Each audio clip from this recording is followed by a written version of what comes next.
two match umpires, Tom Longley and Mark Newell.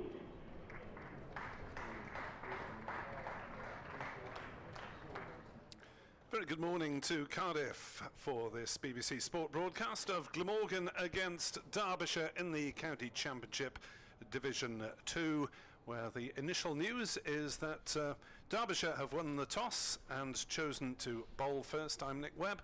Very good morning to Dave Fletcher. Morning, Nick. How are you? I'm good apart from Glamorgan's fortunes in the table. Well, but these things happen. come and go. Yep, only just. Yeah, it's when they go that you can start celebrating. One change for Derbyshire from the side that had by far the better of a draw with Middlesex, forced them to follow on, but this is going to be the third successive innings that this bowling attack has bowled. They bowled 210 overs in 2 innings against Middlesex and managed to get 16 wickets.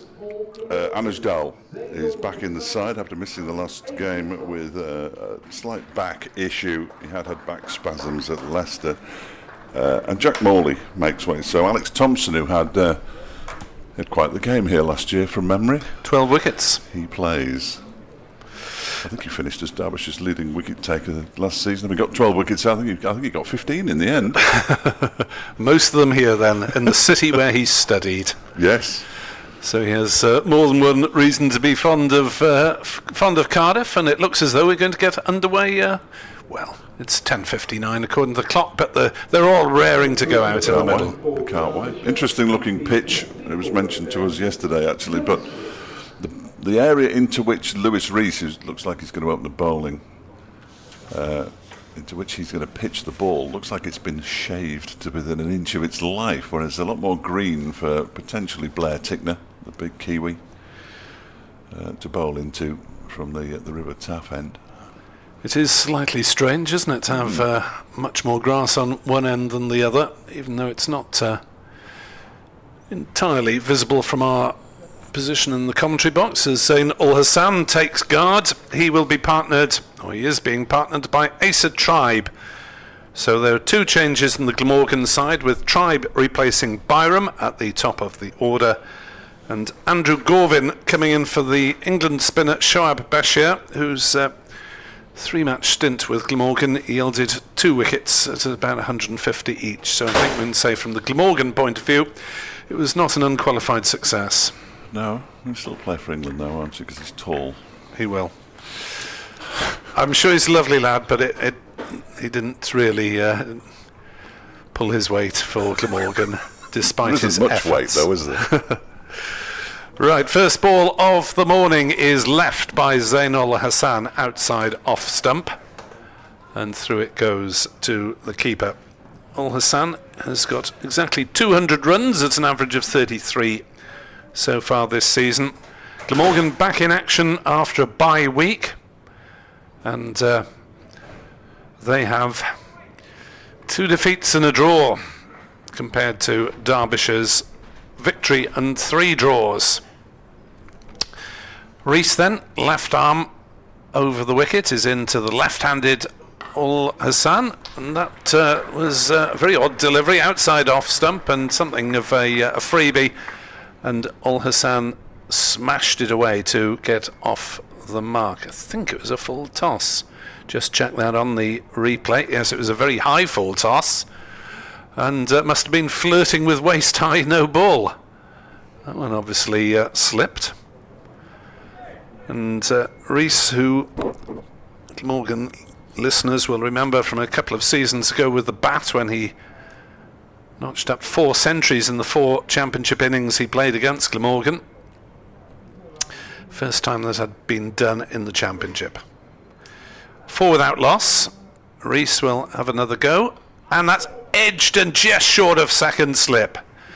Well, Rees getting back on the money. Ul Hassan pressing forward, managed to get over it significantly, and the ball just landing maybe 6 inches, a foot short of second slip.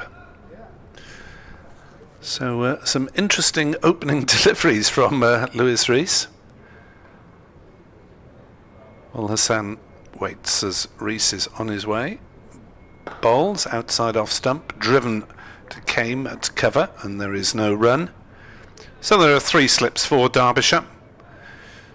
There is a gully. In fact, gully tends to be a lot finer these days. So it's either 3 slips and a gully, or first, second, third and fifth. There's a point, cover, mid-on, mid-wicket, and fine leg. Fairly conventional for this stage of the game, as Rees is in to bowl to Ul Hassan, who's pressing forward, playing out on the offside, and there is no run. Zain Ul Hassan has got reasonable starts this season. Top score of 65 and a 55 as well, after a couple of single figure scores here in the first game against Leicestershire. So Rees is on his way in again. Bowls, and that's through rather low outside off stump. So rather mixed first over from Lewis Rees. Has cost him the 4 runs. And Glamorgan in the Sapphire Sunshine are 4 without loss. Kenneth Davis, by the way, is the other member of our commentary team today. We'll be hearing Edward Bevan as well over the weekend. And Dave Fletcher can describe the exertions of Blair Tickner after a rather mixed opening over that from Mr. Rees. Magnificently filthy full toss, wasn't it? I couldn't quite believe it. I had to make sure on the replay. You looked at me in the next room, and I looked in, but I was looking at the replay, trying to say that really was just above knee height, and got what it deserved, really. Good to see Blair Tickner opening the bowling. He didn't open the bowling in his first match, which surprised a lot of people. He doesn't tend to open the bowling, in all honesty, in the Plunket Shield either, where he plays for Central Districts, but you'd want him to. I want him to. I have little say, of course, but here he is then, on his way in to bowl to try, but he clips that aerially into the leg side, just to the right of the man at square leg, and it's going towards the boundary in front of the pavilion.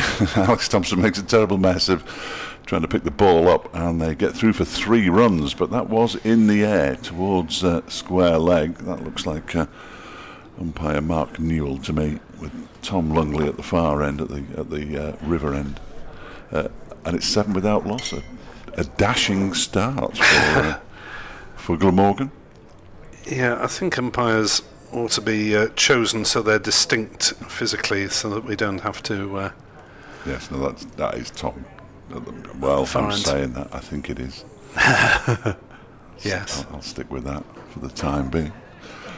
For the purposes of this commentary, that is Tom Lungley. Yes, I don't think anybody's going to question it. No, you can see his face. Well, you can almost see his face under his hat there. Here comes Tickner again then, with that very distinctive approach, and he bowls wide of the off stump, and it's left alone by Ul Hassan to go through to Brooke Guest. 3 slips. Caleb Jewell, Wayne Madsen and David Lloyd, formerly of this parish. No an Aaron Donald due to that collarbone injury. And then they have this deep gully or short third man. It's one or the other. It's Martin Anderson with 2 S's. And there's Dahl at point. There's a mid-off, a mid-on and a mid-wicket. And this next delivery is wide of the off stump and through to the keeper once again. Is there some sort of Scandinavian background to Mr. Anderson, do we know? His father is Swedish. I met him, I think it's Swedish. I met him at Leicester when he made the first of his 2 centuries this season. He'd never made one before. Came to Derbyshire, made 2. That's what Derbyshire does to cricketers. Actually, it normally does the opposite. But on this occasion, it's worked the right way around. For high-flying Derbyshire. Well, unbeaten, certainly. Tickner in again. Oh dear, that's even wider than the previous 2. Must have been flirting with that wide line. Not quite got it right so far, Blair Tickner, apart from the first delivery, which ended up costing him 3 runs. Yeah, so his dad is Swedish, and his mum and dad were both there. I said to him, must be nice to have got your first century with your mum and dad in the crowd. He said, well, they've seen me fail enough times over the years. Oh, which gosh. Is slightly depressing. Tickner bowls. Ul Hassan, who plays at that one outside the off stump, didn't need to, but played at it, and it goes through to Brooke Guest. There was a moment where all 3 slips had their arms in the air. And I see this is the venue where Blair Tickner made his county debut last April. Okay. In the second match of the season. Did he do well? He dismissed Root and North East in Glamorgan's first innings. Yeah. He was not among the wickets second time round. He was bowling first change there behind Chaplin Connors in the first innings. He's in again now on balls, and that one just troubles Uldasan a bit. That's an excellent stop by Brooke Guest, flinging himself to his right. He's making his 50th successive first-class start, is Brooke Guest. The first Derbyshire wicketkeeper to do so since Bernie Mayer. And the one before that was Bob. Oh. Yeah. So it's quite the achievement. It's no Mark Wallace, though. No. I realise 230 odd, I believe. Yes, I know. Currently the director of cricket here at Glamorgan, and I see Alex Thompson actually opened the bowling in Glamorgan's second innings last year, on the way to his magnificent haul of 12 wickets for the match.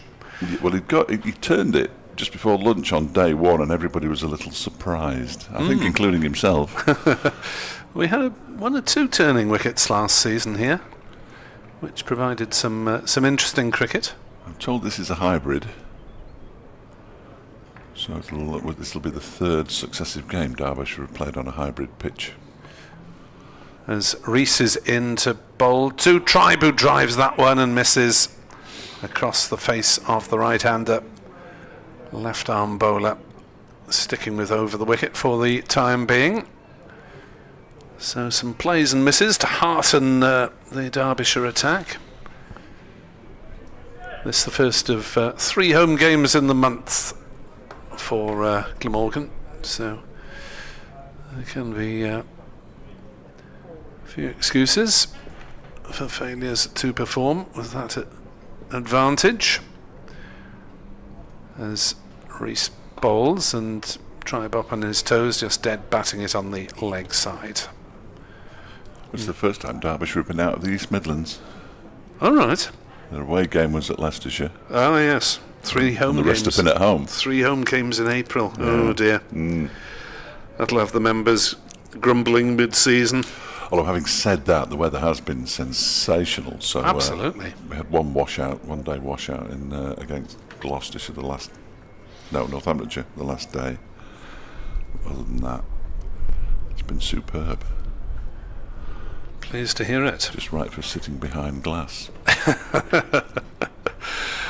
Yes. Whereas in the winter, we sit outdoors. Rees is in to bowl to Asa Tribe, who fiddles at that one outside off stump.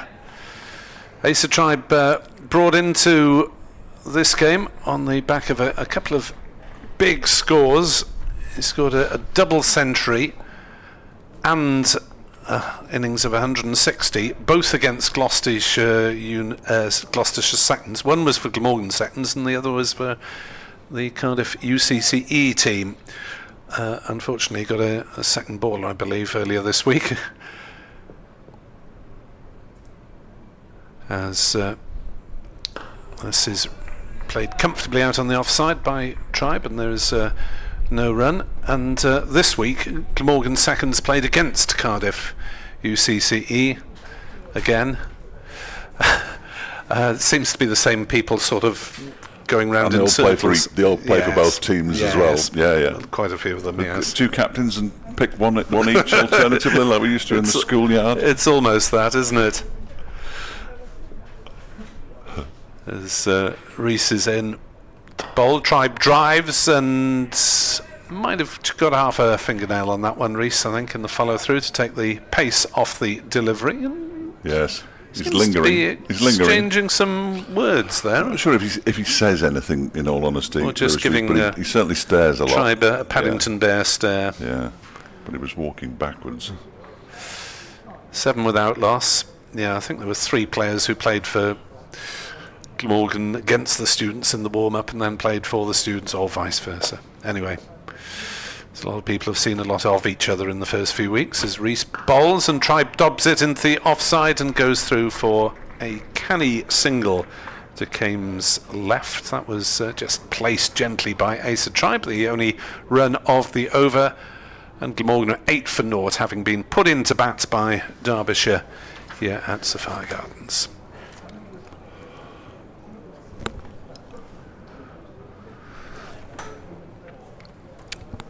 A steady start. 8 without loss. Ball's gone past the edge of the bat a couple of times. Blair Tickner, who bowled a little bit too wide of Zain al-Hassan's off stump. He's going to be bowling to Asa Tribe from the River Taff End. That one's left alone. Good carry, good bounce, which you might expect from bowling from the River Taff End, because it's a bit greener, the pitch that we're playing on at our end. Yes, would Tickner have had first choice of that, do you think? Yeah, I think so. I think You'd so. expect for the international bowler, as opposed to the man whose father famously comes from Llanelli. Indeed, but that's what he's best known for. Lewis is the leading wicket taker this season with 17 at 23. Tickner's got 10, but slightly more expensive. 35 apiece they've cost. 10, of course, 10 as well, rather, for Zach Chappell. As Tickner's in, and that one beats the edge of Tribe's bat and goes through to Brooke Guest, who immediately tosses the ball to Lloyd and starts applauding.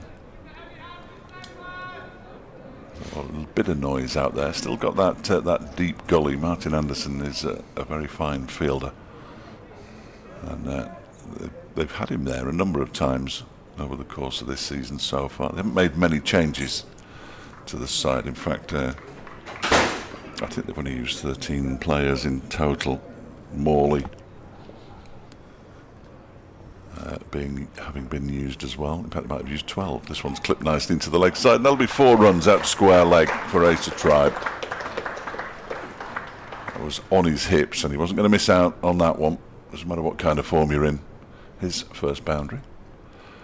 And Glamorgan move on to 12 without loss in the 4th over on a glorious day in the Welsh capital. Not a well, no, if you look to the left there's a few, but there's some hills over there, and there'll be mountains I imagine. There's quite often the odd cloud in the mountains, but here in the city, absolutely glorious. It was warm last night, my word. Quite warm driving down as well. There's Tickner bowls, and this one just climbs a little bit on Tribe, but he deals with it well.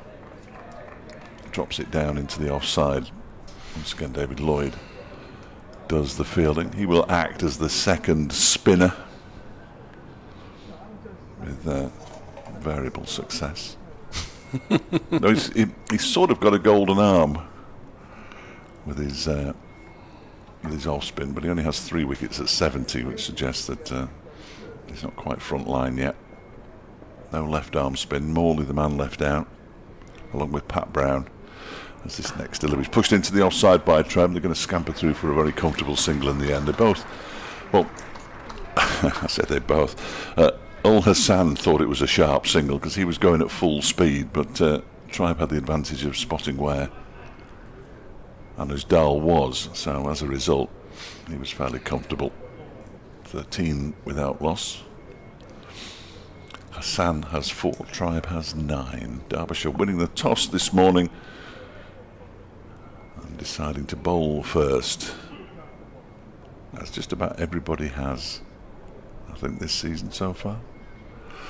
As Tickner is in, Hassan gets right behind that one, plays it down into the ground, and it's the end of the 4th over with Glamorgan on 13 without loss. I'll just check in here. Oh no, Kent chose to bat, right. As did Lancashire indeed today at Old Trafford. So well, we're into the second month of the season. May now. You're allowed to bat now. It's May, even though the weather hasn't changed one bit. It's going to be Lewis Rees to continue from Cathedral Road end. With his left arm, he's going to continue over the wicket as well to the right-hander, which is interesting.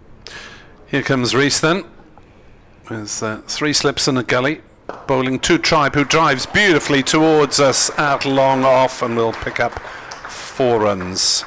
As the shine of the ball appears to us, and it's just trickled onto a patch of gravel, which will please Derbyshire no end. Harry Kane picks it up beneath us and looks at it suspiciously,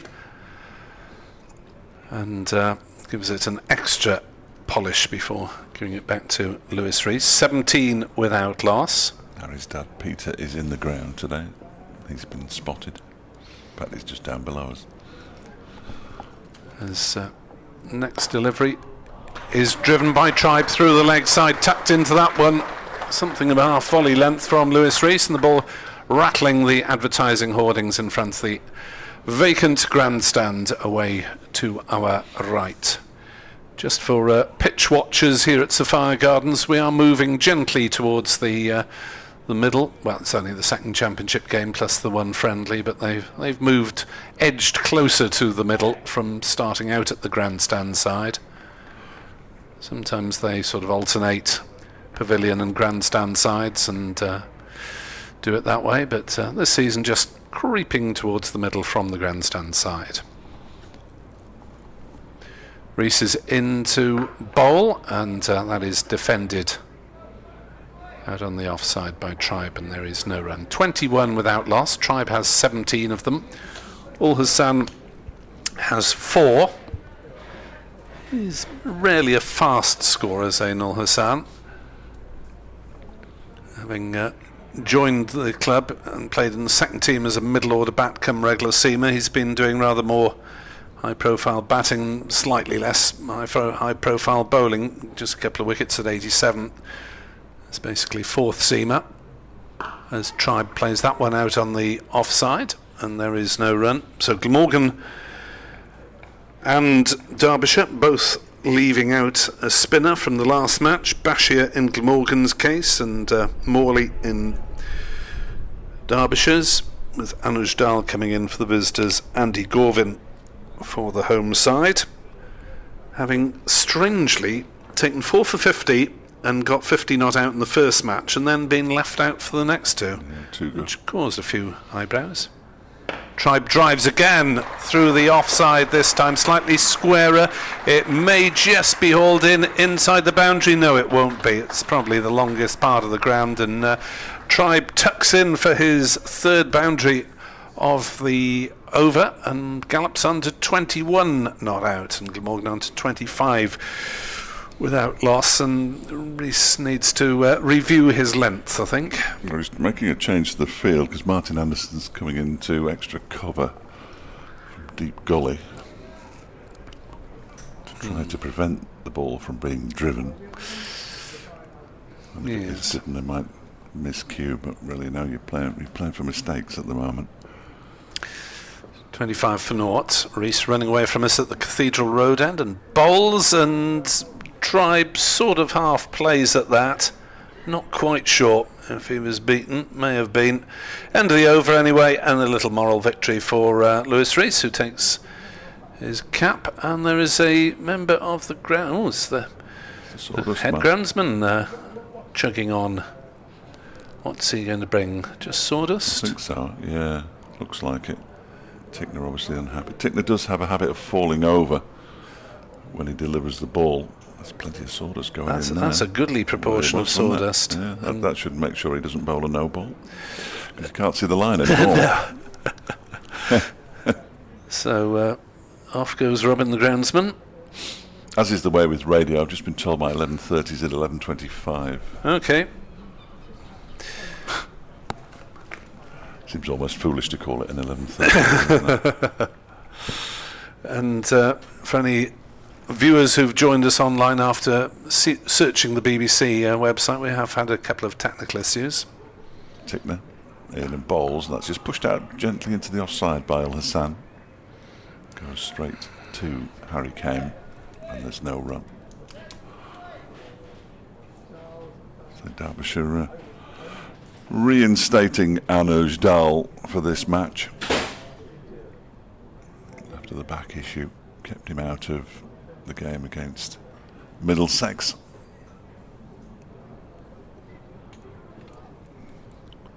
It was strange not seeing him at backward point where he is now, as Tickner bowls wide of the off stump, and Ul Hassan lets it go through to the wicketkeeper Brooke Guest, who, as I said earlier, is making a very paltry 50th successive first-class appearance. But has the joy of a new contract.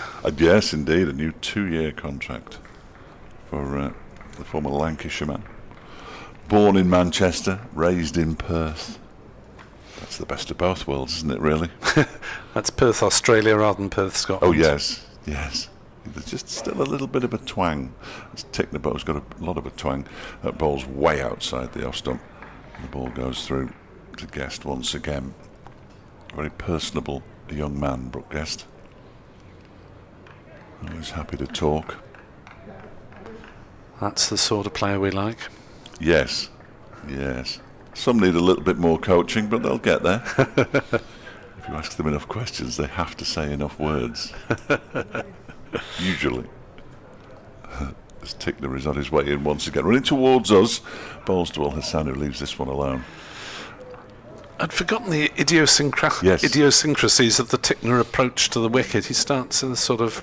Just running on the spot. Bit of a horse's trot, isn't it? It's a prance. It's a bit of a prance. I've described it as a prance, and he hasn't objected yet. It's only a matter of time, I'm sure. But yeah, it is very unusual. As if he's stuck in treacle for a step or two. It might be like that in the Central Districts, though, mightn't it? You just don't know. Tickner balls. That's on inside edge. 4 runs down a fine leg, a very fine leg. It kind of missed the stumps by much. But Al-Hassan doubles his score. He moves on to 8. And Glamorgan up to 29 without loss, slightly fortuitously.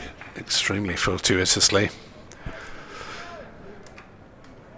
29 without loss. Al-Hassan has 8. Tribe has 21.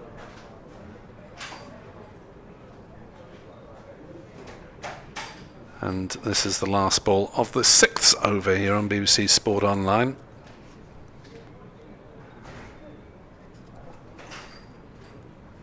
As Tickner is in to bowl, and Al-Hassan pushes into covers, thinks of a quick single, and then decides against it. 29 for naught at the end of the over.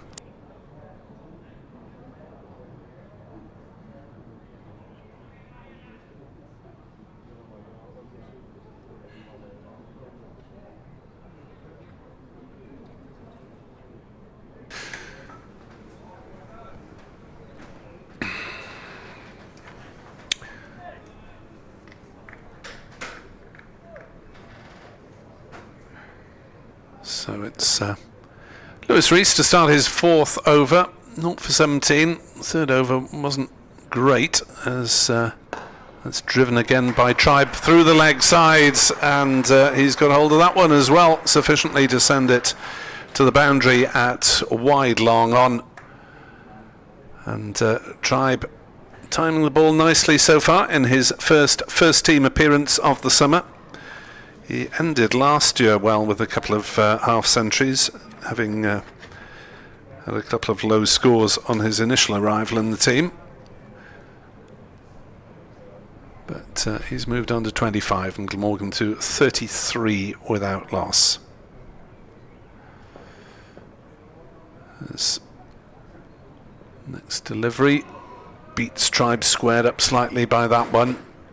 Through to Brooke Guest.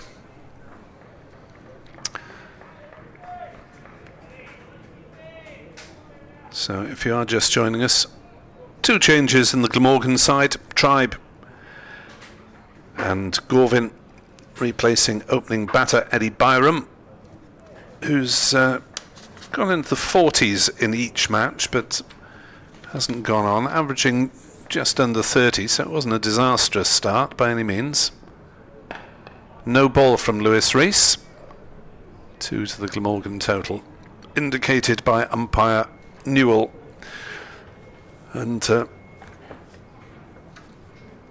good morning to Nicholas Brill, who reminds us that these are the 2 umpires in the first game of the season here, Glamorgan against Leicestershire. Thought I'd seen him somewhere before.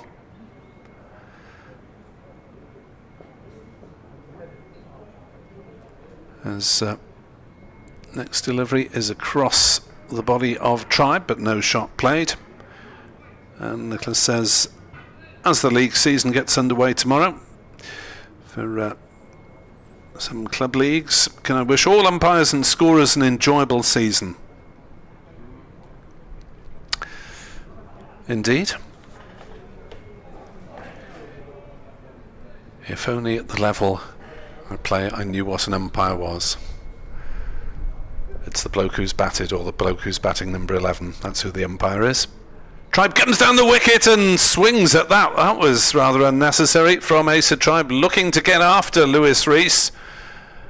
And that was a swing and a miss, and Lewis Rees pauses and contemplates the unfairness of life. Tribe taking a step down the wicket, Rees bowling a wide delivery, and Tribe still went for it. 35 for naught. Not great cricket, that. Tribe getting a little bit carried away with his early successes. Drives that one nicely back down the ground. That was beautifully timed. That was quite the shot from Asa Tribe. The 21-year-old from Jersey rocketed back past the stumps, and neither mid-on nor mid-off had any chance of cutting it off. Indeed, umpire Newell had to lift his left leg, and Harry Kame has to scramble round in front of the sight screen to retrieve the ball that's had dribbled onto the gravel for the second time. 39 without loss. Tribe is on 29.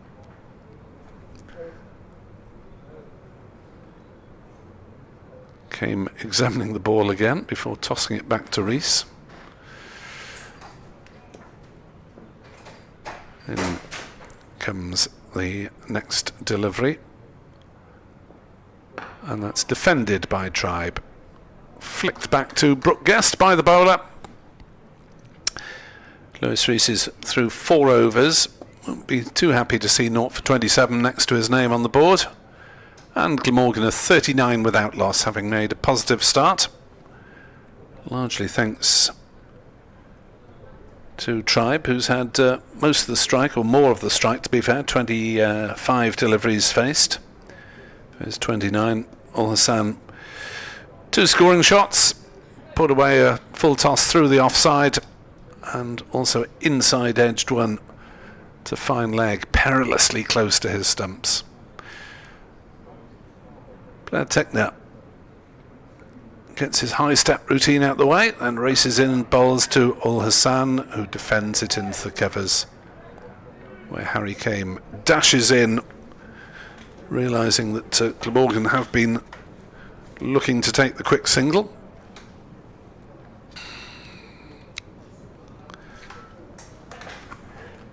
.39 without loss. Ul Hassan 8. Tribe 29.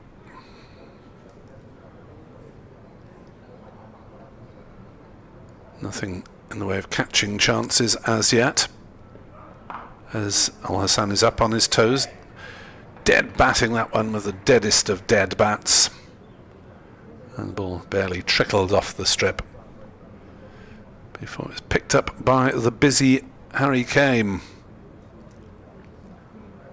Wayne Madsen at second slip, discussing matters with his fellow slippers. David Lloyd, by the way, has changed numbers. He's now number 8.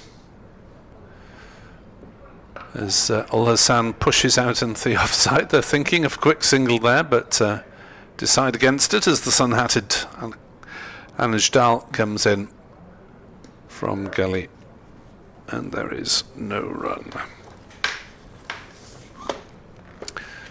Tekna already with a faint hint of a trudge back towards his mark at the non-striker, at the far end rather, the River Taff end.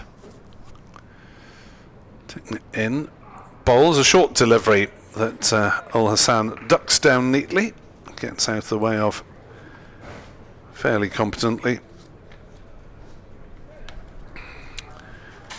and through it went to Brooke Guest. Dave Fletcher is sorry, I've been away a long time. It's all right. Kenneth Davis is just trying to sort out our technical issues on the BBC feed, so he will be with us in due course once we're actually Got all the wires linked up. Here's Tickner into bowl, and Al-Hassan didn't really know where that one had gone. It squirted out on the leg side towards the umpire, and Asa Tribe says there's a single there. And Al-Hassan scores from a single for the first time. He moves to 9 and Glamorgan on to 40 without loss. David Lloyd, I see, has changed numbers this season. Yes. I haven't asked him why yet. I've only spoken to him once, but on the record. And I ought to ask him, really. I think it was one of his children's favourite numbers, somebody told me. I think it might have been Nye who told me that. Okay. Last week when he came and joined us. He hasn't stopped celebrating for the last week, David Lloyd, I don't think. Here's Tickner into bowl and off a thick outside edge. Tribe plays down into the gully. 40 without loss. Yes, David Lloyd, a fervent fan of Wrexham before the Hollywood days, I hasten to add. He is from the area, and so has every right to be a Wrexham fan. He's moved back as well. All right. So he did move down to the Derby area. Yes. He's in the Wrexham area. Okay. Which I think is a lot better childcare and yes, Mrs. Lloyd's job wise, I'm told. Okay. Does stay with Nye when he comes down to Derby. Welsh lads are going to stick together. Yes, even though they were from places many miles apart. Yeah. It takes a while to get from Wrexham to Swansea. Yes, it does indeed. There's a change of bowling. Anuj Dal is coming on to replace Lewis Rees, whose 4 overs cost a 27. And while he did beat the bat on occasion, he bowled a number of 4 balls. And indeed, Asa Tribe now has 6 boundaries for his 29. He has taken full advantage of any poor balls. Wayne Madsen currently in conversation with Anuj Dal. Rees hands him the ball, and it looks as though we're about to get underway at some time soon. You never know. Madsen and Lloyd racing back into their positions at slip. Still 3 slips for Dal. His best moment this season came against Gloucestershire. He's picked up just 4 wickets in total, and all of those came in the same innings. He bowls now. That one is on leg stump and clipped away into mid-wicket by Al-Hassan for 4 runs. So a change of bowling, a change of bowler at the Cathedral Road end, but not a change of bowling, sadly, and that's another gimme. Yes, not great. Started on middle stump, but then swung towards the leg, so it was almost a free hit for Al-Hassan as long as he didn't hit it straight to mid-wicket. I'm sure Dal will put that down to a loosener. He's in again and bowls to Al-Hassan. That's better. Bang on target, defended back to him. Zach Chappell yet to warm up, which is interesting. Was the opening bowler at the start of the season. Chappell picked up 4 wickets in the first innings against Middlesex last week as they managed to enforce the follow-on. They were 8 runs short of it, Middlesex, which made it very difficult for Derbyshire to win the game, but it was the only way they were going to win the game. Dal bowls again down the leg side, and Guest can't get hold of that one. He's got a paw on it, but it's gone all the way for 4, and it's gone for 4 byes, and Brooke Guest will be furious with that because he stood no chance of reaching it, and that goes against him. That's just so unfair for keepers, isn't it? It's ridiculous. He's made a great effort to try and stop it as it swung down the leg side. It's actually hit the boundary 5 pitches across from the pitch on which it pitched, if that makes any sense. So that's how wide it was down the leg side. Dal is in again. That one's better and left alone by Al-Hassan outside the off stump. Lengthy follow through from Dal. But yeah, poor old Brooke Guest. Yeah. Just have to console himself with his new contract. All that extra money, I assume. If it's, you get the feeling that a ball ought to be given as a wide if it's too wide for the keeper to stop. Yeah. Or get a new category of a wide extra. no ball. Get 3 runs for it. Daly's in that one. Fully leaves that one. He played inside the line of it. Did Ul Hassan. Fair play to him. Knows where his off stump is, clearly. Not sure I'd have been leaving that. But would you have made contact with it anyway? No. I wouldn't have seen it. Yes, played the shot when the ball was just thudding into the keeper's gloves if it had been you or me. Absolutely. Yeah. No batting prowess whatsoever. Strike rate of a wicket every 10 overs. Dal bowls wide of the off stump this time, and it's a tumbling dive to his left for Brooke Guest on this occasion. He manages to stop it this time. It was in front of first slip. Caleb Jeweller's immediately gone to collect the cap from Blair Tickner. End of the over, 48 without loss. Tribe 29, Ul Hassan 13. They've only had 9 overs. They are rattling along here, Glamorgan. Have you, well, might be an awkward question, but have you found that that's the way innings have gone? Derbyshire certainly, in their innings, have scored heavily early, and then it's really slowed down. Well, Glamorgan have had a century start this season, which they didn't last season. As Tickner's in to bowl to Tribe, who dabbles at that one and is beaten outside off stump. But Glamorgan's batting in the first innings of their games, well, they heavily outscored by Leicestershire and Middlesex, and left with fights to save the games, and actually had the follow-on against Gloucestershire as well, with a follow-on target of 397. They almost got there, and it was a similar scenario to Derbyshire's game against Middlesex, where Gloucestershire's bowlers had to go again, having bowled a lot of overs already. As Tribe drives at that one and is beaten again, and Asa Tribe is certainly going for it in these early stages. He's tucked Lewis Rees away to the boundary very nicely on a number of occasions, but Blair Tickner is just a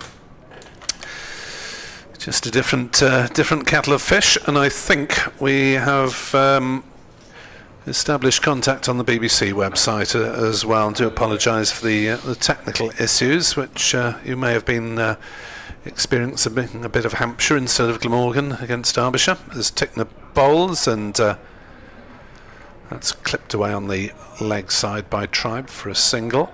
48 without loss, 49 without loss. Ul Hassan has 13, Tribe has 30, and it's about time we had a bit of Kenneth Davis, I think. Do you want to give way, or shall I? Well, I'm easy either way. There we are. Thank you. Dave Fletcher is easy, so he'll be back in half an hour or so.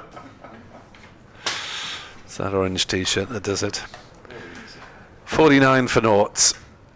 Left-handed Ul Hassan on strike, and that's outside off and allowed to go through. No shot played. But this is a decent over from Blair Tickner, who's conceded just 14 runs so far. He's towards the back end of his 5th over. As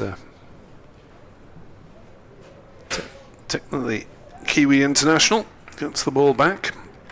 10 wickets so far this season at 34.8 going into this match from the 3 matches that he's played. Bustles in, bowls, and Ul Hassan is up on his toes, and Tickner's bowling just back of a length quite frequently, and getting a little bit of joy, a little bit of bounce off the grassier end of the wicket. It's not very often we talk about one end being grassier than the other. Sometimes see strips of grass down the middle of the pitch, but the area that Tickner is bowling into has considerably more grass than the one at the other end. That's a good short ball that has Ul Hassan rocking back. PDQ getting out the way. 49 without loss. Glamorgan at the end of 10 overs here on BBC Sport Online, and welcome back to cricket commentary duties for Kenneth Davis, last heard on these particular airwaves a few weeks back. Yeah, Nick, a month ago, the first game here against Leicestershire. I've been at various rugby grounds since, and success story for the Scarlets last week against Leinster. Good to see. Nothing wrong with regional rugby in Wales, says he, who's had a fair few tough games to commentate on during the course of the season. Yes, quite so. I had a really good first half for Wales women out in Italy last Sunday, and then a really poor second half in which they barely fired a shot and conceded 5 tries, I think it was.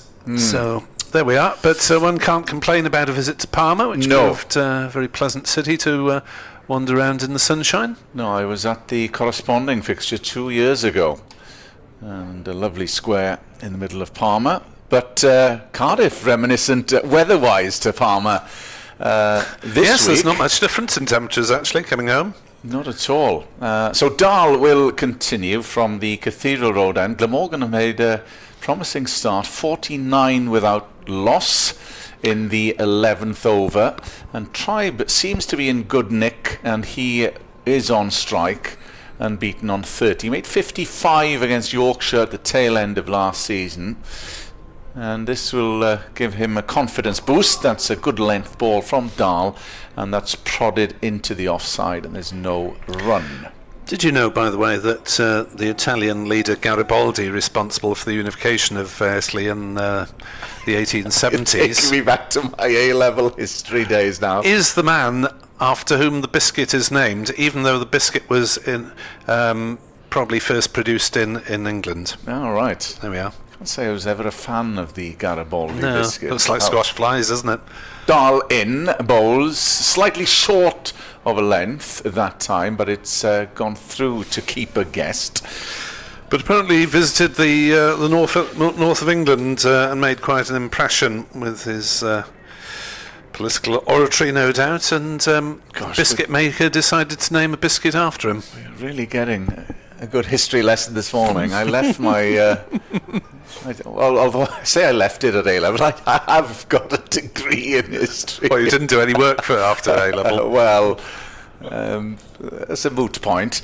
As that struck beautifully in through square on the offside, and it'll race away to the boundary for another sublime shot from Tribe. That is 50 up for Glamorgan in the 11th, who are methodically going through their business here on the first morning. Yes, had a few messages in via X. From the ridiculous to the sublime from Tribe, with shots in the previous over, where he took a wild swish at one and then drilled the next back with a lovely straight drive. Well, he tries to score and he tries to play at every ball, much like the England openers. Yes. Tries to score quickly. Are you watching Baz McCullum? Probably not. 34 from 32 at the moment. As Dahl comes in from the Cathedral Road end, right arm over, that's a good ball. Just flirting outside off stump is Tribe. Wasn't taken cleanly by keeper Guest, and there's no run. Garantius asks, have you switched your rugby voice off and your cricket voice on? Well, the cricket voice has to last longer over the course of a championship day. There's not much difference in the T20 between rugby and his style of commentary, but we're in for the long haul here on championship cricket. Yes, you do. I do tend to get hoarse doing rugby commentary because obviously it's radio, the medium of description, so it's non-stop. And rather rowdier crowds. Yes, it's more sedate in the first morning here. Although there's a few Glamorgan regulars known opposite us. There'll be a few Friday nights where it gets rowdy and noisy, no doubt, in the T20 Blast, which starts on the 1st of June. Dahl coming right arm over the wicket past the umpire, bowls, keeper up, and that's just forward offensive stroke. fielded by the bowler himself. 53 for no wicket. James Lumber says, nice positive start for Glamorgan, and good to see Tribe getting a well-earned chance. Yes, Byram, the man not included, as well as Bashir obviously has gone back to Somerset. Govin for Bashir, Tribe for Byram. Byram, as Nick mentioned, has had a few 40s, but hasn't powered on. Yeah, it wasn't the sort of form that you thought, well, he has to be dropped. No. It's more that Tribe earned a chance rather than Byram was not delivering. He's averaging nearly 30, which isn't disastrous. Dahl in, bowls Fuller that time, and that's struck nicely. Might be cut off on the cover boundary, which it is. There's a couple there, though, for Tribe. Well, he struggled last year, Byram. Came into his own in the one-day cup. 2 tons from memory, and then, unfortunately, was injured. Yes, he's had more than his fair share of injuries and absences for fitness reasons, Eddie Byram. This time he'll be doing 12th duty, I presume. And Glamorgan, well, James Harris and Mason Crane did get an outing in the second 11 this week. Just seen Mr. Harris in the adjacent commentary box to us, a few doors down. So hopefully on the road to recovery. Here comes Tickner in bowls, and that's allowed to go through by Ul Hassan. Yeah, I think he bowled 18 or 20 overs in the second 11 game. He had that calf injury last year, didn't he? Which blighted him for the middle part of the season. But Mason Crane, I think, bowled about 11 or 12 overs, but they're described as in the final stages of the return. Douthwaite seems to be the one that's a bit more unclear. The concern. Apparently he's suffered a setback to his pec injury. As Tickner is into bowl, and Ul Hassan, did that hit him on the gloves or possibly on the body? Anyway, it just dropped down in front of him safely enough, and there's no run.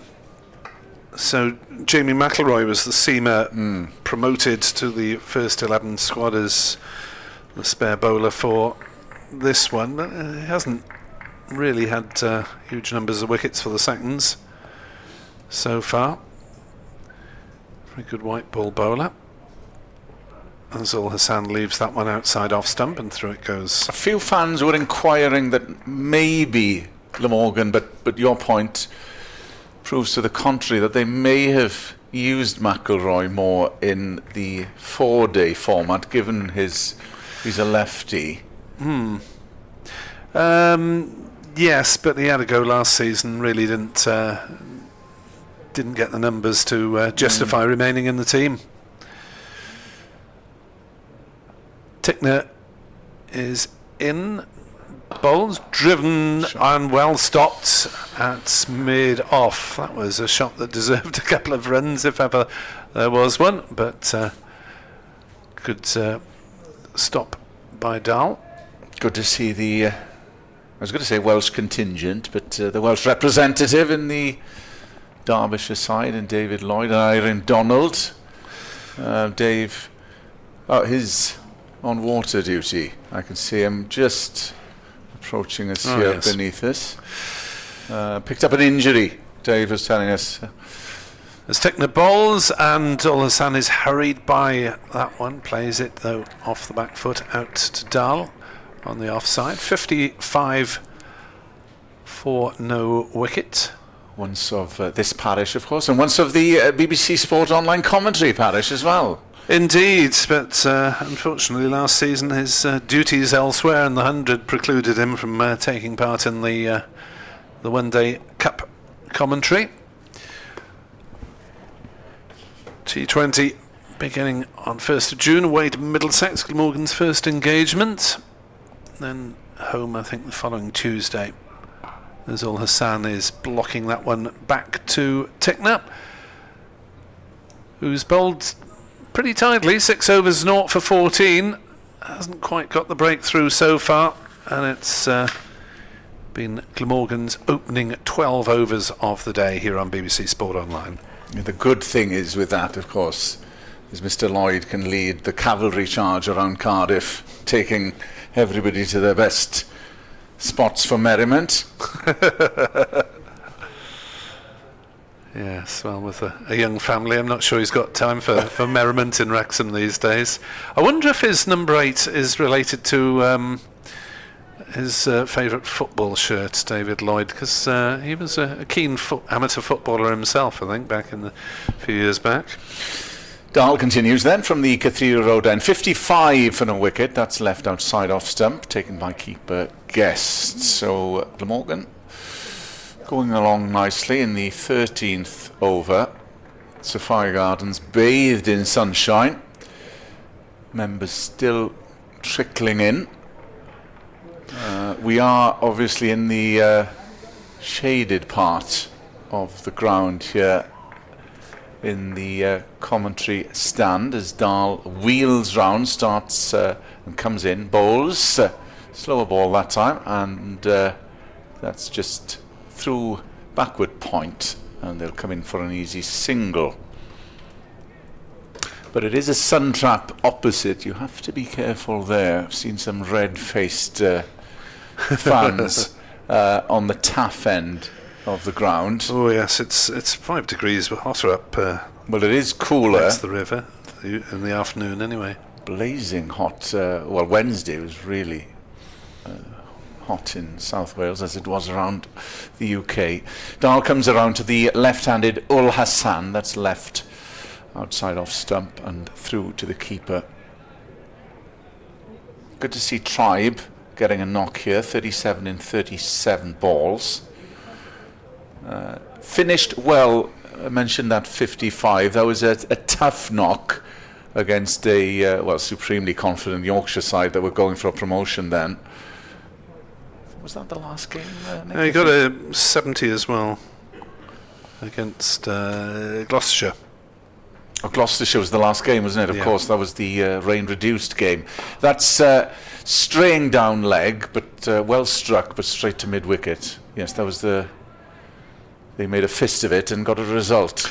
Yeah, it was basically reduced to an innings apiece by the rain, and credit to both captains for... Yes. I remember the first day, coming here, it absolutely lashed down on the first day.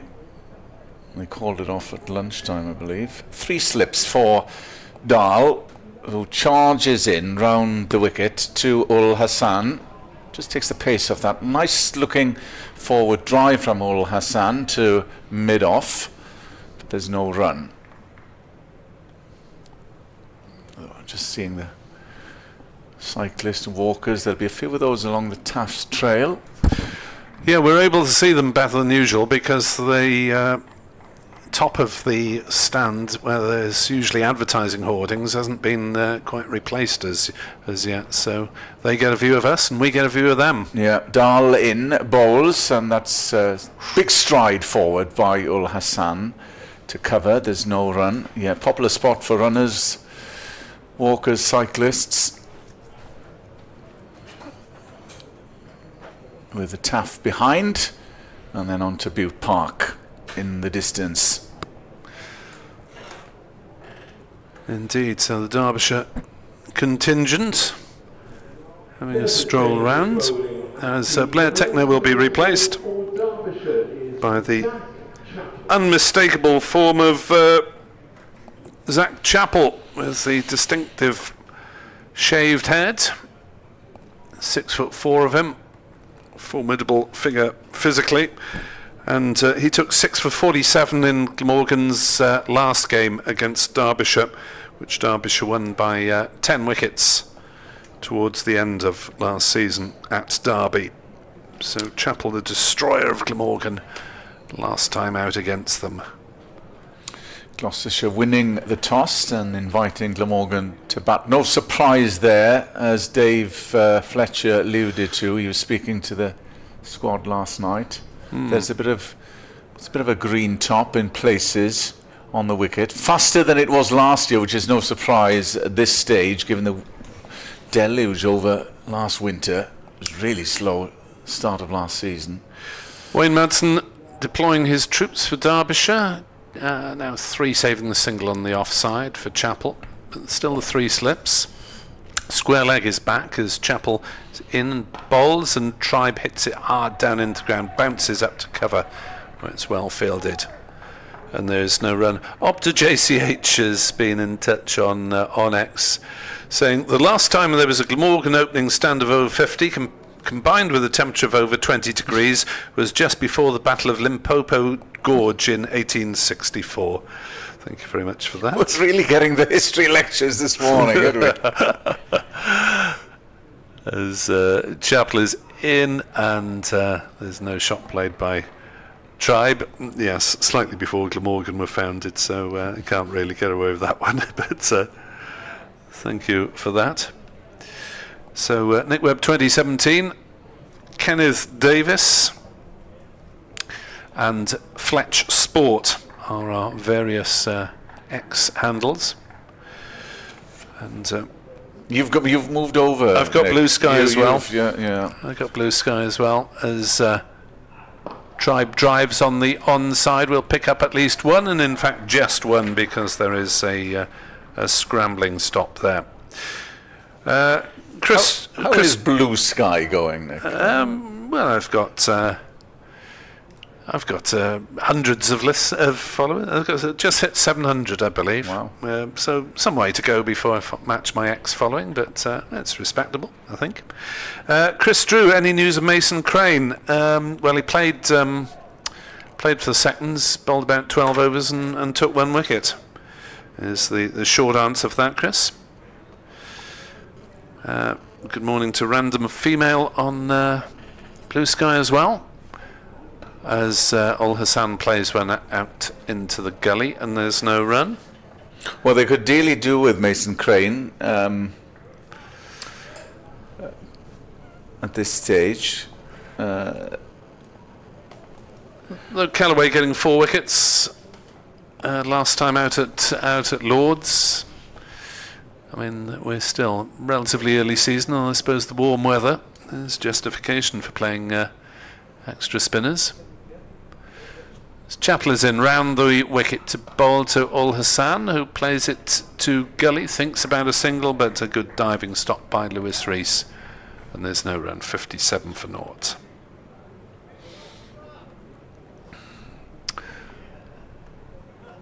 Ul Hassan has 13. Tribe by far the more aggressive of them as 38. Apologise if I was a bit slow on picking up my Blue Sky messages this morning.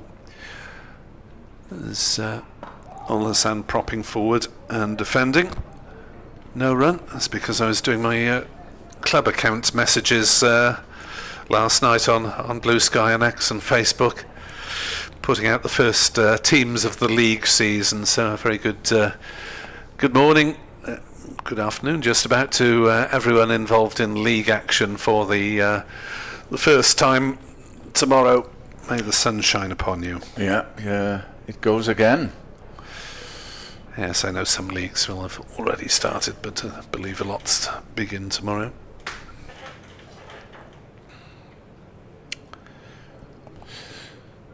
So Wayne Marsden is going to persevere with Anuj Dal from the Cathedral Road end. Right arm over the wicket. Keeper is up, and that is through to the keeper. Left outside off stump by Asa Tribe. 38 from 41. The Jersey product being given the nod. Yes, a man with an international century to his credit. In place of Eddie Byram. And Gorvid, the other change in the Glamorgan ranks, hoping to break their duck in terms of wins this season. Dahl coming in, and that's a carbon copy in terms of length outside off stump, and it's taken by the keeper again. Obviously Glamorgan going down heavily to Leicestershire. Lost by Leicestershire winning by 10 wickets here in the first game of the season. The match drawn against Gloucestershire, although lucky to get away with that one.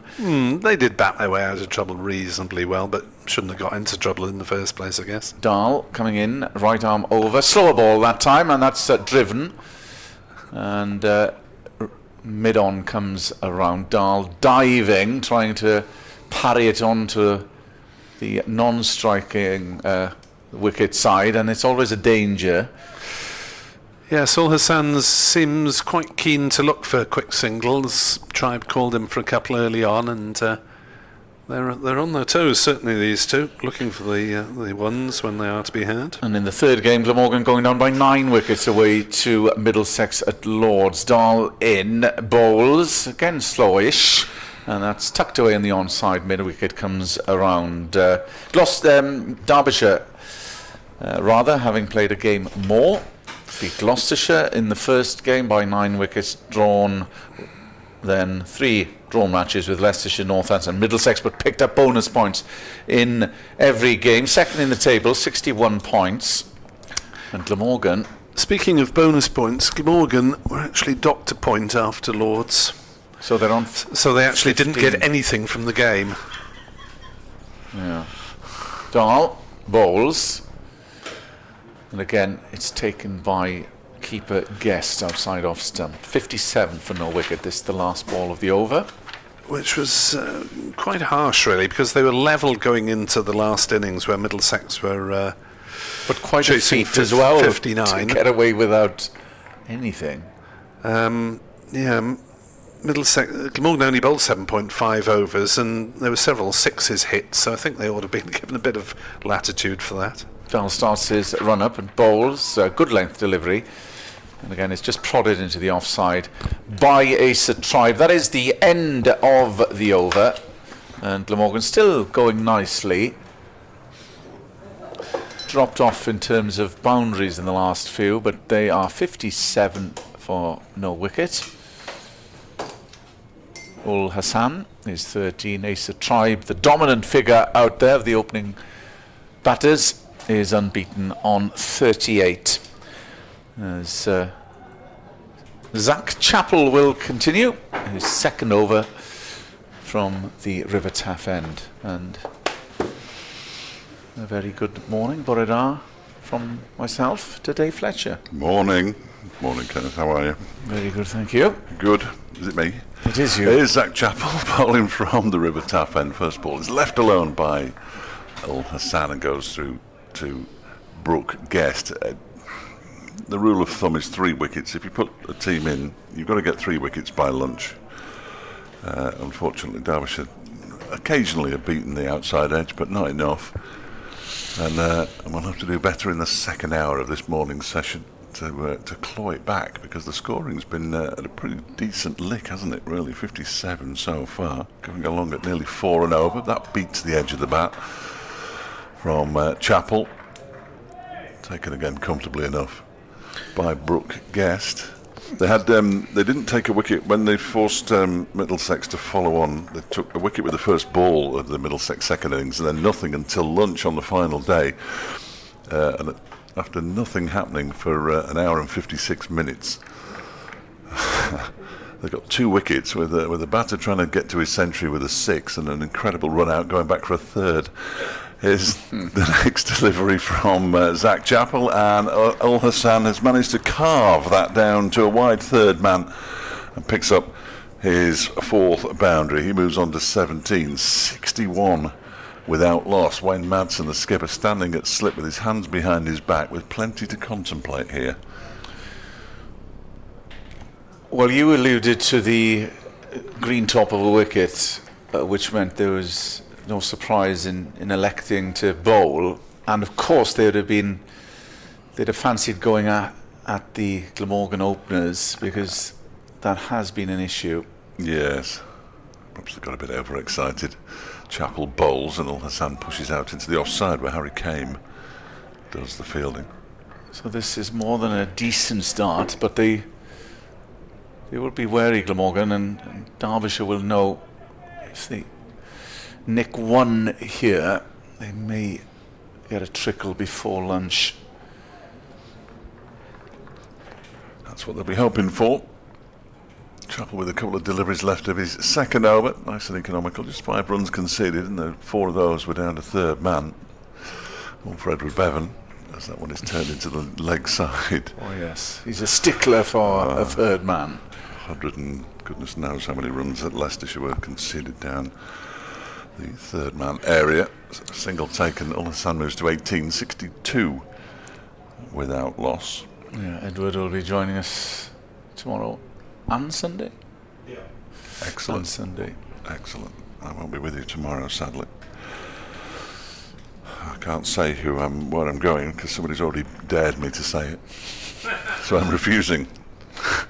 I'll be in South East London. There's Chapel Bowls, no one's left alone. By Tribe to go through to Brookguest, and the over comes to an end at 62 without loss. Lancashire, who've been weird this season, haven't they? Everybody expected them to storm away with the league. Having come down, 35 for 2 against Gloucestershire, having elected to bat first at Old Trafford. Kent 36 for 2. They elected to bat first at Lords against Middlesex, and Leicestershire are going great guns, aren't they? Were put into bat by Northamptonshire, and Leicestershire are 58 without loss after 15 overs, so similar to here. 16 overs gone here at Sophia Gardens in the glorious sunshine. It is beautiful down here. I've been down here when it hasn't been beautiful. Oh, there's been a fair few times where I've been here when it wasn't beautiful, but it is. Dahl continues round the wicket to Ulhasan, and that's gone straight through. Yeah, well, this week's been superb. It is slightly cooler as we see the replay. Playing a miss there from Ulhasan, flirting outside off stump. And a few oohs and ahs from the slip cordon. Joe Root's batting for you? Well, he was. He's not anymore. He's out for 1 against Warwickshire at Headingley. I saw 7 different tweets about it. Anuj Dahl, and again it's left that time confidently by Ulhasan. That was a no ball called. Second of the morning, Lewis Rees bowled a no ball. Lewis Rees has been prone to bowling no balls this season. Just struggled to get his line early doors, Lewis Rees. Yeah. A few strayed over pitching, which meant Asa Tribe got off quite quickly.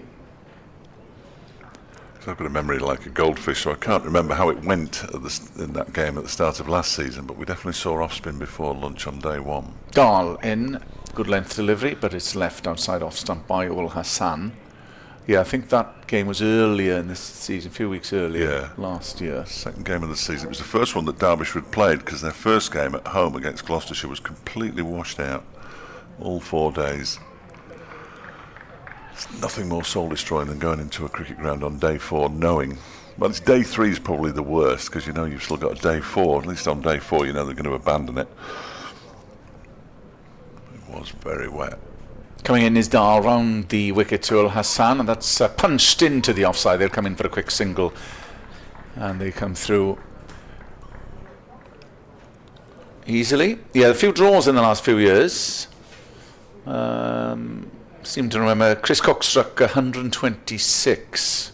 That was last season. Match in 2023, that was played late on in September. That was a draw. Ingram made 82. Of course, Nick alluded to Lewis Rees's exploits, 100 in each innings, 4 tons on the bounce. Ridiculous. And there was an innings victory for Glamorgan in 2022. That's Dahl outside off stump, and it is fielded at cover. Was that the David Lloyd innings? 2022? Yeah, was that I Lloyd? think it was. His triple century. So the most recent Derbyshire victory in Cardiff was 2017.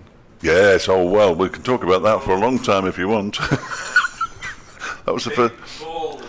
That was the first time I saw Derbyshire win, and I'd started at the beginning of the season before. Dahl to Tribe, and that's chopped into the ground. Fielded at cover, and there is no run. That was a day-night match played with a pink ball, and Hamidullah Kadri became the youngest player to take 5 wickets on debut since W.G. Grace in the Championship. He's now playing for Saka, having been released by Kent at the end of last season. Hammy, I'm sure he'll find a new home somewhere. Anuj Dal, last ball of the over, and that's whipped square, and that won't be cut off, and that's sped away to the leg side boundary. Worked well by Tribe, who looks good out there for his 42 into the 40s. Last ball of the over, and Glamorgan move on to 69 for no wickets. Pat Brown had been on the field of play, 36 on his back as a substitute fielder for Martin Anderson, who I can only assume had gone off to put his bowling boots on. I was surprised to see him fairly shortly. Hasn't got an enormous number of wickets this season, but more than useful bowler. A couple of centuries as well. Derbyshire packed with all-rounders in that middle order. Rees, Anderson, Dahl. Thompson might think he's an all-rounder, but not sure. Here's Zach Chappell, who isn't an all-rounder, but would like to think he is as well. He's in and bowls. That one's turned into the leg side by Ul Hassan. And there is the other man, Thompson, to come in and pick up, fielding at square leg. Walks across to Anuj Dal and has a chat.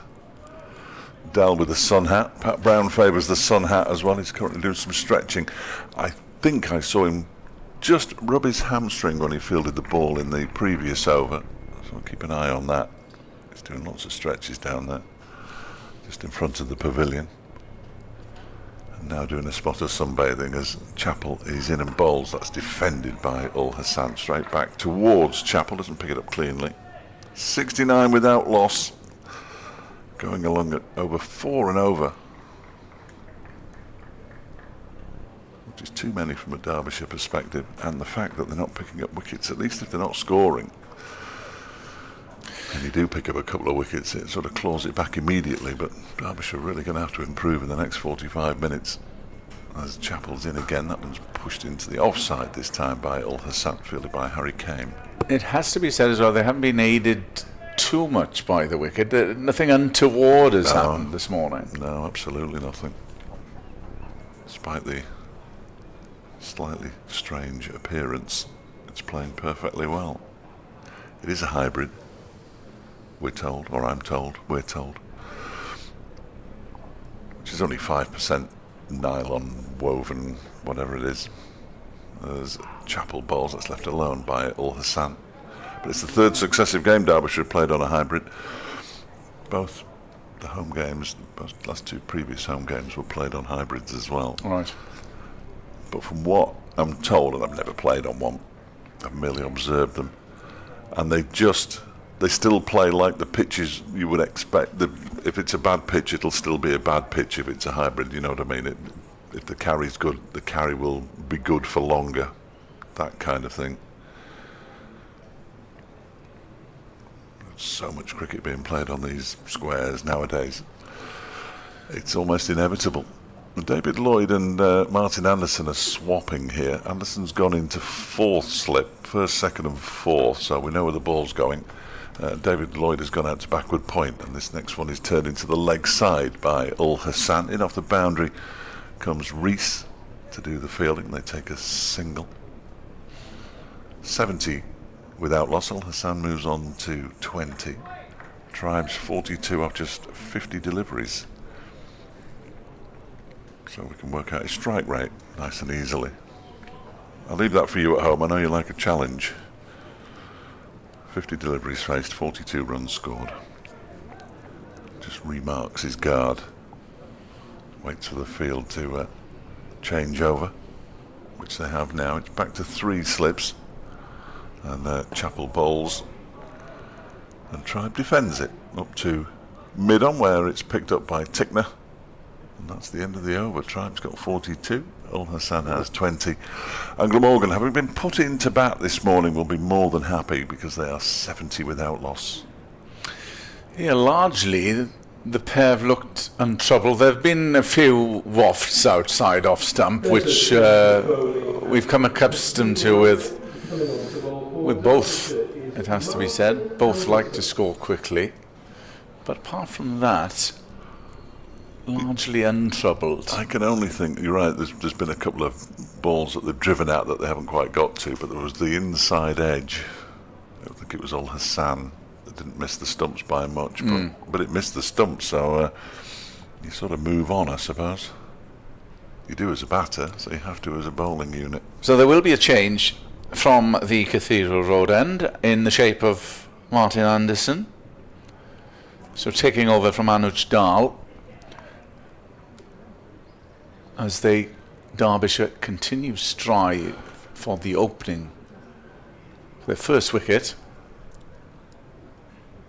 and it will be Ul Hassan, the left-handed opening batter.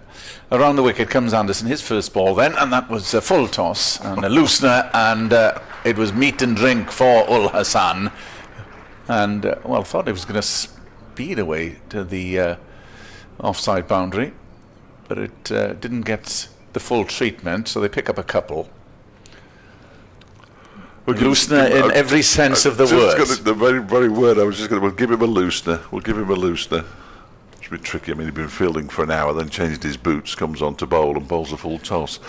2 slips for Anderson, who starts his run up from the Cathedral Road end past the umpire, bowls, bangs that one in short, and that's guided down to what is finish leg, and they'll take an easy single.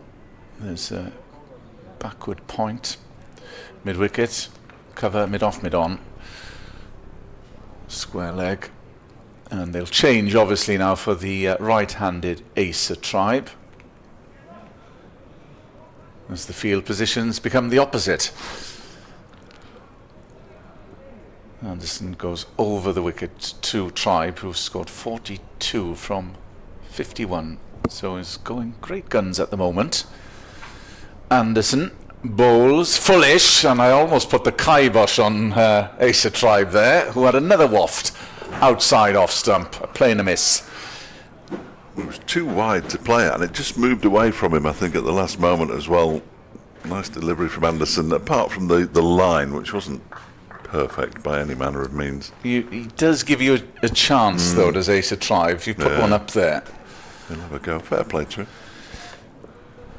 Coming in is Anderson in his first over, just straying down the leg, but there's a deep square and just a single for Tribe, who moves on to 43. Glorious conditions in the Welsh capital here at Safari Gardens, people still coming in. Be busy in town tonight, won't Few, yeah. Busy in town tonight. Oh, yeah. Well, we'll let you know where we are so you can avoid us. Well, it's been busy all week. You'd be surprised if people had any work at all. Coming in round the wicket to Ul Hassan. That's just guided down, but backward point ensures there's no single taken. My wife went running around this area. We're in the Pontcanna area of Cardiff. She passed the watering hole just not too far. It was absolutely packed to the rafters. Yeah. That's what warm weather does to everybody. It was beautiful last night. We were sitting outside. Anderson in fullish, and that's driven confidently to mid-on, and mid-off rather, and there's no run. You wanted to be sociable, you understand. Well, of course, and, of course. It was very, very pleasant. Very pleasant indeed. Another over goes by without a Glamorgan wicket falling, and this is starting to get slightly concerning for Derbyshire. Conversation at the moment is going on between David Lloyd, Brooke Guest and Martin Anderson. Meanwhile, Blair Tickner is discussing things with Wayne Madsen as the batters have a chat in the middle of the pitch, and Zach Chappell waits at the top of his mark. It's all very sedate at the moment. Yeah, they need something to happen. Who's going to be the one who makes it happen? It may well be Thompson again, who knows. Jack Morley and Nye Donald just completed their lap of the boundary with the drinks. As Chappell is on his way in to try, but gets a little squared up by that one. Ball goes into the offside. He was aiming towards leg. A good thing, of course, for our friends from Derbyshire. If you're visiting Cardiff, it's sometimes mentioned as a small town rather than a big town rather than a city, because you're so close to parks and the centre of town here. Just a great trip. It's a great trip. Chapel Bowls defended by Tribe. Which is why it's such a firm favourite during the Six Nations. Not for Welsh fans of late, that has to be said. Well, I don't feel that I should comment on the personal grief. Least said the better in terms of our performances on the right field. next to the rugby stadium, the hotel, so perfectly positioned. It's Chapel Bowls, that strikes the pad. He's going to appeal for leg before wicket. I'd be surprised if that wasn't going down leg side. It looked as if he was shaping to play it through leg. I'd be very surprised if that was going to go on and hit the stumps, but they haven't hit the pads very often. I'll look at a replay of it. Yeah. Clearly, I think it certainly hit him in front, but whether it would have gone on to hit the stumps, I'm not entirely sure. Zach Chappell, he gave up the shout quite quickly, really. Wasn't one of those where he kept screaming and bellowing at the umpire. That's umpire Tom Lungley, standing at the River Taff end as he's in again, and Tribe leaves this one that comes back after pitching, so it turns into a really good leave. Only two sorts, of course. And that was a decent one. You heard the reaction from the Derbyshire slip cordon and Chappell himself as the ball just nipped back a touch. But Tribe is still there. 43 not out. Al Hassan at the other end on 23. Glamorgan 74 without loss. 2 balls left of Chappell's fourth over. He's in now and he guides to a degree this one down to the vacant third man area. Morning, Ed. Picks up 4 more, moves to 47. 78 without loss. Another boundary. Crosses the rope in the vacant third man area. How is the away Derbyshire following? Will there be There'll be a few here, yeah, there'll be a few here, I would have thought, especially with Monday being a day off as well. Of course, yeah. I know a few came down this morning by train, on the train, just to save costs of one night. There was only a couple of us out last night. There'll be more tonight. We'll be marauding. Chapel, we won't. Polster Tribe. I'm too old for marauding. That one's pushed out into the offside. There is no run. 78 without loss at the end of the over. It's funny because I was asked, I do this little thing at 11:30 when we can actually chat with the presenter, which is nice. He said, are there a lot of people there? And I said, well, there's a few, you know. And then a 4 was scored, and he said, what's that noise then? I said, well, that's the size of the crowd. It is pretty decent. It's as good a crowd as I've seen in Sophia Gardens for a Derbyshire game since I've been covering them. I think the weather has an awful lot to do with it, of course. It certainly does. Still blazing sunshine as Anderson comes around the wicket to Al Hassan, works that square, and they'll pick up a single.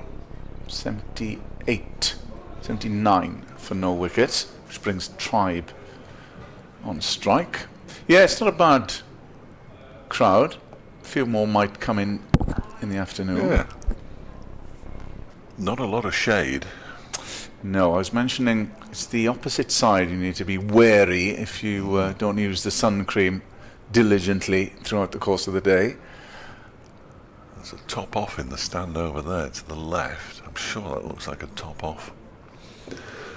Be careful, sir. Or madam. In is Anderson, fullish, and that's struck into the offside. Fielded at cover. There's no run. I'm fairly certain it's a sir. It's the only one I can see, though, fortunately. Not a big fan. In the 21st over, Glamorgan unscathed so far as Anderson starts his run up over the wicket, and wide-ish, and that enabled Tribe to get some width, and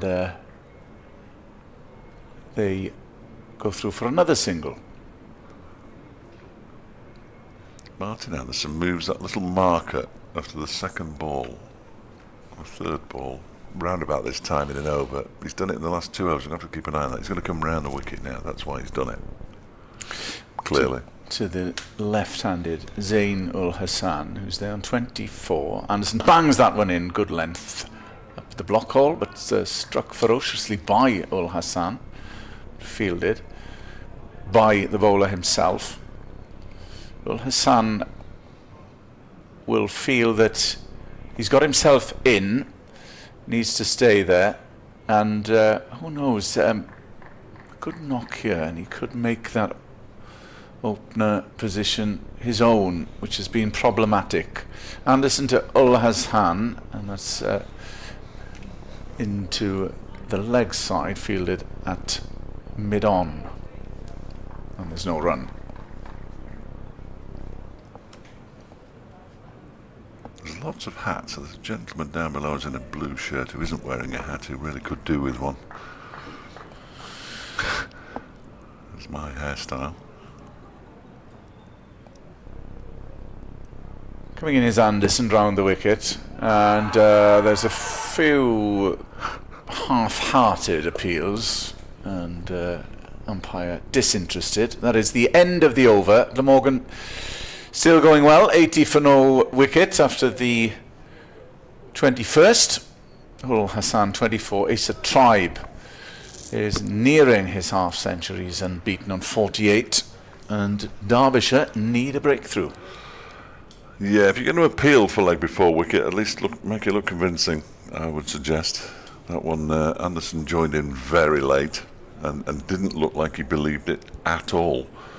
I think he was right not to believe it, because again, it wasn't going to hit the stumps. He did hit him in front, but it was never going to hit the stumps. Leicestershire have lost a couple of wickets, but they're 80 for 2 in the 20th over against Northamptonshire at Grace Road. As Zach Chappell started his career at Leicestershire, comes in and bowls to Tribe, but clips this into the leg side.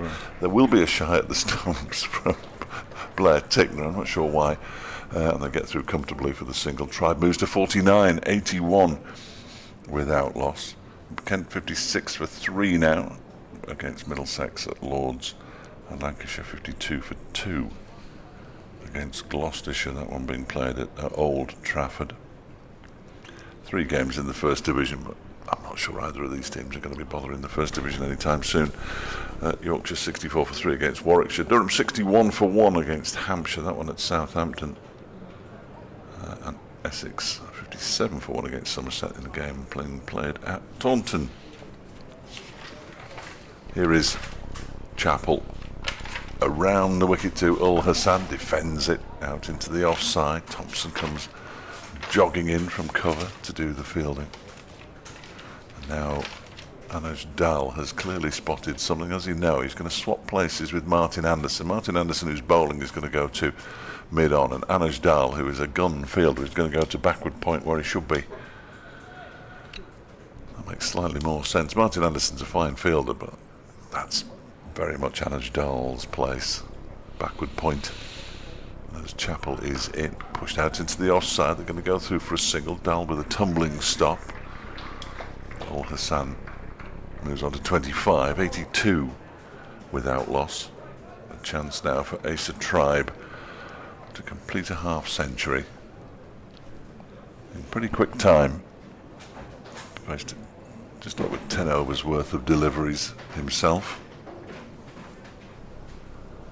Somebody comes through very urgently. No, just for a notebook. I thought we were going to get some exciting news imparted, but Chappell then in and bowls to Tribe, who drives up to mid-on when it's fielded by Tickner. There is no run.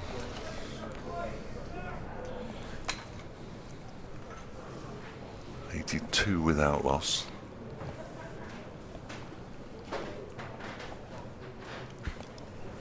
We're in the 22nd over of this Glamorgan innings, which at the moment could go on till who knows when. As Chappell is in and bowls, and that's defended by Tribe back towards Chapel. We've got 4 wickets in the first innings against Middlesex. There's 10 in all, but out 41. So a little bit more expensive than he would have liked, I'm sure. Small sample size. Alex Thompson, top of the bowling averages with 4 wickets at 24. As Chapel is in and bowls to Tribe, who clips this nicely into the leg side and will reach a half century with a boundary out towards the straight mid-wicket rope, and that's a 3rd successive half century for Asa Tribe. 53 coming off 65 deliveries. That was his 10th boundary. It's been a really nice start for him and for Glamorgan to move on to 86 without loss. There we go, confirmation. Yeah, 53 coming off 65, so good knock from Asa Tribe, his 3rd half century for the Glamorgan first team, as mentioned by Dave Fletcher, and a big fist pump between himself and Zain ul Hassan, because runs have been a problem at the top of the order, or certainly Glamorgan have been searching for that partnership at the top of the order, so this would do him no end of good, as Zain ul Hassan will face Anderson, who continues from the Cathedral Road end, coming round, and that well, was a slash outside off stump, and it went through that vacant 3rd man area for 4. Yeah.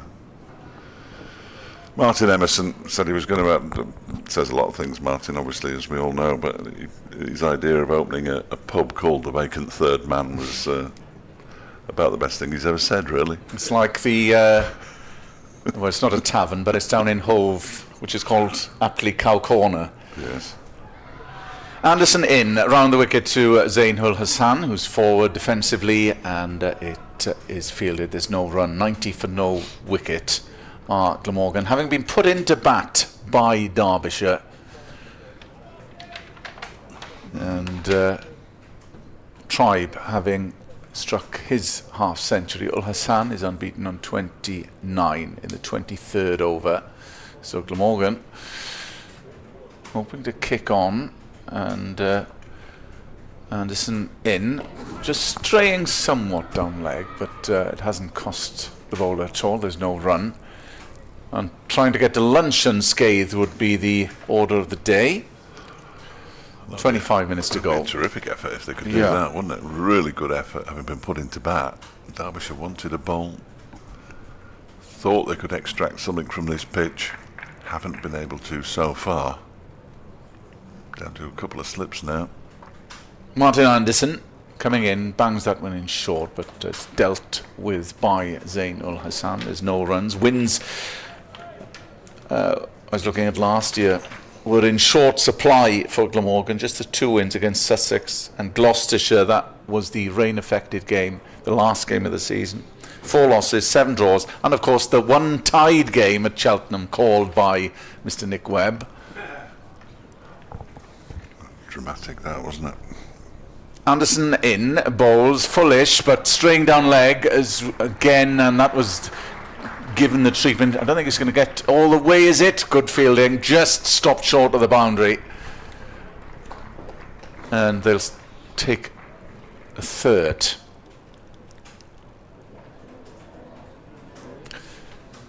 Yes, Derbyshire with 1 win last season. None the season before. Chapel seems to have got his eye in from the River Taff end, but every bowler seems to have struggled from the Cathedral Road end, just straying down leg. And even Tickner in his spell was pretty decent, wasn't he, as far as runs conceded concerned. He only conceded 14 from 6 overs. So in 11 overs, 31 runs have been scored from the Taff end. Anderson coming over to Asa Tribe. That's a waft, playing a miss outside off stump, which we've seen a few of in this morning session, but he gets away with one again. That is the end of the over. The 23rd, and Glamorgan on 93 without loss. That's a great spot by you, that. It's a great spot. It's noteworthy almost, isn't it? No, seriously. Because it's Tickner and Chappell who bowled all the overs from that end, from the River Taff end. No, they haven't got a wicket, but 31 runs, 31 of 93 runs have been scored from the far end, so that's twice as many runs from the Cathedral Road end, which perhaps they're just better bowlers, I don't know. Well, Lewis Rees, who was a little expensive, 4 overs for 27 from the Cathedral Road end, is now going to put Ken's theory to the test here. Whether it's the end or whether it's the bowler, we'll find out in the course of the next, 15 minutes or so. If it's the end, that would be interesting. Who's that? Well, it's Alex Thompson at mid-wicket. He's an off-spinner. You've never seen an off-spinner warm up for as long as Alex Thompson. He won't be able to bowl for another 10 minutes, but he's already started warming up. Here's Lewis Rees then from the River Taff end, bowls, and that one is defended by Ul Hassan into the offside, fielded by Lloyd. It's a bit early to be playing for lunch, so that must have just been a very good delivery. Chappell doing his sideways press-ups, which is A, madness, and B, very impressive. And now he's stretching out his hamstrings, lying on the ground, currently at mid-on. No stranger to the inside of a gym, Zach Chappell. I think he likes that one size too small shirt. 93 without loss. Rees bowls, and that's pushed up to mid-off this time, but it's fielded by Kame. Now, interestingly, Tickner has come down to long leg, so I wonder if he's going to have a go from the Cathedral Road end. He's usually a little closer to the bat than he currently is. 2 slips and a gully, a backward point, a cover, a mid-off, a mid-on, a mid-wicket, and that long leg that we've just been talking about. As Rees is in again to Ul Hassan, who drives that but mistimes it horribly into the offside, and it's fielded by David Lloyd, running around to his right-hand side. It's an enormous fly in the commentary box. I don't know where that's come from. Very unpleasant. I'm not a big fan of. I can cope with them. I mean, I'm not going to run out of the room. I sat on a wasp earlier this year. Oh, that was very exciting. I thought the bed had broken. I thought some spike had gone into my backside. His reason that one is driven just to the right of mid-off. You know what I mean. Fielded by Harry Kane. Yeah, it wasn't great. The wasp didn't survive, sadly. Is that a fly or a wasp? I think it's a fly, but I don't know. I'm no entomologist. I'm not an etymologist either. As in comes Rees, the balls. That one is cracked into the onside. There might be a chance here of a catch, and it's taken by Martin Anderson. He's rather thrown it away there, I'm afraid, has Zain Ul Hassan. It was a pull across the line. The ball looped into the air, and the catch was very comfortably taken indeed in the end. And Derbyshire do get the breakthrough, and it's come from the River Taff end. I think Ken's theory has got something going for it, as Derbyshire finally get that breakthrough. 93 for 1 are Glamorgan, as Ul Hassan goes for 32. Well, I think it was there to be hit. He just didn't get enough on it, and if it came on to him quicker than anticipated.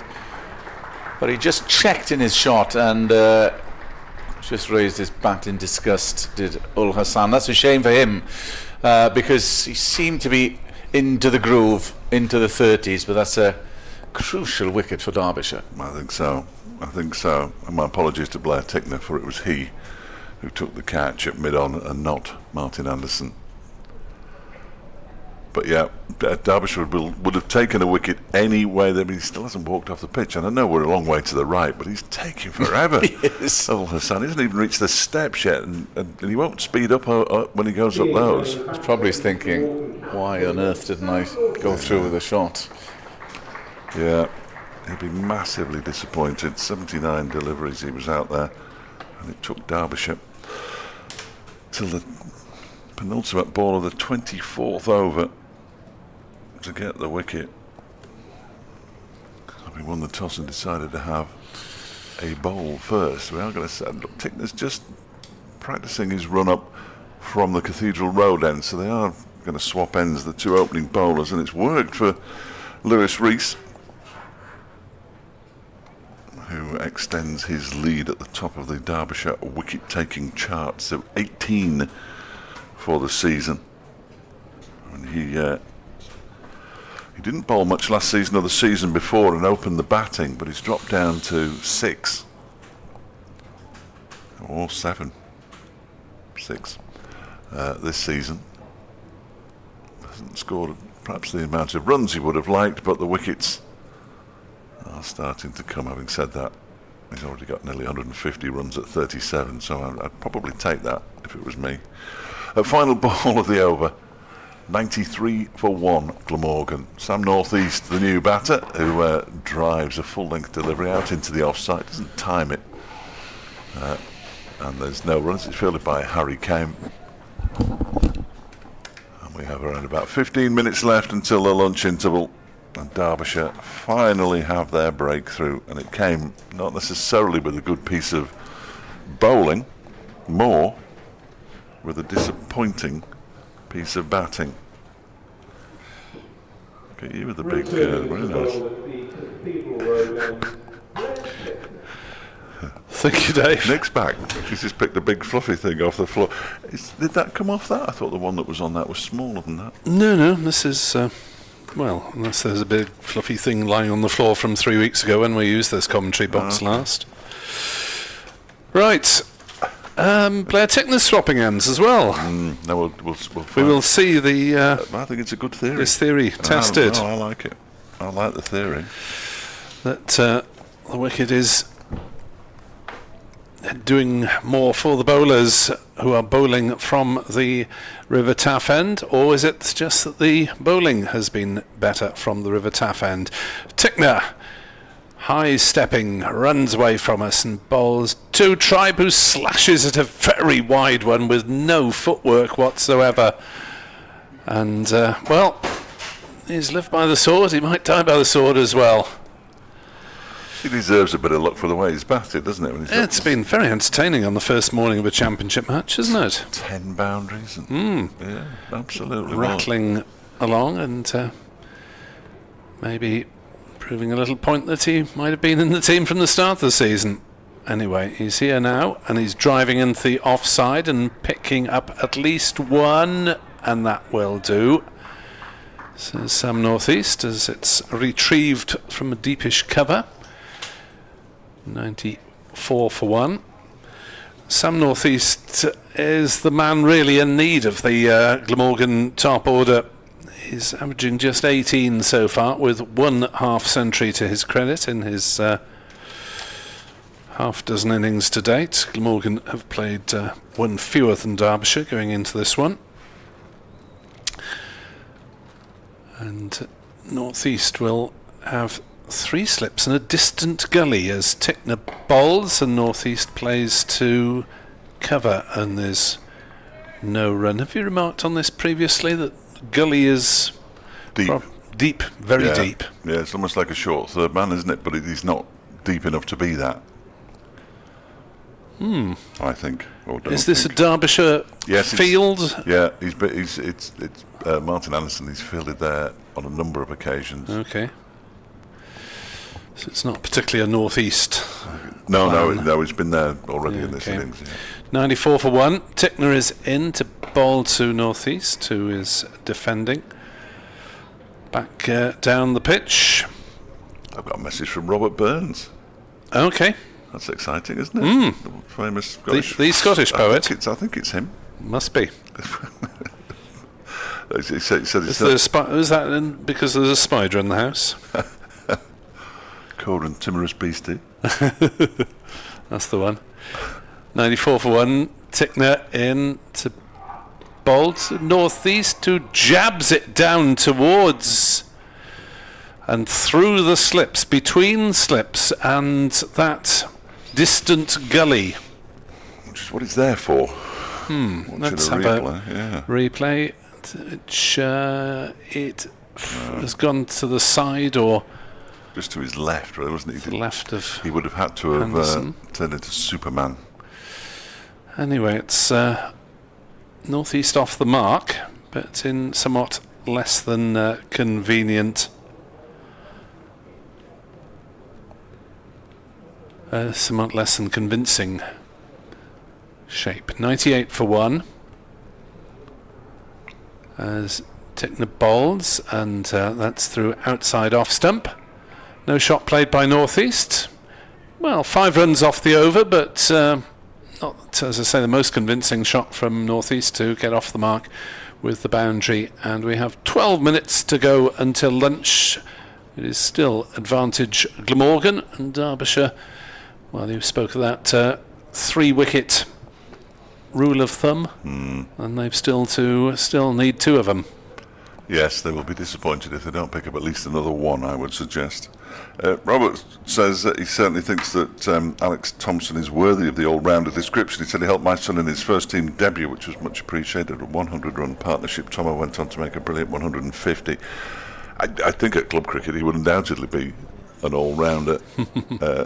His first-class stats show that he averages 16.5 with the bat and 38.8 with the ball, which doesn't quite qualify him as an all-rounder. He's certainly capable with the bat, though, as Lewis Rees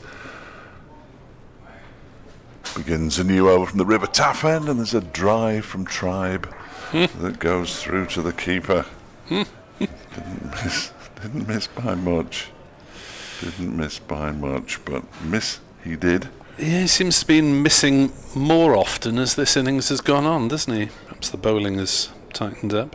But missing is good. Well, yes, it's better than edging. I'll say.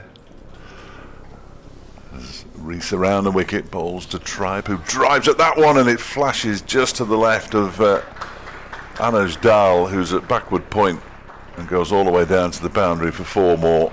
Dal flung himself to his left, and the 100 is up for Glamorgan after 25 overs and 2 balls. So slightly slower second 50 than the first. The first came in 10.5 overs.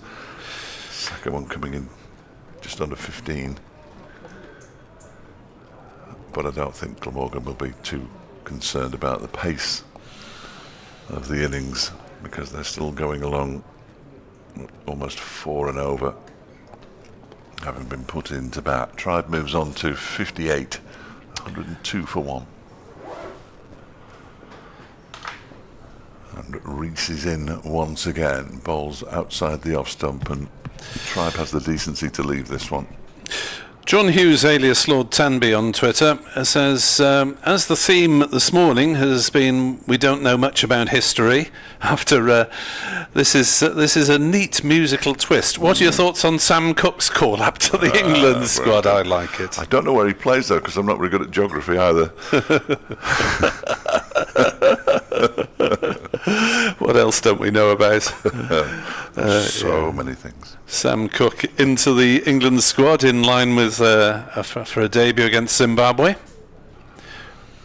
Rees is in. That was bowling. Off stump's gone.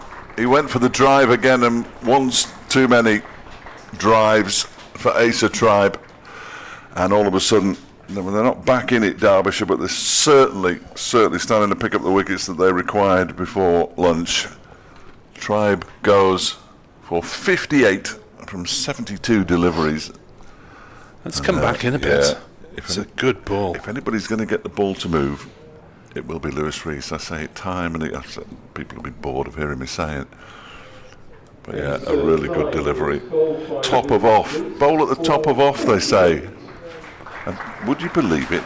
It works. Glamorgan 102 for 2. I mean, he's naturally moving the ball in as a left-arm bowler, but that's also moved off the pitch a little bit as well. Just enough to beat Tribe's aggressive attacking shot. And speaking of aggressive attacking shots. In comes Kieran Carlson, who's not short of those. Excellent. So that England squad, inexperienced pace attack. Gus Atkinson, Matthew Potts, Josh Tongue and Sam Cook as heralded. Derbyshire remains in the England squad despite taking 2 wickets at 152 apiece for Glamorgan. But Sam Cook, I suppose someone who's been... Well, why he hasn't played for England before well, now is a mystery. Belated recognition, overdue recognition, yes, I think, that for would be a good way of England. describing it. He's been an astonishing bowler, taking lots and lots of wickets in the first division. Yes. Not much more he could have done, really. Yeah, I mean, his grown another perhaps 6 inches taller. His mate at Essex, Jamie Porter's probably unlucky as well. Yeah, absolutely. So England without Wokes, Wood, Cars and Stone for various reasons. Archer's at the IPL. Yes, the England problem in keeping fast bowlers fit. Discuss.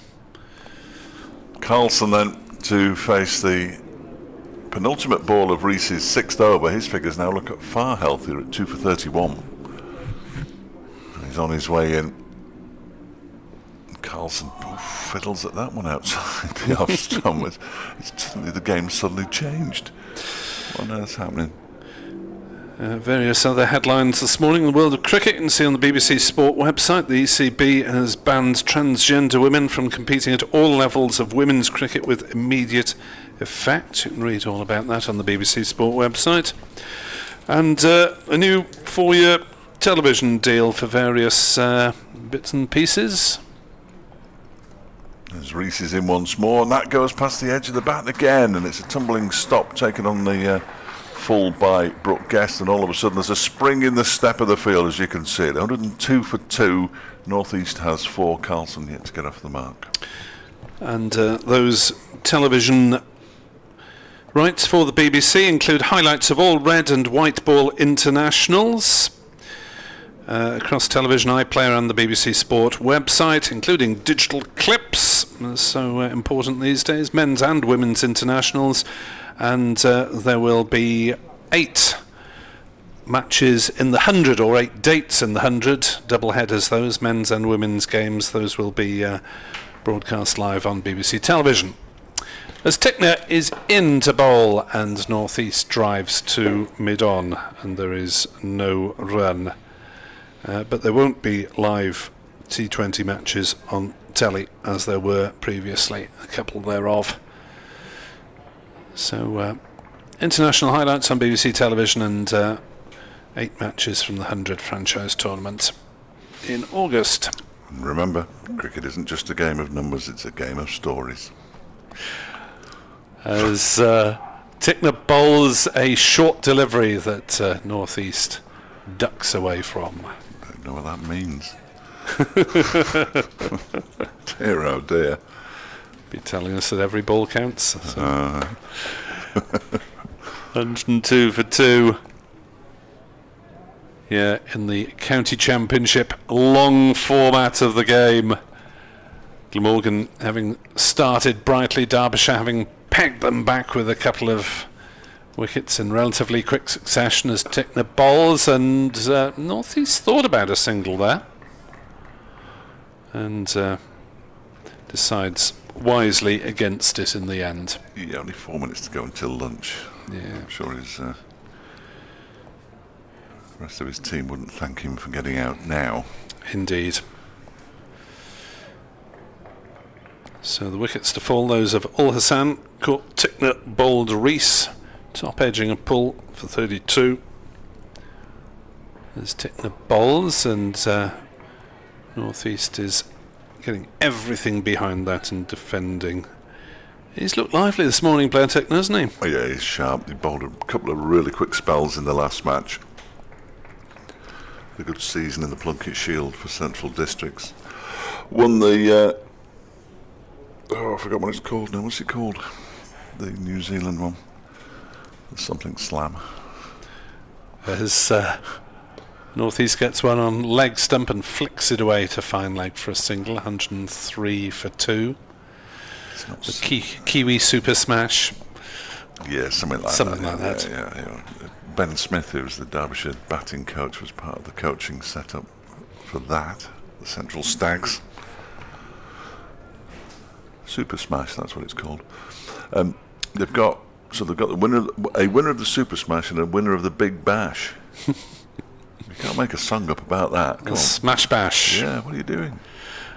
Tickner, Bowles and Carlson's hurried by that one a little. Is getting some good wheels at the moment, is Blair Tickner. And will probably be almost certainly be his last over before lunch. The 27th of the innings, so the scoring rate just a tad under 4 runs and over still, and we are not going to see the token over the spin before lunch. Well, I think it would have been foolish to have taken Lewis Rees off, obviously, with him having taken wickets in successive deliveries. No, not successive deliveries, successive overs. Indeed. Can he get a third and send everybody to lunch, which will be around about immediately, you would have thought, given the time. Rees is in, bowls to northeast, who defends this one up towards mid-off, where David Lloyd finds himself. Really? I think so. I'm assuming he's polishing the ball rather than just leaning down on his knees. Yes, he is. He's polishing the ball. He's only third favourite slipper at the moment, is he? Well, Caleb Jewell and Wayne Madsen rarely move out of there. That's the overseas Australian and the captain's prerogative, I think. As Rees around the wicket. This one is driven. That'll be 4. No, it won't, because he hasn't timed it as well as I thought he had. And Lloyd is giving chase, and despite only having little legs, he gets there in good time. And they come back for a second. Northeast moves on. He'll kill me for that. The throw was on its way quickly, but it wasn't accurate. It wasn't hugely accurate. Bless him. At Grace Road, he was fielding on the cover boundary in front of the manual scoreboard in the blazing heat for 2 full sessions. I mean, his knee's not great. And he's just gesturing now as if to say, that's me done. So, yeah, got to be careful of doing. Now, Lewis Rees is struggling with something. Oh, dear. Right hamstring. Oh, this happened in the last game. He went off after bowling 1 over and 4 balls in the second innings. He's all right at the moment, though. Yeah, I was slightly surprised to see that Rees and Anderson hardly bowled on Monday and were both in the lineup for here. Well, Anderson didn't bowl because there was a lot of spin and they didn't require him, right. Mickey Arthur told us. But Rees actually left the field after an over and 4 balls and never bowled again, which was slightly concerning.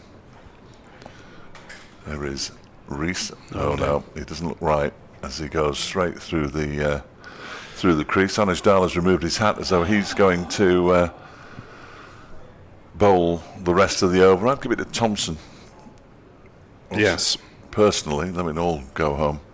And we can all get off to lunch quickly. But at the moment, I'm not entirely sure yet. Anuj Dal has removed the sun hat and he's going to do it. And Lewis Rees has got his hand buried, his head rather, buried deep into his sweater.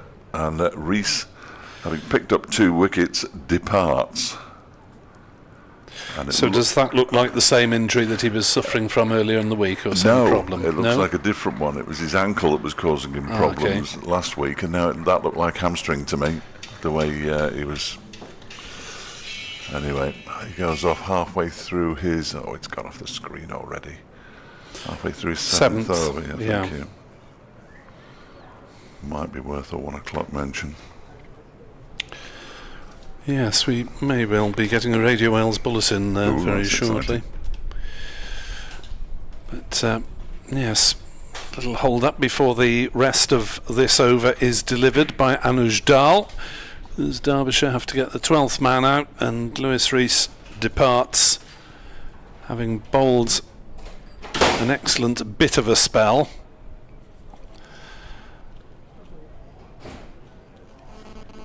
And then limped off. So possible problems for Lewis Rees for the second time in a row. 105 for 2. North East has 7. Carlson yet to score. He's only faced 3 deliveries. And Dahl is into bowl. And North East is forward defending out into the offside. And there is no run. So Derbyshire bringing in Dahl for Morley for this game. So they do have reasonable seam bowling resources with Anderson as well. 5 credible seamers involved. As the next delivery is outside off stump and allowed to go through by Carlson.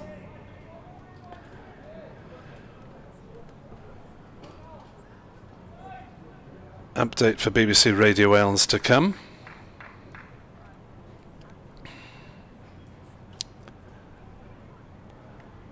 As Dahl retreats towards the River Taff end, from where Lewis Rees has taken the couple of wickets to fall so far. Here's Dahl into bowl. North East leaves. Glamorgan 105 for 2 with 1 delivery to come before the lunch interval. They started really brightly. Asa Tribe, his first match of the season, driving fluently on his way to 58. Zain Ul Hassan made 32, but they fell in successive overs to Lewis Rees, the Derbyshire all-rounder, who's just limped off with what looks like a hamstring injury. Carlson is yet to score. North East 7. Glamorgan on the verge of lunch are 105 for 2. And here is that final delivery, bowled by Dahl and played by North East gently to mid-on. There's no run, 105 for 2 then. Well, a strange session. Glamorgan taking the initiative, Lewis Rees wresting some of it back, but then departing Dave Fletcher, which will cause some concern, even though, as I mentioned, Derbyshire do have reasonable seam bowling resources without him. Yeah. Well, yes, they certainly have the bowlers to cover for Lewis Rees. They wouldn't want to lose another one. But yeah, Glamorgan's morning for 40 minutes, and they raced to 93. But those 2 wickets for Lewis Rees have sort of pulled it back a little bit for Derbyshire. Still Glamorgan's morning, I would say. They would have wanted 3 wickets minimum, Derbyshire. But North East and Carlson can come back in the afternoon and wreak more havoc. There we are. We will be back to wreak havoc or otherwise at just after 1:40. We finished a little bit late, so they'll be resuming around about 1:43, 1:44 as various groups of youngsters prepare to invade the outfield and display their quick cricket feel skills, no doubt. And mixed feelings for the 2 teams heading to dressing rooms, with Glamorgan 105 for 2 after 20 overs.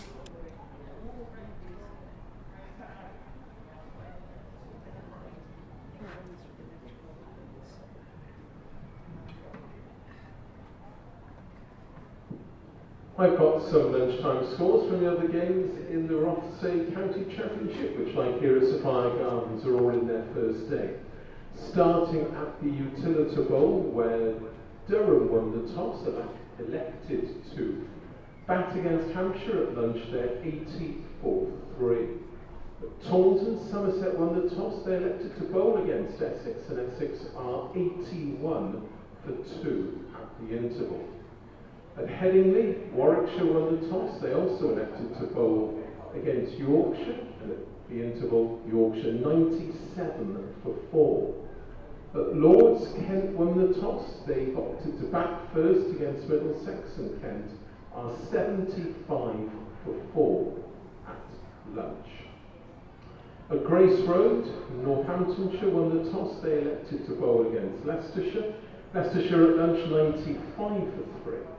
And in the other game at the Emirates Old Trafford, Lancashire won the toss, elected to bat against Gloucestershire. And at the interval, Lancashire 79 for 2. A reminder that the official Glamorgan website, www.glamorgancricket.com, contains details of how to purchase tickets for all forthcoming games here at Sapphire Gardens this summer. That includes the one-day internationals on Sunday the 1st of June when England meet the West Indies. The IT20 here on Wednesday the 10th of September when South Africa are England's opponents. Also on the official Glamorgan website are details of the various matchday hospitality packages which are available for every home game here at Safari Gardens. If you're seeking a scorecard, they're available free of charge from reception. Reception is situated on the ground floor of the Thatcher's Pavilion, and that's where you can also purchase a copy of the 2025 Glamorgan Yearbook. The Glamorgan Club shop, run by Missouri Sports, is open today, situated opposite Gate 2, and is selling, as always, a wide range of cricket equipment and other items, including replica Glamorgan kit, plus a range of recently published cricket books. As far as refreshments are concerned, a full range of food and drink can be purchased in the Pyramid Lounge, also on the ground floor of the Thatcher's Pavilion, and don't forget there's a 10% discount for Glamorgan members on all food sales. Hot drinks and snacks and cold drinks can be purchased from the mobile unit beneath the Caster Howell stand at the Cathedral Road end of the ground. Snacks are also available for purchase from the vending machines situated at the rear of the indoor school. And don't forget there are water bottle refill points around the stadium, which in these warm conditions we strongly advise you to use. Now, coming on to the outfield are the boys and girls from Roth Park Primary School. Now, this morning they've been learning more about the wonderful game of cricket. They performed the Guards of Honour this morning, and now they're going to be giving us a display of their quick cricketing skills. Girls and boys, we hope you're enjoying your time here at the home of Welsh Cricket. We look forward to seeing you again very soon. Now, the Museum of Welsh Cricket is also open today. It's situated on the first floor of the National Cricket Centre, together with the Glamorgan Cricket Heritage Gallery. The facilities in the museum have recently had a refit. There are now new panels and displays for you to enjoy and to read, some new films for you to watch. The video playing at lunchtime today features members of the 1969 Glamorgan playing squad, reminiscing about the season when they won the county championship. There's also a second-hand bookstore with old cricket books, old Glamorgan yearbooks, and a range of other items and souvenirs, all on sale to raise funds for the running of the museum. The museum will be open until the end of the tea interval. Finally, a reminder that we stand against all forms of discrimination, and there is no place in it for our sport. We will embrace and celebrate differences everywhere, knowing that with diversity, together we are stronger. Here at Glamorgan County Cricket Club, we are dedicated to raising the game. So, if you witness any form of discrimination, you can challenge it and call it out by contacting in strictest confidence your nearest steward. Thank you very much. Diolch yn fawr iawn.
Right, first ball of the morning is left by Zain Ul Hassan outside off stump. Over the wicket is into the left-handed Ul Hassan, and that was a very odd delivery outside off stump and something of a freebie, and Ul Hassan smashed it away.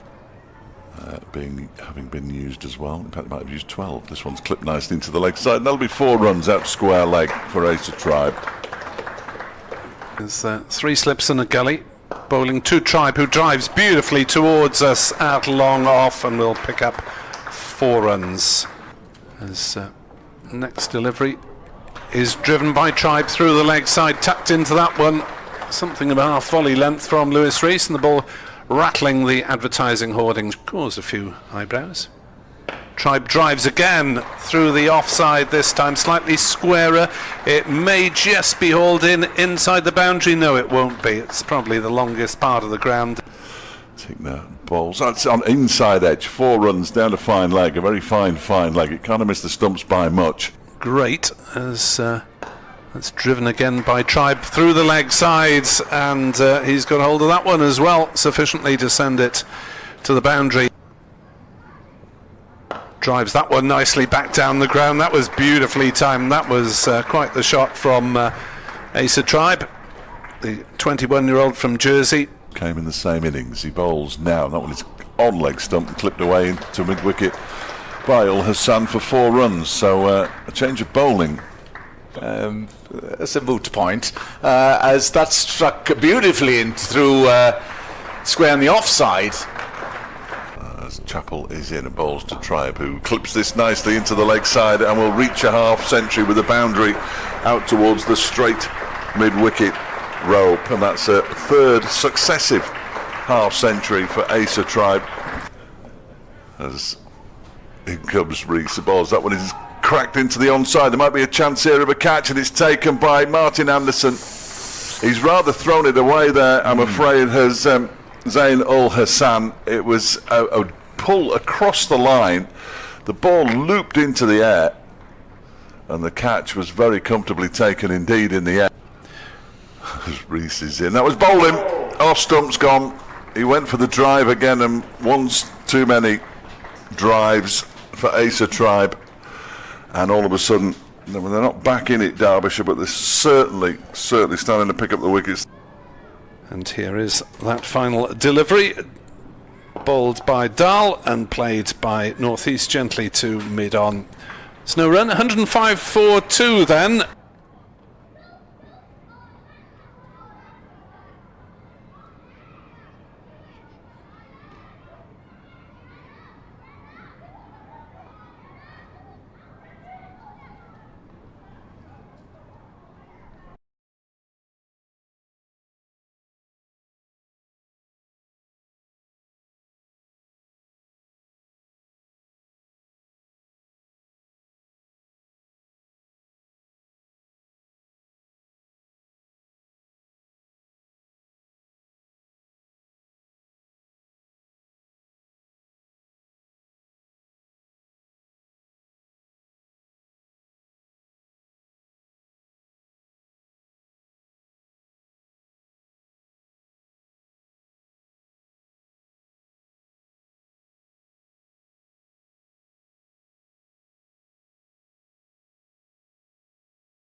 after lunch, Sam Northeast and Kieran Carlson to resume the bowling duties for Derbyshire at the Cathedral Road and Blair Tickner. And to resume the commentary duties, Dave Fletcher and Nick Webb. Well, I wonder if Blair thinks of them as duties. I know he's contracted to play cricket, but I hope he still enjoys it and he doesn't think it was his duty.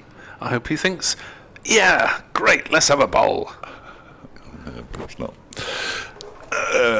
Yeah, interesting. This is going to be a fascinating start to this session, because if Derbyshire can make further inroads, then they will clearly feel justified in bowling first. And if Glamorgan's two batters, Sam Northeast and Kieran Carlson, can get themselves in, then they will clearly feel that they're on top as Tickner begins new over, and it comes off the edge of his bat and goes down to the vacant third man area for 4, first ball. And Carlson, who hadn't scored in the 3 deliveries he faced before lunch, gets off the mark with a boundary. 109 for 2. Go. Yes, it's had an interesting chat with Carlson at Lord's, and asked him if he was looking to find lower gears this season, which may seem a strange question, but he did go along with the premise, otherwise I'd have been very embarrassed if I'd been completely misreading his game. Waits now as Tickner's in. Oh, that one is defended into the offside. It's fielded by Kame. But yes, he is looking to be a little more judicious into his shot play, I think, and be prepared to grit it out and defend for periods when necessary. Rein it in, son. Rein it in. As a now vice captain and a senior member of the side, even though he's still one of the youngest, or one of the younger at 26 in what is quite an old team. He waits now with 3 slips and that deep gully in place as Tickner comes in and bowls to him, and he cuts that into the ground and it bounces up into the hands of Anuj Dal at backward point. The County Cricket Members Group on X are running a survey on the domestic schedule review, and tell us they'd be grateful for any mentions during commentary, and they are on X at CC Members Group, should you wish to put in your tuppence worth into the debate. Take a while. Here goes Tickner again. Bowls to Carlson, who's beaten by one that just holds its line. Played inside it in the end. Neil Thornycroft on X says he always looks forward to Mr. Fletcher's commentary. Really? There we are. Is he a relative of yours? Distant, probably. I would imagine. That's very kind of you. I'm not sure I entirely believe you either.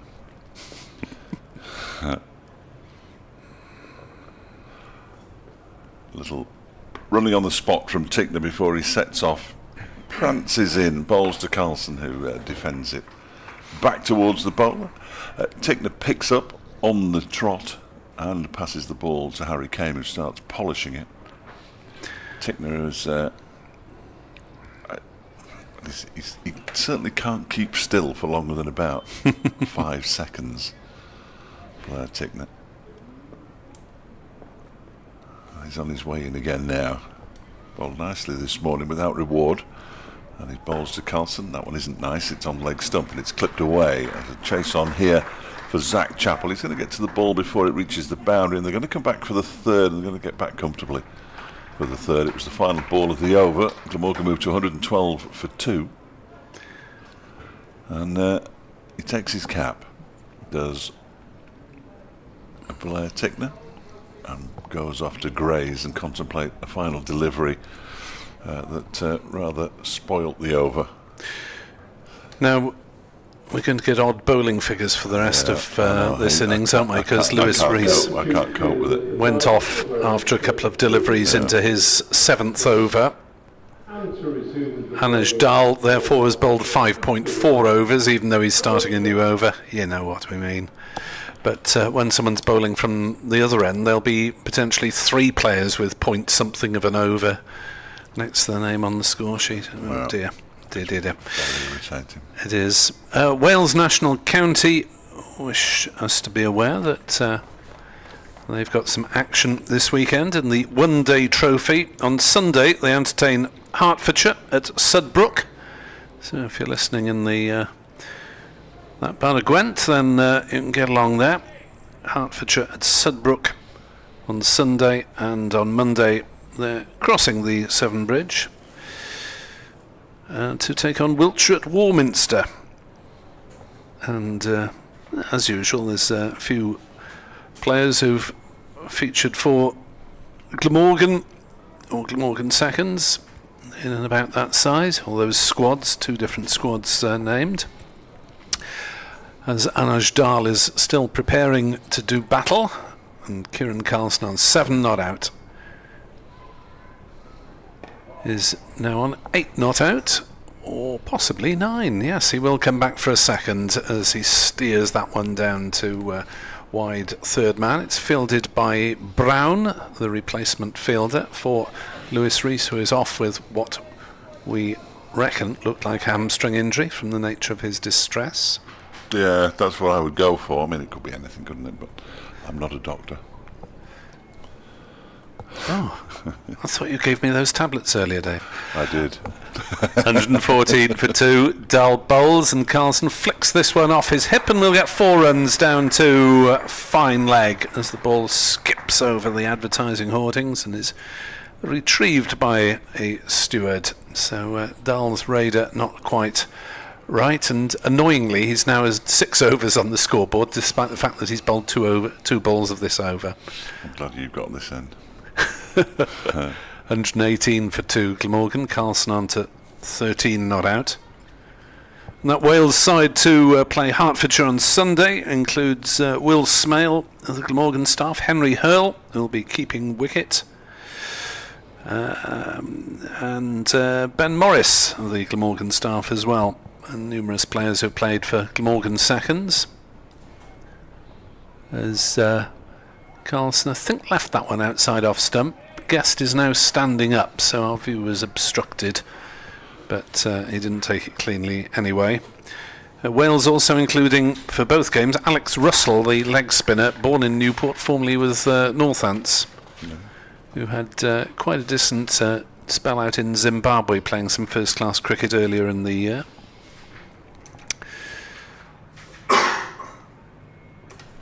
As Dahl is in, bowls to Carlson, who again leaves outside off stump. This time Guest does take it cleanly.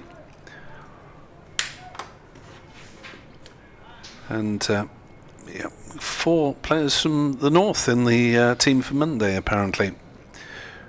So good luck to Wales, playing at Sudbrook on Sunday and Warminster on Monday.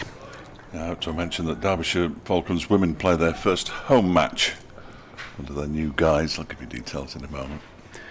As Dahl is in, bowls to Carlson, who leaves. I take it on Yorkshire's women. That's tomorrow in the Metrobank One Day Cup. It's a 10:30 start at the county ground. Free entry, and the members' lounge is open to all. So if you ever wondered what happens in the members' lounge, tomorrow is your chance to go and have a look. First home game for Derbyshire Falcons women at the county ground. So an historic day for Derbyshire women tomorrow. Take your phone, listen to us on the app, watch the cricket there. Dahl bowls, Carlson leaves, through to Guest. 4 balls in a row left outside off stump, 118 for 2 at the end of the over. Yeah, Glamorgan women, who have played 2 home games, won 1, lost 1. They're at Bristol tomorrow, playing Gloucestershire in a 50 over competition, and then they're playing Gloucestershire again on Monday, and I'll have to check the venue for that one, but in a different competition, I believe. Right, so that T20's underway, presumably. I presume that's well, let's look at the very small print. Yeah, T20 Cup. Right. That's on Monday. comes Tickner to begin a new over from the Cathedral Road end with 3 slips in place, and that one's left alone outside the off stump by Northeast to go through to Brooke Guest. He doesn't take it cleanly, or if he does, he tosses it to Caleb Jewell and he drops it. Somebody dropped it. I wouldn't to point the fingers unless I'm 100% certain, but one of them dropped it. Monday's game for the Glamorgan women is at Newport. Well, they played last weekend's game. Glamorgan's second 11 venue. Very nice ground it is too. As Tickner is in once again. That one is clipped off his legs by Northeast, and that's down towards the deep backward square leg boundary. It's fielded by Alex Thompson, and they come back for 2. Northeast into double figures. He's on 11. No, he isn't. It's already up there. He's on 9. 120 for 2. I do wish they wouldn't preempt people on scoreboards. Just go with the flow. They're quick on the draw. Sometimes they are and sometimes they're not. That's the worst. As Tickner bowls, that one is guided out into the offside. That might be 4 runs. It will be 4 runs. Right up on his toes. Sam Northeast, who's gone to 13, although the scoreboard hasn't moved yet. 124 for 2. That was a really nice shot. And we knew that was going for 4, but we didn't know the other one was going to be 2. Oh, you're getting very pernickety. Well, give us a chance. Give us a chance. Full of lasagna and potatoes, as we are, double carbed. Oh, no. No, you didn't? No, not potato. You don't have potatoes and pasta, do you? You do at Sophia Gardens. No, you don't. Well, you do, but you don't. You have the opportunity. That was just a few too many carbs, really.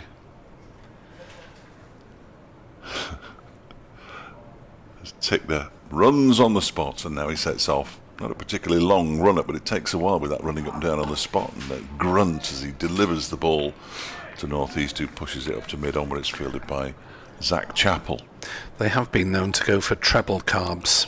Really? Of offering lasagna, potatoes and garlic bread. Yeah, that's probably overdoing it, isn't it? Probably overdoing it. It is for the commentary team of your the waistlines of your sedentary commentary team who don't have the opportunity to do exercise during the course.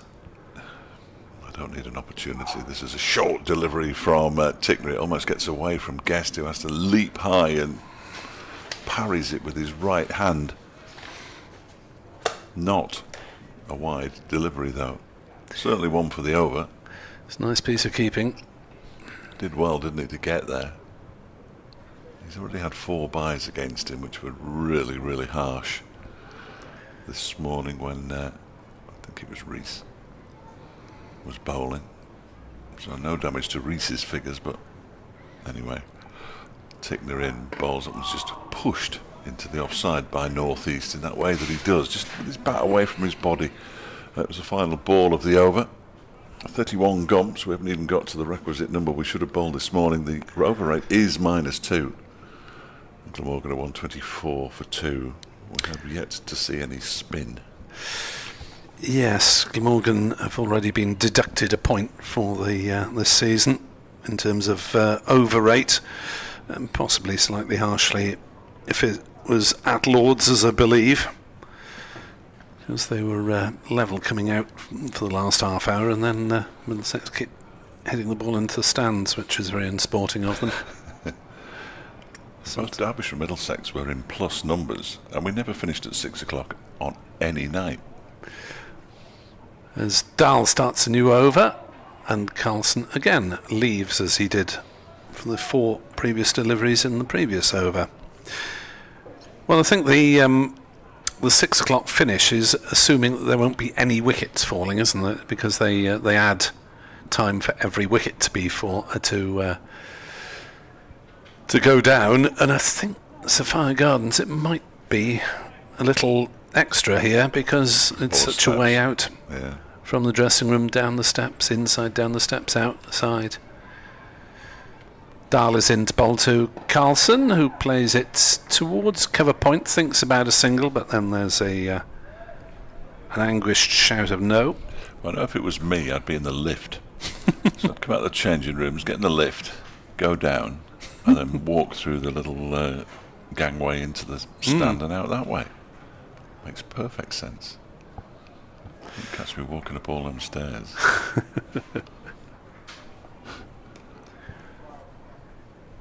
On his way in again is Anujdal.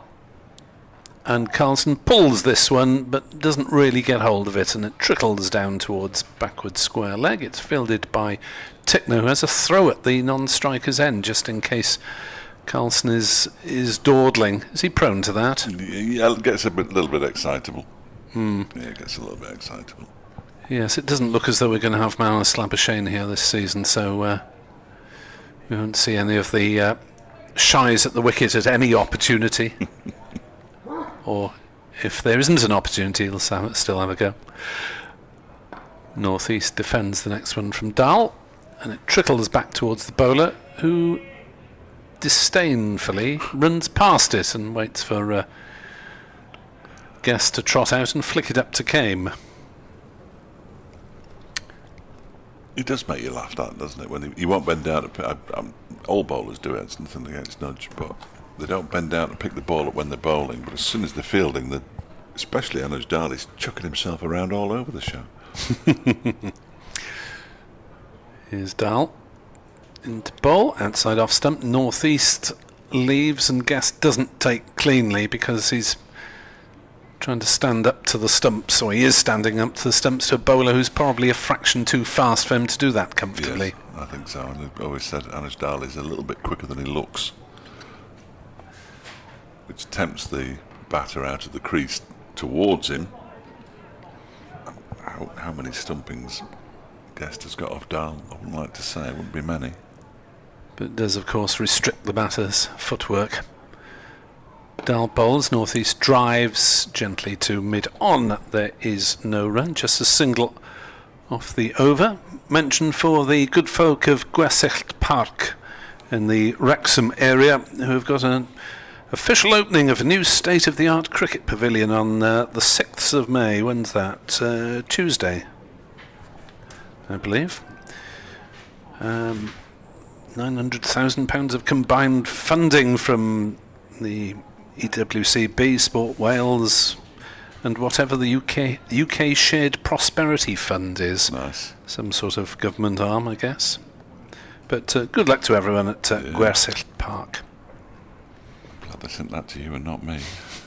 I'll pass it on if you like. No, I'm happy for them, but I'm not sure about the pronunciation I would have come out with. As Tickner begins a new over with a short delivery to Kieran Carlson. And again, he's off the floor when he takes that ball, Brooke Guest. He started this over at a very inopportune moment. Ah, yes, you have to update the radio listeners. Yeah, it's the first of the timed. Oh, punchy, 20 seconds. Yeah, anything less than you can hear them getting nervous in the back in the studio. Crashing the shared programme. As Tickner is in again and bowls. That's a fuller length, but there's good bounce on that as well. That was a sharp delivery. It was well left alone by Carlson. 125 for 2. It remains. I could offer to practice crashing your thoughts if you like. But silences are better than crashing on radio. Sometimes, yes, anyway. Sometimes. Dave Fletcher will be off to do that, and I'll describe the rest of the Tickner over. At 125 for 2 here on BBC Sport Online. Kenneth Davis, Dave Fletcher and myself, Nick Webb. Your commentary team, Edward Bevan, with us over the weekend as well. As that's turned off his legs nicely by Carlson, down to fine leg. And they go through for the single. 126 for 2. Our apologies to Derbyshire listeners listening tomorrow. You will not hear the sounds of Mr. Dave Fletcher on the grounds that he is following the progress of Burton Albion for BBC Radio Derby listeners. Tickner is in to bowl, and North East plays a rather odd leg glance, but it's effective enough and gets the ball down to backward square for a single. 127 for 2, so these two trying to rebuild the equilibrium that Glamorgan had for that opening stand of 93 between Zainul Hassan, who made 32, and Asa Tribe, who made 58, both falling to Lewis Rees, who's now off the field injured. Tickner's in, bowls another short pitch ball that Carlson manages without too many alarms to get out the way of. Umpire Newell tells all and sundry, or signals to all and sundry, as if any reinforcement were needed. And that's an official short pitched ball. One of his couple for the over. Derbyshire still persisting with the very deep gully position. As Tickner bowls, and that one's gone through Carlson. And that one was a real effort ball from Blair Tickner. Fine delivery to finish the over. Unfortunately for him, he didn't find the edge. A little bit of movement off the pitch, and Carlson slightly fortunate not to get an edge to that one. 127 for 2. There's 20 seconds of finest cricket reporting has been delivered to the radio listeners of the East Midlands. 19.62 seconds it turned out to be, I'm afraid. So, 0.38 of silence. Good old Wesley. Before Good Afternoon East Midlands kicks in. No idea what's on in the afternoon. I can't really say too much because I'll get into trouble. Here's Anoj Dal from the River Taff end, driven back towards him by Northeast, and Dal does bend down and field off his own bowling before tossing the ball to Harry Kame, who is the designated polisher. That usually falls to Lewis Rees, but of course he's not there. Hopefully we'll get some kind of update over the course of the evening and into tomorrow morning. We'll certainly do our best to bring anything to you. There's Dal. He's in again, and this one is driven by Northeast up to mid-off this time. That's David Lloyd at mid-off. Weather, by the way, if you're thinking of coming down, is meant to be toasty again tomorrow, around about 20 degrees in the Welsh capital. Sunday, slightly cooler, 16 degrees according to the BBC forecast, and 15 on Monday, but thankfully there's no rain in the forecast at the moment. Not at all. The clouds are still over those hills over there. As Dahl is in, and that one is pushed by Northeast into the offside. Kame does the fielding, and there's no run. They're not particularly threatening looking clouds, I think it's fair to say. And in fact, they're up towards Ponty or Merthyr, somewhere that way. Well, the fact that the wind is blowing from in off the sea, so that's a southerly, isn't it? But looking by the flags on the pavilion. Yes, thankfully we haven't had the breeze blowing on the microphone as yet. Oh, it'll happen. It always happens here. It's a very sensitive microphone. Part of the fun. As Dal is in again, and Northeast pushes it once again to Harry Kame. The score remains 127 for 2. 22 runs added since lunch. Carlson, who hadn't scored before the interval of 15, Northeast has doubled his lunchtime score to 14. And we're now officially into the third of overs, as we're into the 34th. As Dal bowls, Northeast gets one on his pads, clips it into the leg side. Thompson slides across a pitch that's clearly being prepared for some action in the not too distant future, and that'll have delighted the groundsman and the rest of his staff. And they pick up a single. Well, they'll be working overtime this month because there are 3 championship games out of the 4 rounds. Yeah, so Derbyshire no game next week, and then it's Old Trafford before returning home to play Kent. Important little spell as Dahl bowls, and it's been driven by Carlson off a thick edge down towards backward point. Pat Brown fields, and they come back for a couple. Carlson moves to 17, 130 for 2, and it was the final ball of the over because I've now picked up Dahl's, and he finishes on point 4. Northeast has 15 and Carlson has 17. A couple of goals on the stream. Look, they're getting a bit friendly. Just be careful, you boys in the stream. You don't want anything way before the watershed. Oh, no, I think. Well, I don't know. I think they look hostile rather than. Oh, I thought they looked quite. That's what I look when I'm friendly. Who knows what they're up to? Yeah. Good luck to them. Ornithologists Good luck to them anyway. Whatever they're up to. As Blair Tickner, the 31-year-old Kiwi, will get underway with his extraordinary little dance up and down, and then he accelerates towards the stumps and bowls, and North East again leg glances for a single, 2 backwards square, 131 for 2. The England squad to face Zimbabwe. Ben Stokes captain, Gus Atkinson, Shoaib Bashir, lately of this parish, Harry Brooks, Sam Cook, Jordan Cox, Zach Crawley, Ben Duckett, Ollie Pope, Matthew Potts, Joe Root, Jamie Smith and Josh Tongue. So some of that squad had been widely leaked, to be honest. It's an inexperienced pace attack, to say the least. But it is Zimbabwe. As Carlson on the defensive pushes up towards mid-on, well, presumably the thought was that it wasn't worth risking any of the injured players against less experienced test opponents. I believe tickets are still available. Jordan Cox, the uncapped Essex batter, is cover for the top order batting. Jacob Bettles still at the IPL. As that is defended by Carlson.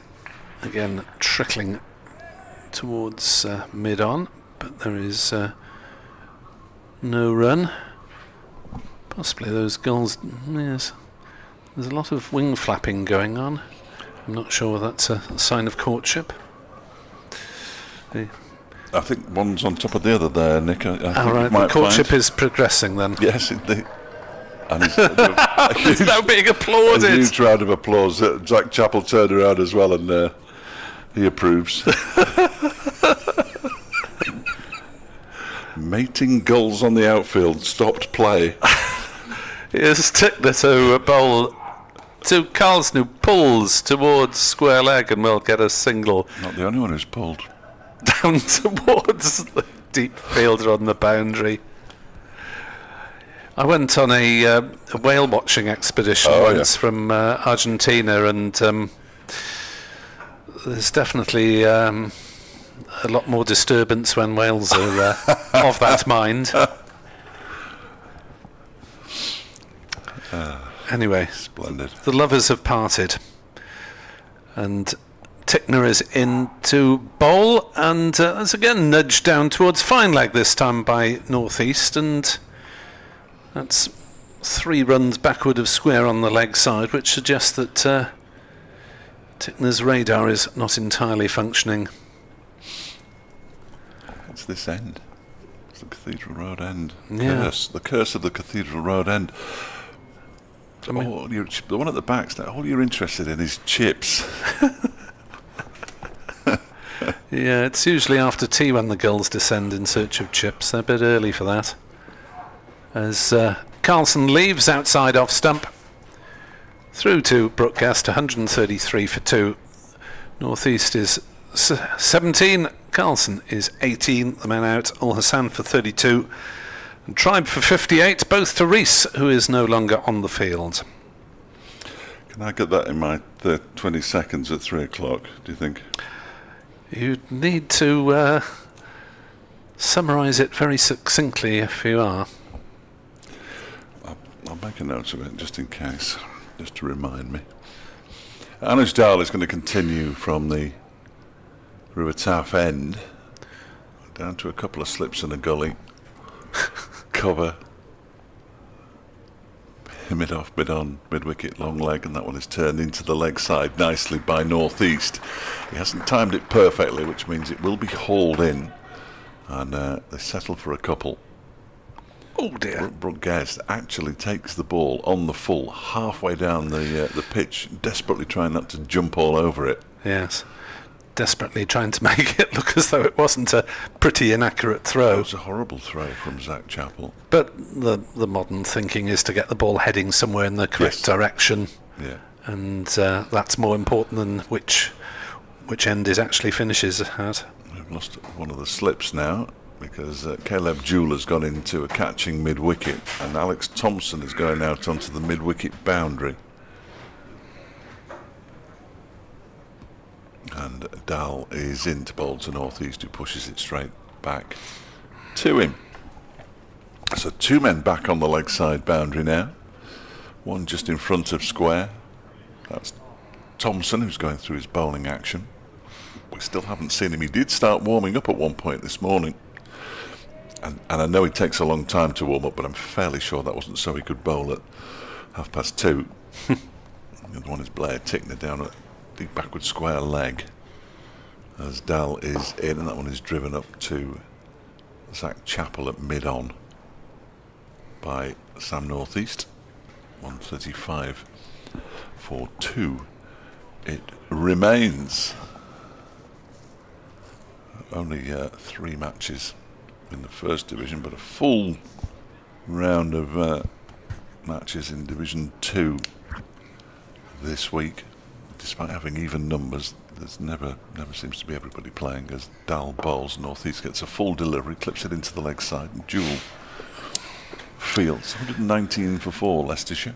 Well, I think, isn't it thinking that sides will be given a week off in one of rounds 3, 4 and 5, yes, or something like that? Yeah, well, so Derbyshire, it just seems bizarre to me. Anyway, Glamorgan played 3 games before a match off, and Derbyshire 5. Yeah, I can't think of many other sports it happens in. That's it, the NRL in Australia, they do have bye rounds. As Dahl is in and bowls to northeast, turns it into the leg side again, and once again Caleb Jewell does the feeling. There is 1 ball left of Anuj Dahl's. That's his 10th over, but he won't complete it. Lancashire 102 for 2 against Gloucestershire. They were 2 down quite early, so they've staged a recovery there. Kent, however, a 95 for 7 at Lords. In a spot of bother, I think it's fair to say. Middlesex bouncing back from last week's draw as Dahl bowls to northeast, who sort of goes back and cuts the ball, but his timing's not right, and it goes out to the offside, and Harry Kane does the filling. 135 for 2. Toby Rowland-Jones, in fact, they have the great bowling attack at the moment, the combined age of 74. Oh, yes. Rowland-Jones and Toby Rowland-Jones and Dane Patterson. Yeah. Patterson's got 2 for 23, and Rowland-Jones 11 overs, 3 maidens, 4 for 25, and he's a machine, isn't he? He always seems to take wickets at least once in the 2 innings against Glamorgan, and sometimes twice. Yes, well, he got 5 in each innings last season against Derbyshire. He got them in 3 separate innings. He got 5 wickets. There's an impromptu drinks break, and Alex Thompson's going to come on and bowl some off spin. He's got 590 wickets at 24. Rowland-Jones. Patterson has got 620 wickets at 23. I mean, what are they doing in this division? Formidable attack, isn't it? Mad. They were certainly too good for Glamorgan a couple of weeks ago, despite a little bit of helping hand from the weather. The rain and bad light didn't last quite long enough on the last day, and Middlesex were able to smash their way to the 50-odd they needed in the evening gloom on Easter Monday. And we've got another bank holiday on Monday. Not that it means anything to cricket commentators. Or indeed freelancers. There isn't a change of bowling. I was talking absolute nonsense. He did have his cap off and was going through his bowling action, and David Lloyd is putting the fielding pads on, so there will be a change of bowling at some point in the near future. Both Joe Root and Harry Brook have been and gone. Root made 1, Brook made 33. Yorkshire 124 for 6 against Warwickshire at Headingley. Yeah, it's the only match they're playing, isn't it, before the test against Zimbabwe, which it's nonsense, isn't it, for batters? Over tie yourself, do you? And, Complete nonsense. Jimmy Anderson's waiting until 2 weeks today to make his first appearance in the county championship. Apparently fancies a little run out against Derbyshire at Old Trafford. Here comes Tickner. Bowls up in the block hole, driven by Carlson. Bowler gets a hand to it in his follow through, and there's no run. So Jimmy's got you in his sights, has he? Yeah. He knows a good thing when he sees it. He's carted all around Old Trafford by Caleb Jewell on his way to another half century. He'll wish he hadn't played. Here's Tickner in, bowls, and that's a nice square cut from Carlson, slashed away just backward of square on the offside, and hit really hard. It's gone about 25 metres past the boundary over towards the pavilion, and Glamorgan move on to 139 for 2. And I'm constantly amazed that so many people sit in the pavilion area when the pitch is towards the grandstand side, because it's a long way when you're watching square on in particular, which I don't like doing anyway. It must be 30 yards from the fence to the boundary. Yeah. And that's moved towards the pavilion from the first game, which is even further. As Tickner bowls, and that's dispatched in exactly the same place by Kieran Carlson for 4 more. That one more of a back foot punch, but the same effect of 4 runs. 143 for 2 here on BBC Sport Online. That's the Cathedral Road end. Well, there's less grass to bowl at for bowlers from this end. But on the other hand, the grass doesn't affect the initial trajectory of the ball. No. They were just 2 rank bad balls, weren't they? That were put away by Carlson with consummate ease, I would suggest. He's on 26, 143 for 2. Carlson, Glamorgan's top run gatherer in the first 3 matches, with 267 of them at 44. And he hooks this one down towards fine leg, but got well on top of it, and they'll just take a single. 144 for 2. Carlson's 27 not out. Maybe that Carlson will have a little bit more bowling to do in this match as the second spinner behind Callaway, as opposed to the third spinner behind Bashir and Callaway. And has he got any wickets this season? Carlson, no, he's only bowled 1 or 2 overs.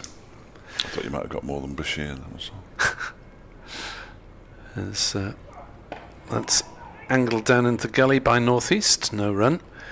Well, Ben Callaway has got more wickets than Bashir. Ben Callaway has 4 wickets at 34,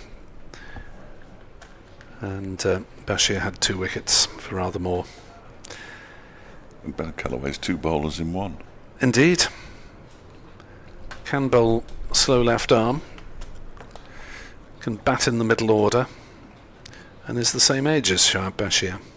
That was tall, I bet. He's 6'2", he's tallish.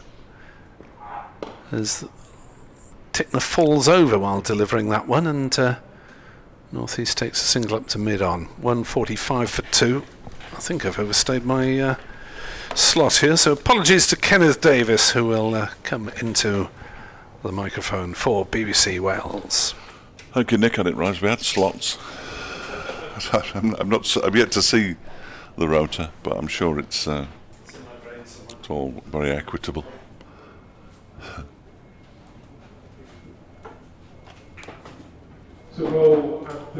Somebody has just sent me a message. He is in the ground, asking if I'd spotted the gulls. Don't worry, I was all over it, as they say. Zach Chappell coming on to replace Anuj Dal. Kenneth, how are you? Prynhawn. Oh no, don't do. Good afternoon. Because I feel bad anyway with pronunciation. Well, was it last year or the year before Daffith was with us? I'm not sure if I've pronounced that. No, right. that's quite good. Close. Yeah, well, that's it. Close isn't really. I mean, God loves a trier, but it's all a bit much. It's like a foreign language to me. So yeah, we're going to see. Sorry about that. We're going to see Zach Chappell, who this morning bowled 5 overs for 17. It's interesting that Nick mentioned, and you mentioned, we don't have slots. Nick will testify. Some counties do rigorously keep to their... Yeah. We won't name them. Well, we never go to Essex. I've been in the same division for a long, long time. We don't play them at T20, and but I don't know who you mean. Here is Chappell bowling to North East, who turns that one into the leg side, fielded by Thompson, who I'm fairly sure we're going to see soon. Otherwise, David Lloyd has put the fielding pads on. It was funny. Myself and Nick went there last year for the one-day cup, and so there were 4 of us, and so the slots were. It was quite frantic. Yeah. Did you have all the Bears as well? Were the Bears there last year? See, I can't. Yeah, no. This conversation has to stop now, otherwise I'm going to get sacked. In comes Chappell and bowls to North East, who goes forward, defends, and it bounces into the ground and behind him, away from the stumps. Fortunately for Sam North East, 145 for 2. Well, you have to watch your rhetoric down in the commentary box in Essex, given the boisterous nature. But it's always the other side. Yeah, I don't mind taking Don Topley on though. In fact, I rather enjoy that. Alex Thompson continues to warm up, and Zach Chappell is into bowl to Sam North East, who whips this one away for 4 runs to the square leg boundary. Really nice shot from Sam North East. Very wristy. Moves to 24, 149 for 2. Wasn't the worst delivery, I don't think, that Zach Chappell has bowled, but he's a very high-class operator, Sam North East, as he has proved over the past few years, and before that as well. Yeah. Brilliant acquisition for Glamorgan.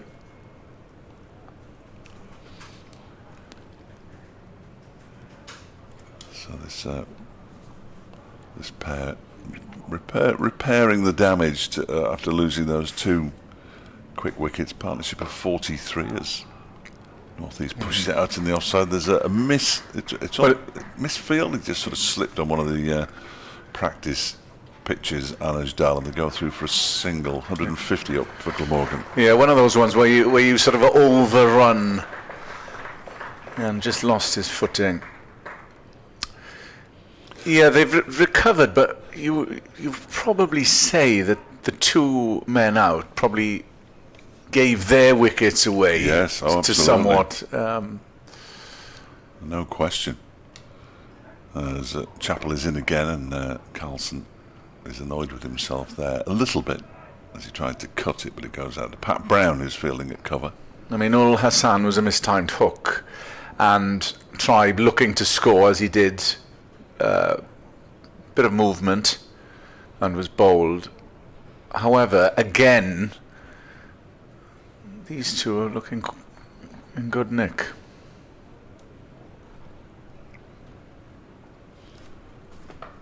Here's Chappell once more from the River Taff end, over the wicket, short of a length, and pulled around the corner by Carlson down towards Tickner. They go through for a single.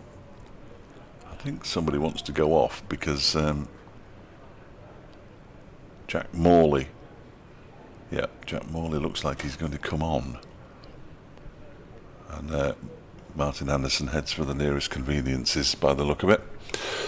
Extra glass of squash at lunchtime, and it's going to be we are going to get that change of bowling I've been promising you for the last hour and 3/4. Here is the off spin of Alex Thompson for the first time. We're going to see some spin. This will be interesting, and he's bowling into the slightly less grassed area, shall we say. Well, it will be when he's finished having a very in-depth conversation with his skipper Wayne Madsen. There will be a short leg, and it will be David Lloyd. Usually the the job of the junior pro, isn't it, under the lid. Last week, Yes. Harry Kane was in there, dropped a catch, which was relatively straightforward for that position. Then after the start of the next session, David Lloyd was there. Harry Lloyd. I think he was a silent movie star, wasn't he? Harold Lloyd. Harry Kane had been banished to the outfield again. He's fielding at mid-on. Yeah, it'll be interesting here to see how Carlson treats Thompson. Another quick scorer is Carlson. Will be looking to get on top of the spinner. Here comes Thompson, then his first ball over the wicket from the Cathedral Road and just dabs that round the corner. Backward square comes in, and there'll be a single. 50 partnership for Northeast and Kieran Carlson. They've steadied the ship after lunch. No discernible turn from the first delivery.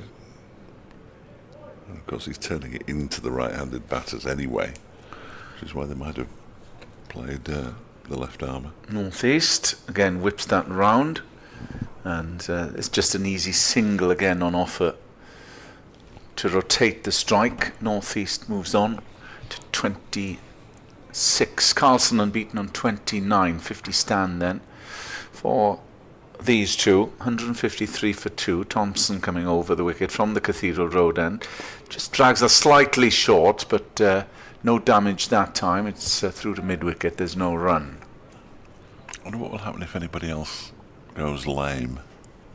Because Nye Donald is on the boundary's edge at the moment. I'm fairly sure he's not fit enough to field. Thompson in, and that's dragged short. And Carlson tried to cut that. We've seen two ferocious square cuts from Carlson, but he didn't get hold of that. Yeah, Lewis Rees, are we taking it that that was a hammy? I've heard nothing to the contrary. Yeah.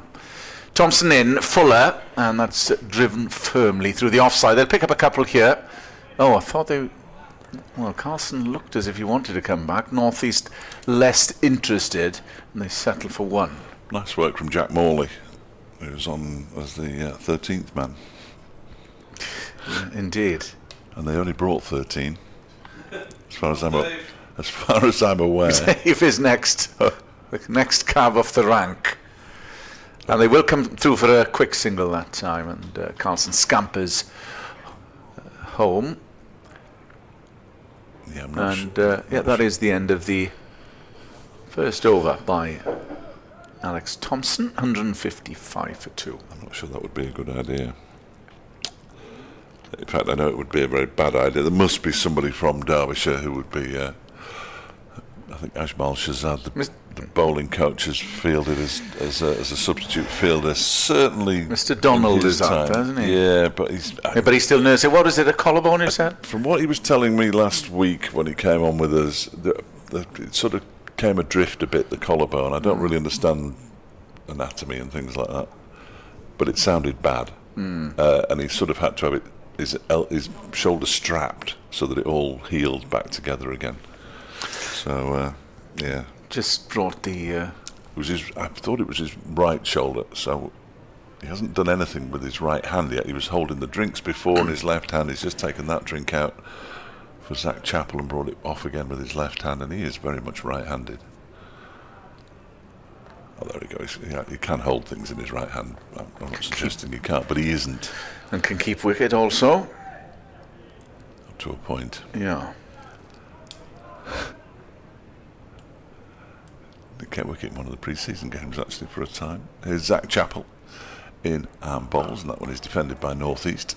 Back towards the stumps, just misses the stump on the leg side. Yeah, we were talking about his brother as an able cricketer as well, Gavin, who was in charge of the press down here for a while. It was his last game last season when we were here, Gav, and I think fairly sure that I said he was captain of Gorsinen. Good cricketing. With apologies, as Chapel Bowls 2, North East, and it's fielded by Anderson. Was that Leighton James? Well, Leighton James was from Gorsina. Did he play for Gorsina, Nick? You would. He was liked his cricket, the dearly departed Leighton James. And of course played a big sledger, I'm told, on the field. Big sledger. I played at a football ground which has a cricket ground attached to it, of course, at Turf Moor.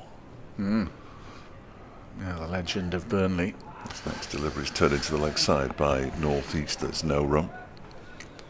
I was telling somebody the other day, we were talking, I don't know what we were talking about, but I assume it was footballers who were good cricketers or the other way around. But when I was young, quite often in the summer, the football comics, if you like, were full of George Best and Dennis Law striding out to bat at Old Trafford in a match against Manchester City and all that kind of thing.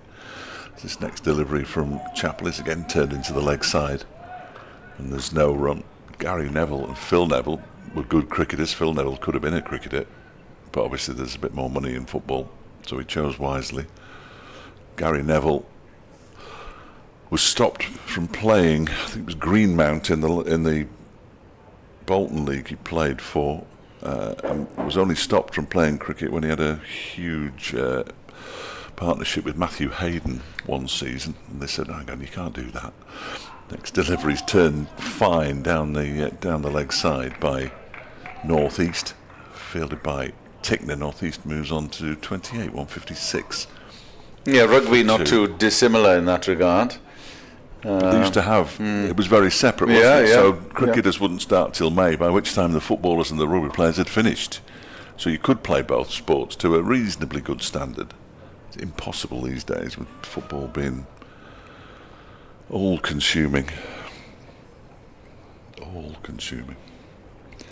Here's Chapel, bowls. That one is guided into the ground, backward point by Carlson. Dal Fields, and the over comes to an end at 156 for 228 to North East, 30 to Carlson.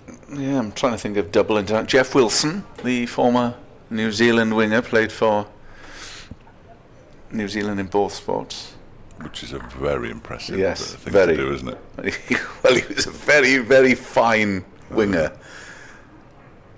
He wouldn't get bashed about too much during the winter, though, would he? No. Which, you know, no. Imagine some gnarly prop forward or hooker wanting to play sport in the summer after he'd just had a lengthy spell playing rugby union.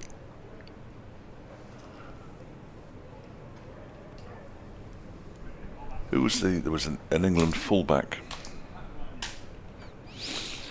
Can't remember his name now. It perhaps comes to me. Alistair Hignell. Hignett. Was he a double? I think he was a double. I think. I'm only guessing. I'm not guessing. It's a answers on a postcard. I'm sure we'll get a stream of emails now with suggestions. Salmon, did he play? Possibly.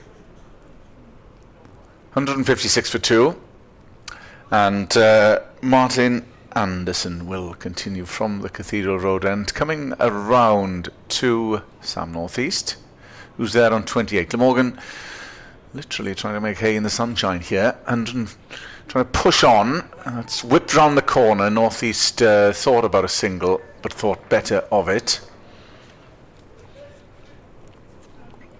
The two to depart in the first session were Ace a try, bowled by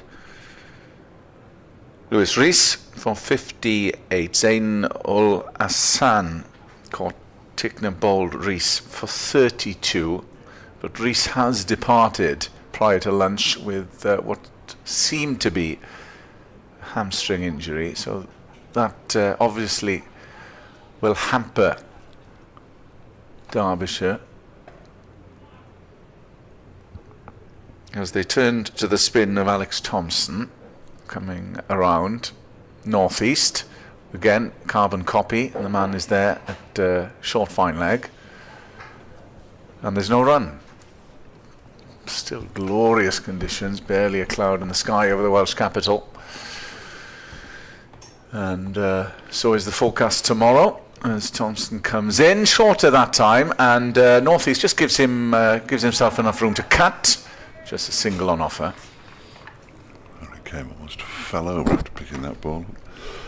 Alistair Hignell played 14 times for England, played 170 first-class matches, but didn't play for England. Yeah. So he's not a dual international, but still a decent effort to play 170 first class. Indeed. That many England internationals. A fine broadcaster to boot as well. As Thompson comes in, that will evade the man at fine leg, and backward square comes in, hurls it back to the keeper Guest. And another single to Glamorgan's tally, 158 for 2. Alan Wilkins, of course, from this parish, played for Glamorgan and Cardiff and Bristol, possibly. Club president, Alan Wilkins. Another fine broadcaster. There are so few of us left. Thompson coming around to Sam North East, just prods that into the offside. And that is the end of the over. North East is there on 29. Carlson unbeaten on 31. Glamorgan going nicely at 158 for 2. The ball's not turning, and the fielding pads are now being removed by David Lloyd. So even if Alex Thompson hasn't been told, he's taken his trousers off completely. Look, Lloydie now. Anyway, we had 2 jock straps on the field at one point last week. It was very unseemly. Nick Buxton, well, David Lloyd gets dressed. The old rope-a-dope tactics in play again by Wayne, I see. He says, win the toss, bowl first on the greenest wicket of all time and bowl absolute tripe to lure them into the trap of thinking we're useless. That's what I'm hoping is happening anyway, says Nick. FletchCricket@gmail. Is that what he really means? FletchCricket@gmail.com. Or Fletch Sport. There's all sorts of ways you can get in touch with us. Here comes Zach Chappell in and bowls to Kieran Carlson, who just jabs it towards the cover bound, and it races away towards the empty grandstand for 4 runs. Bad start to the over for Derbyshire. Good start to the over for Glamorgan as Carlson moves on to 35, 162 for 2. Not even close to being halfway through the day's play. Still 55 overs, or the thick end of, to go today. As Chappell runs towards us. That's a short delivery. It's in the air. It's going down to Tickner, who takes the catch. Down at long leg. He's fallen for the short ball, and Carlson flips his bat in the air. Tickner has his second catch of the innings. Chappell has his first wicket, and Glamorgan inexplicably at 162 for 3. Yeah, well, that was really disappointing, because again, it probably not too dissimilar to Ul Hassan. Didn't follow through with the shot. Maybe just checked on him as we have a look at the replay. Didn't get everything on it, and well, Tickner, the second time of asking, I think he fumbled it initially, and then there was a dramatic falling over. So that is disappointing from a Glamorgan point of view. Not so for Derbyshire. Another breakthrough for them, and another danger man in Kieran Carlson goes. That's 2 out of the 3 wickets, I would say, were gimmies for Derbyshire. The one Abasa Tribe, it was a good delivery, wasn't it? From Lewis Rees. Just nipped back a little bit, hit the top of off stump, but Carlson would be disappointed with that, because he probably, in terms of his batting prowess, was a bit inconsistent in this format last season. Colin Ingram, who's been playing since I was a lad, I think. Colin, hasn't he? Must have been. What is he now? 73? 39. Is that all? 39. So is that the official? He's 3 years. He's 2 years younger than Wayne Madsen. Colin Ingram. Anyway, he's gone out to join Sam North East. 60-run partnership from 94 deliveries between North East and Carlson. I don't know if Glamorgan listeners want me off soon. I've got all 3 wickets to fall today so far. I've only managed to call 2 of them right, but I've got all 3. Taken with 2 catches in the shadow of one of the floodlights. I don't think that might have been the shadow that was missing last year when we were here. There was a floodlight being repaired at the time. The not in use floodlights. Well, this is the wicket they'll want of Colin Ingram to break.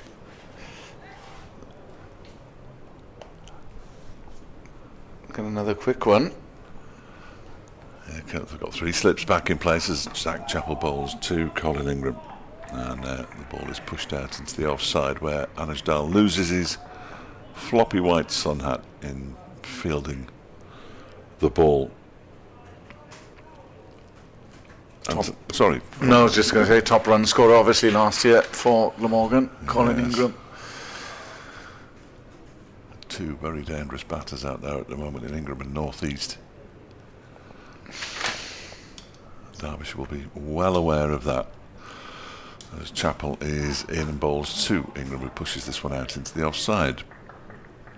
Anthony from Hena. Afternoon to you, Anthony. Really looking forward to catching some of the historic Falcons match at the County Ground tomorrow.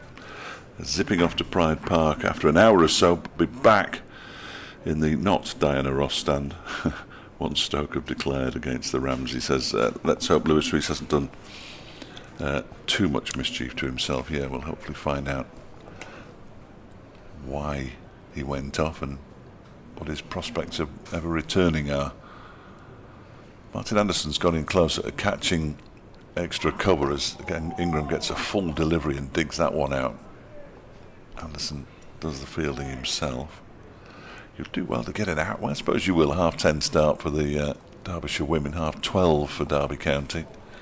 3 o'clock for Burton Albion. Say that I can last all the way through until 3:15 without saying the words Burton Albion. Now I've said it twice. But they're playing a meaningless match in South East London. In comes Chappell again. Wide of the off stump, left alone by Ingram to go through to Brookcast. But a successful over for Zach Chappell, who now has 1 for 28 from the 8 overs that he's bowled. Ingram yet to get off the mark, having successfully negotiated those remaining 4 deliveries of the over. North East has 29, 162 for 3. Edward Bevan missing Swansea Oxford tomorrow for this match to be present here. Of course, nothing on that game either. Swansea safely in the Championship next year. Not so Cardiff, who fell last week and will be playing in the third tier for the first time in 22 years. So desperately disappointing there. Thompson in bowls, and that's whipped into the leg side. There's no run. It is desperately disappointed, but I'd been to Ninian Park and I haven't been to the Cardiff City Stadium, so that's quite exciting from a professional point of view. Thompson, Fuller, and that will evade the man at short fine leg, and there's a single taken. Thank you, Andrew.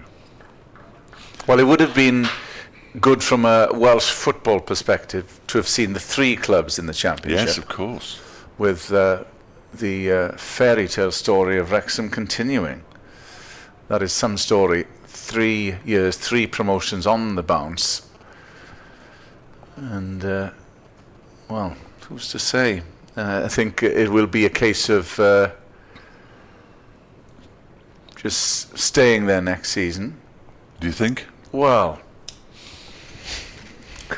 we have that on the anything record. is possible. Are we on the record here, or they will need to spend some serious dough, I think, next year. Not that they haven't already. Not that they haven't already, but I think the Championship is a different beast. Yes. More longer season, more clubs, stretching the resources. So we'll see. I think they look to stay there. That they are looking to extend the race course. Yes. Yes. I was there 3 weeks ago, 4 weeks ago. I got chastised by the gentleman doing the radio commentary. The home club's radio commentary. Right, okay. Yeah. The guys from Radio Wales were great. He gave me a right mouthful. I think I might have uttered the word circus at some point. And that was before Luton Town mentioned it, incidentally.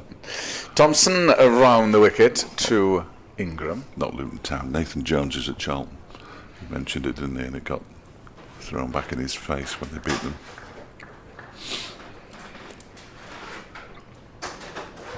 Coming around is Thompson again to Ingram, who just prods that into the offside.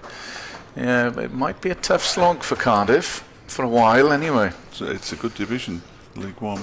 It's not really. I've got to say that for contractual reasons. Thompson drags that shorter and Ingram cuts, but it's fielded at point and there's no run. 163 for 3. This is the last ball of the over. Runs have dried up slightly since Carlson departed. Thompson in again. It's cut off at backward point and there's no run. The end of the over, Northeast 30. Ingram has yet to get off the mark. So I've got some good signing news. They're playing Gowerton tomorrow. Oh, are they? Ooh, that's a local derby, that is. At Bevan's old side, I'm told. It is, Gowerton, yes. Yeah, and my source... No love lost there between Gossynon and Gowerton.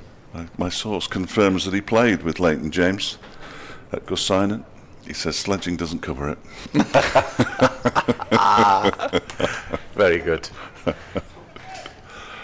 He's let me off mentioning Burton as well because I mentioned Gossynon, so thank you very much. Zach Chappell, I don't know why he's listening to us. I think I know who your source is. Yes, I think you might. Here comes Chappell and bowls, that's down the leg side, actually hits the pad of Sam Northeast as he tried to tickle it away, took all the pace off the ball and it's picked up behind the stumps by Brooke Guest. Interaction's good though. Interaction's good. There will come a time when they work out how our commentary can be in sync with what you're actually watching, because they've already got apps in Australia which do that. I don't know why we haven't. As Chappell bowls, back into his crease goes Northeast and pushes it out towards mid-off, where it's fielded by Lloyd and they scamper through for a single. Northeast moves to 31, 164 for 3. Good track down at Gowerton. Good pitch down there. Yeah. As Nick mentioned earlier, a lot of the leagues back in action tomorrow. Yes. It's my local cricket team, Blackrod, who were the champions of the North West Cricket League last season.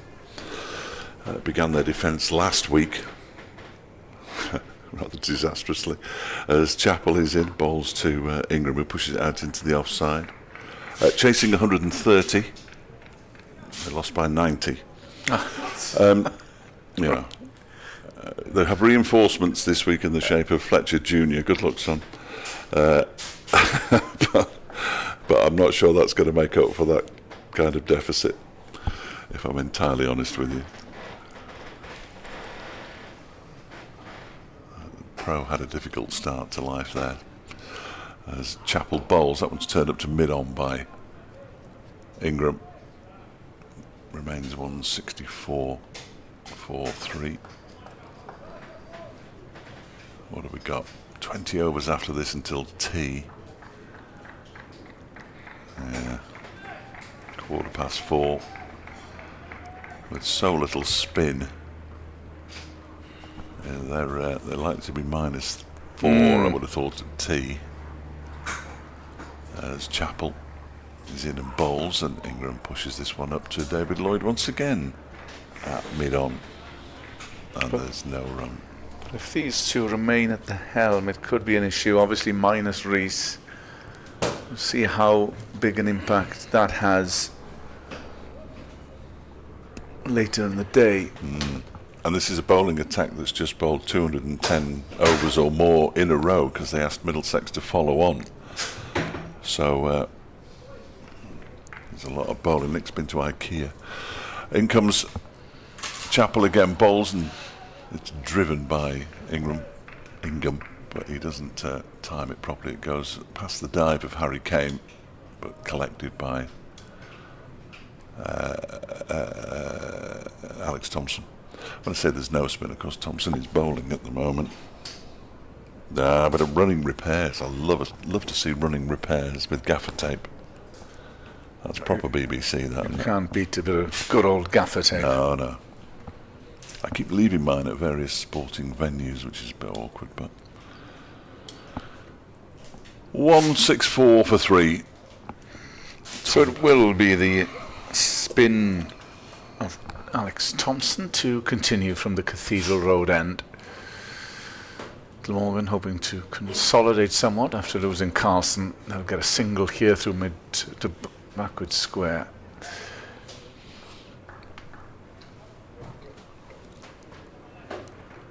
Yes, I know all about Gosainen Cricket Club because I follow Gav on Twitter. Oh, right, He yeah. does, that and WWE wrestling.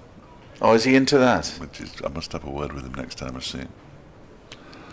Yeah, Well, he doesn't mind a tweet about that. For a post, I think we're supposed to call him now. I think as Thompson comes in to Ingram and thought about a quick single, thought better of it. I think I was into it about 30 odd years ago. Exactly. And the old school wrestlers were at it. Sort of my point. People do get excited by it though. Thompson in round the wicket, and again it's defensive shot into the offside. There's no run. 165 for 3. Triple H and all those when my lad was watching it 20 odd years ago. Thompson drags that one short this time, and there's no run. The Undertaker. Well, remember him. Triple H was the one who The came out Undertaker. to Motorhead, wasn't he? I think. Thompson, good flight, and again carbon copy. They've all been pushed to cover. Oh, and Nick has brought the old flapjacks and various options. Thank you, Nick. Nick. Unfortunately, Very much. last year it used to be fresh cake at this time. Yeah. So, but we'll have to we'll make do, so to speak, as Ingram cuts into the offside, and there is a run taken.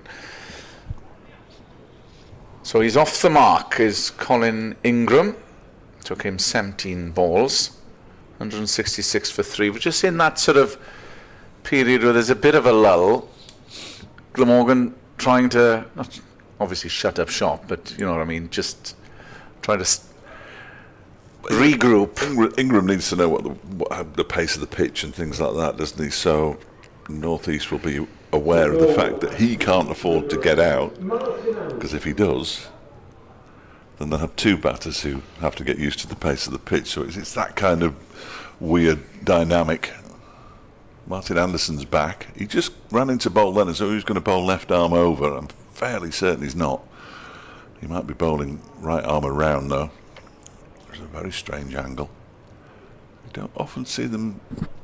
There we go. Now he's moving into a slightly. He's got quite a straight run up if he comes in from there. Martin Anderson with 2 S's.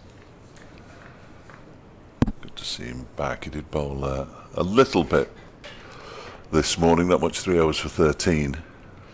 So he's hardly been overused. But he's shone with a bat recently. A couple of centuries, yeah. The first 2 first-class centuries of his career.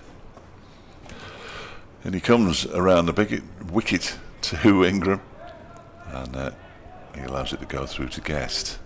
Yeah, his first one at Leicester was very good. I missed his second century, which was against Middlesex last Saturday, because I was at Burton Albion. So if he gets another century tomorrow, then I'll miss that as well, which will be disappointing. He's a very fine cricketer, Martin Anderson. Good fielder, really solid hands, safe hands. Decent bowler, good bat, and he comes and bowls to Ingram, who pushes this backward square on the offside. Dal field. It's become the first Derbyshire cricketer to score a century at 7 and at 8 in the same season. So good acquisition. Only arrived permanently in the winter, although he did play a couple of games on loan towards the end of last season, the same way that Jack Morley did. As Anderson's in again, balls to Ingram. Harry Kane fields as it's defended up into the offside, and there's no run. Not having caught sight of the rotor yet, I'm going to go in a minute anyway, but and just blow the rotor apart, really. The non-rotor. The non-rotor. I can do till the end of the over, Nick. Don't worry. Don't rush. In comes this next delivery from Anderson. It just lifts his arms a little bit. Thought he might have got past the edge of Ingram's bat, but no, he didn't. And he has bowled nicely to start this spell. If the first one was just 3 overs a spell, it doesn't really feel like a spell, 3 overs, does it? It might have done to him. It's very warm out there. In he comes and bowls, and Ingram drives, but straight to the man at mid-off, who is it's Alex Thompson who's fielding at mid-off. So that means Blair Tickner is somewhere else. He's down at long leg, I think. Or is that Jack Morley? I can't really see. Somebody. 166 for 3. This one is driven a little aerially off the bat, but he didn't time it, which is probably to his benefit. He picks up another single. It sounded like his bat was broken to me. Ingram moves on to 2. North East has 32. It's 167 for 3 with 50 overs left today. Only the 50. They'll be over in a flash. Or indeed not. Thank you, Dave. Dave will be back in due course with Thompson to continue from the Cathedral Road end. So runs have slowed up somewhat since Glamorgan lost Kieran Carlson, which was disappointing. He would be disappointed with getting out in the manner that he did as Thompson comes in. That's worked round the corner, and they'll get a single through square. It just looked, Nick, as if the ball just died somewhat on Carlson, and he didn't follow through with any conviction with the shot. Yes, he might have been caught betwixt and between, just trying to half pull out of the shot. Anyway, it spiralled up a long way. Tickner was underneath it. Thompson, and North East is forward, and that's squirted square of the wicket, and they'll take a single. It's a good phrase, in due course, isn't it? It can mean absolutely nothing, anything really. Just mind your own business as to when he'll be back. Yes. Roughly about half an hour usually, in the case of 3 commentators doing a day's work. Yeah. Thompson, and that's been clubbed over, way over, long on, and that is the first 6 of today's play. Well, that's Colin Ingram saying, I've had enough of messing around. 3 off 24 balls.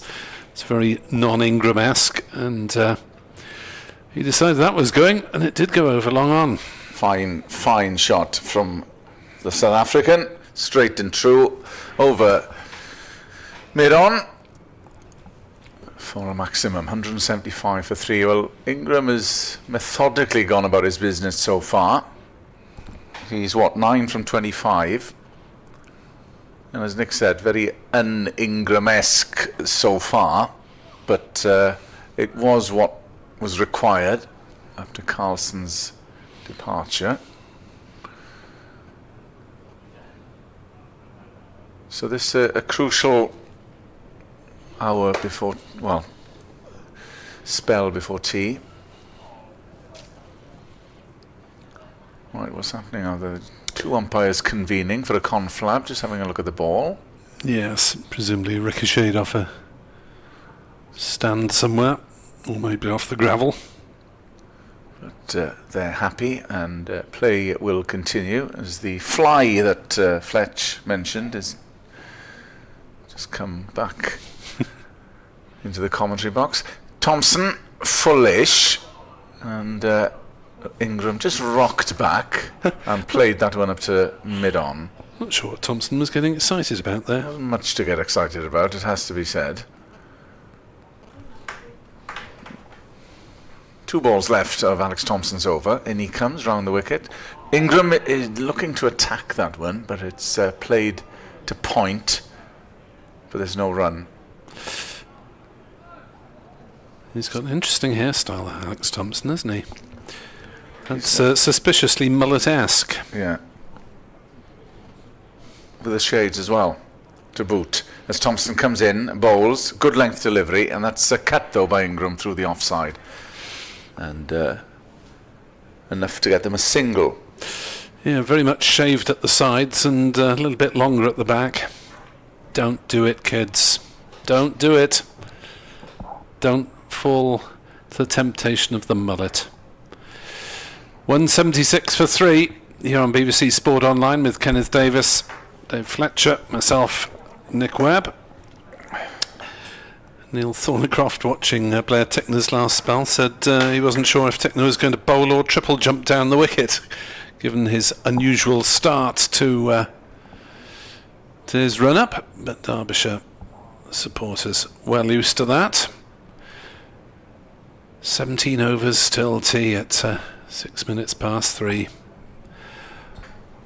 Whatever next.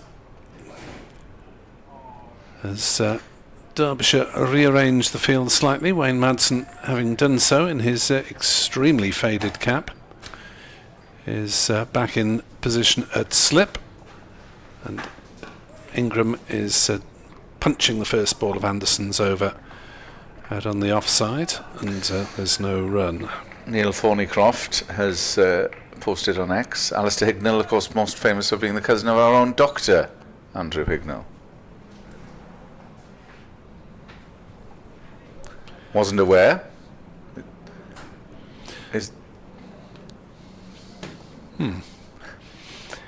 Anderson is in, and ball's edged by Ingram past slip for 4 runs. Madsen is down on his back, made a late grab at that one as it went sizzling past him, and Ingram rather fortunate there. The replay will show if it would have carried. I think it was wide, well wide of Madsen, to be fair. It would have been a sharp chance taken, it has to be said. Don't.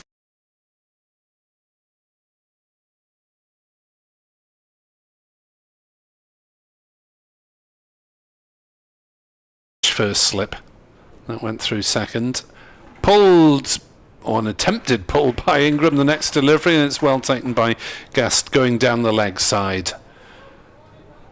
As Glamorgan on to 180 for 3 with that edged 4 from Ingram. Northeast 33, Ingram 14, so everyone so far has had a little bit of a start. Tribes 58, the top score so far. Anderson in round the wicket bowls, and Ingram gets better control of that, working it round the corner for a single down to Brown, the sub-fielder at deep square. 181 for 3.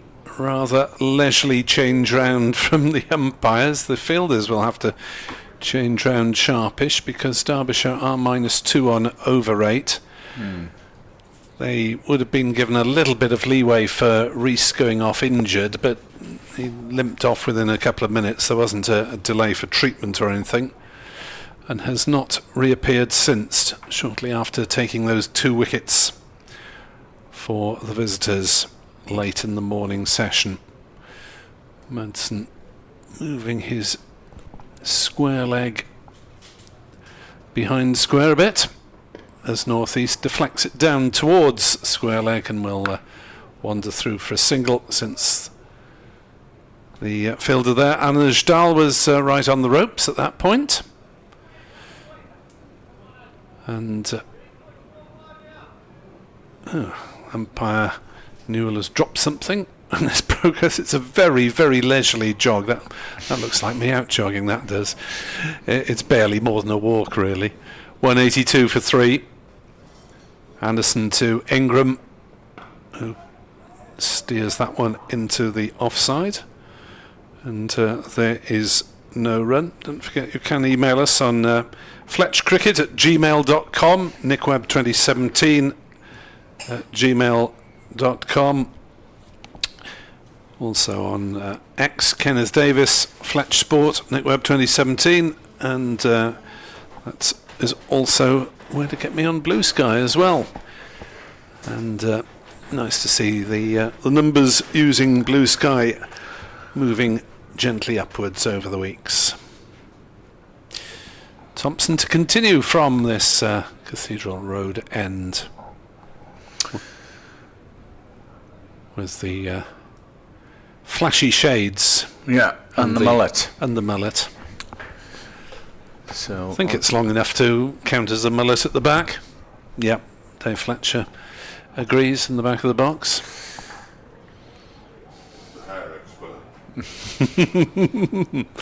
Well, Mr. Fletcher has quite a lot of hair.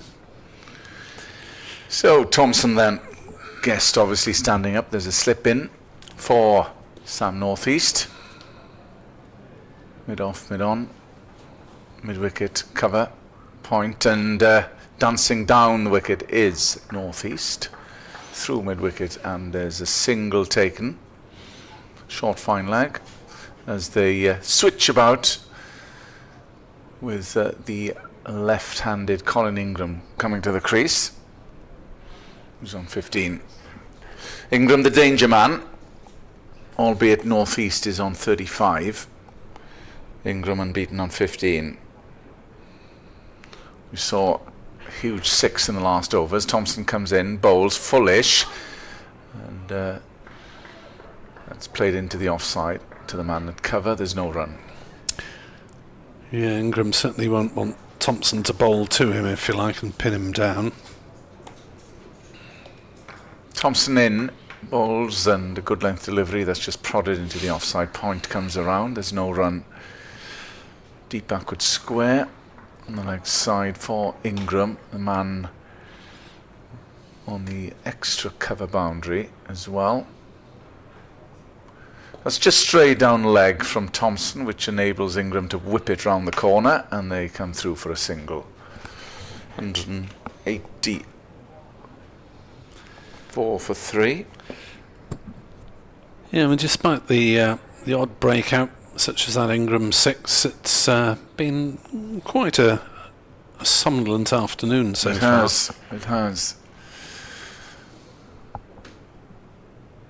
In is Thompson, and that's steered through the leg side for a single.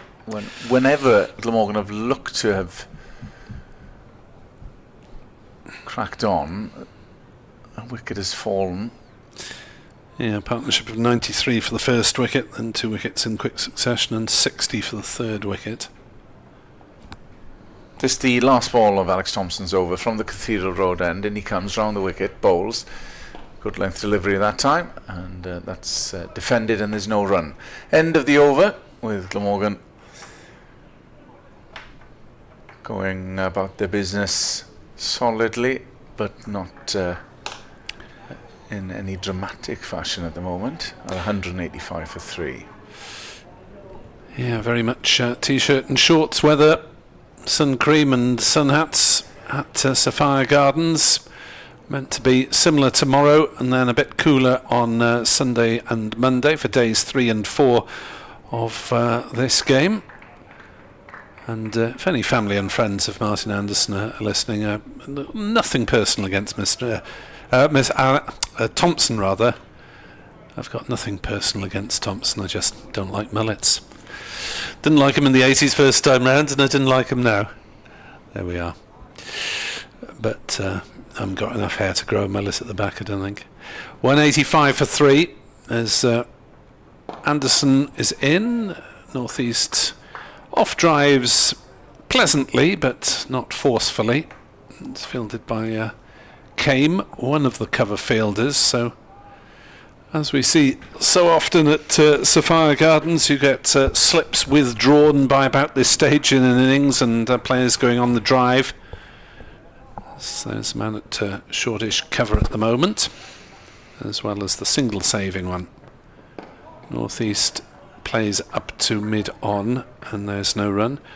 Elsewhere in Division 2 at Old Trafford, Lancashire against Gloucestershire. Lancashire 155 for 3. Marcus Harris, the Aussie, is 61 not out, and Josh Bohannon made 56.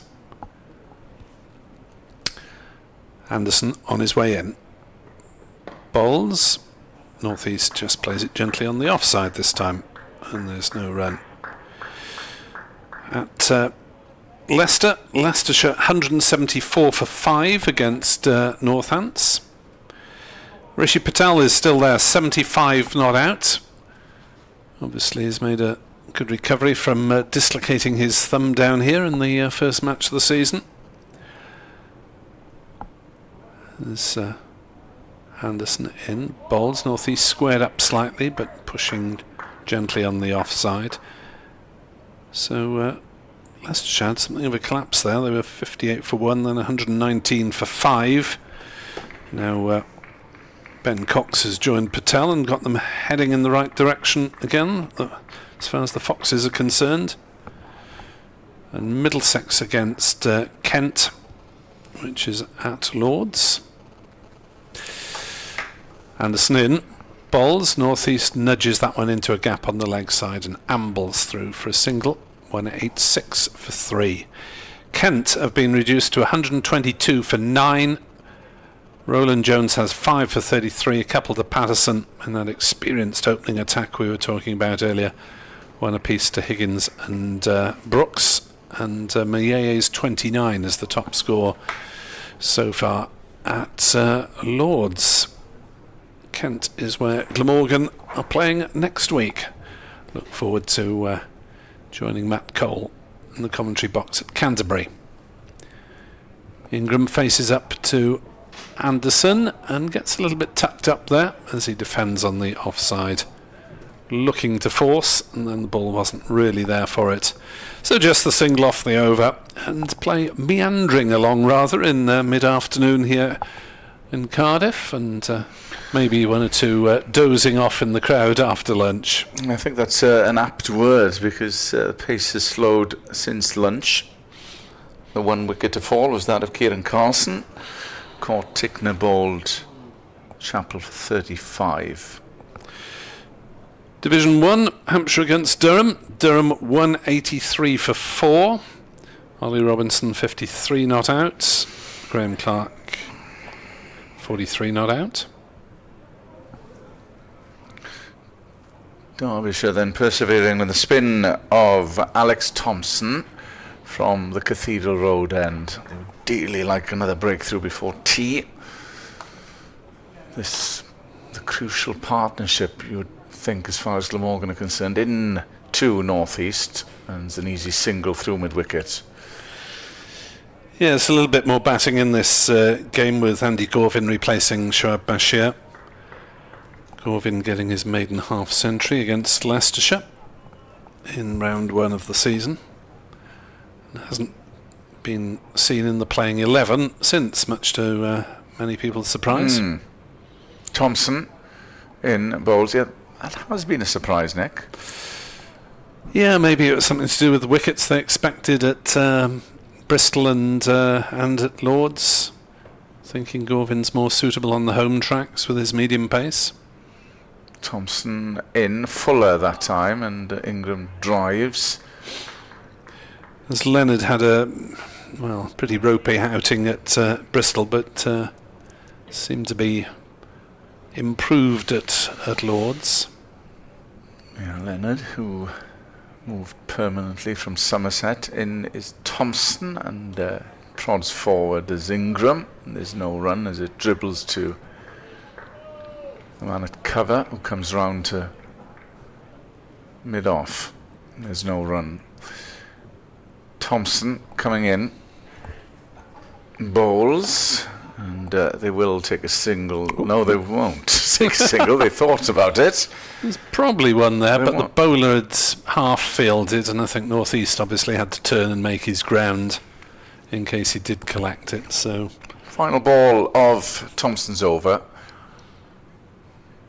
Ingram just defensively prods that, and again, nothing much happening at the moment. It's 187 for 3, North East 38, Ingram unbeaten on 16. Glamorgan will be happy for serene progress, even if it's only a run or two and over, I guess, as they look to get a partnership going for this 4th wicket. They've put on 25 so far. Scores haven't given you in Division 1. Wickets falling at Taunton, where Essex 136 for 7, and Jack Leach has got 3 for 25. Albeit his county colleague Shoaib Bashir selected in the England squad today.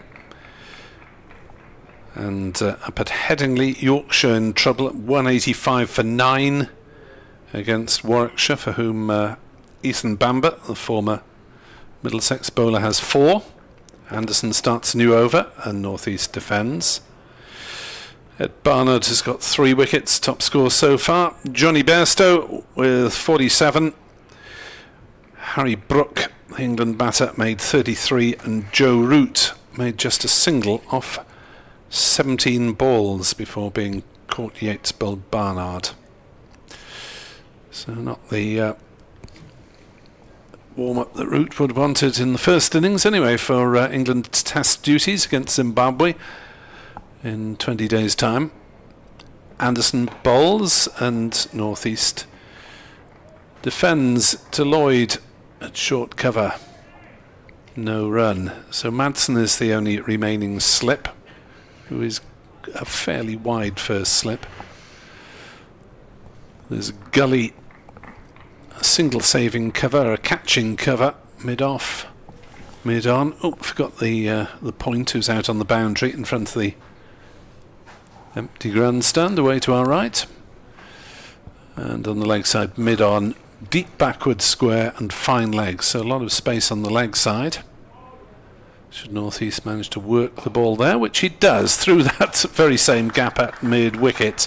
It's a long chase for either mid-on or square leg. They might think about a third. No, they decide against it. It's a hot old day and they want to bat for a long time. Very easy 2 there for North East. And Glamorgan move on to 189 for 3. North East has 40. And he'll be particularly keen to do well on his home turf, having not got a half century here in the Championship until the last match of last season, scoring the vast bulk of his runs away from home, as he's almost sent back to the pavilion there. All over the place really, footwork off balance as he dabbled at one outside off stump and didn't make contact. Well, away from home, and the first game away from home, more to the point. Yes, the Lord's ground record last season, and big innings as well at Headingley to save a game, and one other away match he had a big century as well. 189 for 3. It's been a workmanlike innings from North East. Yeah, 76 balls, so run every other ball, give or take. Anderson in. North East pushes into the gap on the leg sides, ambles through for the single. 190 for 3. North East has 41. And a leisurely change round from the umpires. I'm intrigued by Newell's pace, Mark. Well, he's not even jogging now. He's given up the ghost. The pretense at jogging. Yes, yeah. And that is, well, it's a hot old day out there. And he's got 4 days to get through. Anderson to finish his over. Bowls to Ingram, who drives nicely into the offside. They will take a single, but no more than that, because it's been well stopped at wide mid-off by Alex Thompson. who might as well hang on to the ball because he's going to be bowling with it from this end. 191 for 3, Glamorgan having been put into bat, so Derbyshire have the first point of the game, but Glamorgan, as things stand, are in the better position as they look to get on the front foot in the game for once, having been really under the cosh for very long periods in all 3 games so far. Well, that's been the theme in the 3 previous matches, under pressure early on against Leicestershire, Gloucestershire, Middlesex, and with this being the first of 3 home games, they need to get going in this county championship. Thompson in bowls, and that's played into the offside. There's no run available that time. 2 games to come after this one at home at Sophia Gardens in the shape of Northampton, and then Middlesex, the return fixture, the end of the month, before we turn to the T20 Vitality Blast. Thompson, and there were a few groans and oohs, and that's squirted just down to the man at slip. Yeah, that begins on June the 1st with a double header for the men and women at Middlesex, Northwood in Old Merchant Taylor's ground. Thompson in and swept away confidently, aggressively by Ingram, and that's gone square of the wicket, and they won't have to run for that, a boundary for Colin Ingram. That coincides, does it not, with England's game here against West Indies? Yes, well pointed out. Tickets are still available. I'm sure the club would like to hear us say. I'm speaking to the press department, trying to give that one a push. Obviously, South Africa is the other international. That's a T20 international. I believe that is the 10th of September. Back into the summer, that one. Of course, they played Australia here last September. It was full to the rafters then. England winning that evening. Thompson coming around the wicket to Ingram up at the block hole, and Ingram drives, and there's no run. Yes, we had one washout and one fine occasion here as far as England matches were concerned last year. Thompson in, just drifting down leg, but no damage. It's fielded at mid-wicket. 195 for 3. A lot depending on this pair now from a Glamorgan perspective. Ingram takes guard. Thompson coming in, bowls full, and that just squirted off the edge of Ingram's bat towards the man at backward point. There's no run. The end of the over. Well, he's hit one beautiful 6, Colin Ingram, but he doesn't so far look to be quite in the groove, does he? No. He's having to work for it. Well, players have to, obviously, to get through scratchy patches. It's part of the art of being a top level batter to hang around even when you're not playing at your peak. Garantius on X is musing. It'd be interesting to hear the selection principles behind the England pick. Do the selectors believe that however out of form their favourites are, there are no first division players better than them? Well, yeah, they do tend to stick with players for a long time in the current setup. As Anderson will charge towards us in the afternoon sunshine and bowl to northeast, who will flick that one away through mid-wicket, and Colin Ingram this time says there won't be a second run. The problem being the county championship isn't a yardstick anyway these days, is it? It's strange, isn't it? It is strange that we play this 4-day championship that is meant to be the breeding ground for Test cricketers, and often the criteria are possibly more subjective. Anderson is in to bowl. Ingram lashes this one through the offside. I wasn't sure for a moment whether that had gone straight to a fielder because absolutely no one moved. No. He hit that one really hard, Colin Ingram. Smashed it away and brings up the 200 for Glamorgan. Ingram on to 25. Yeah, point stood still. 200 up. Used to be the first batting bonus point before inflation, of course. Getting used to it finally after about 3 seasons. It's 250 and every 50 runs thereafter. Anderson in bowls. Ingram defends on the leg side. Bowler jogs across the field in his follow through. Just shows though how crucial Colin Ingram is. What was he averaging? 90 last year, 1,351 runs, and again he started prolifically this season. It was a phenomenal record to get at least a half century in every championship match he played. Anderson bowls and Ingram on the back foot. Plays back to the bowler and there is no run. So 2 out of the 3 wickets so far falling to Lewis Rees, who has not reappeared since limping off 10 minutes before lunch. And Derbyshire still got 4 decent seamers plus the spinner. As Anderson bowls, Ingram drives again through the offside. We'll pick up a couple of runs here. This one should be picked up just inside the boundary, and they decide against the 3rd run, and probably correctly, because a very good throw comes right over the top of the stumps, and Brooke Guest holds the ball to the bails for a moment to say to Colin Ingram, yes, you were right to send your mate back there, because he wouldn't have got here. 202 for 3. Still 10 overs to go until tea. Gosh. Anderson bowls last ball of the over. It is defended by Ingram. Back to the bowler. 7 runs off the over though. So Glamorgan finding a little bit of momentum after a very gentle spell.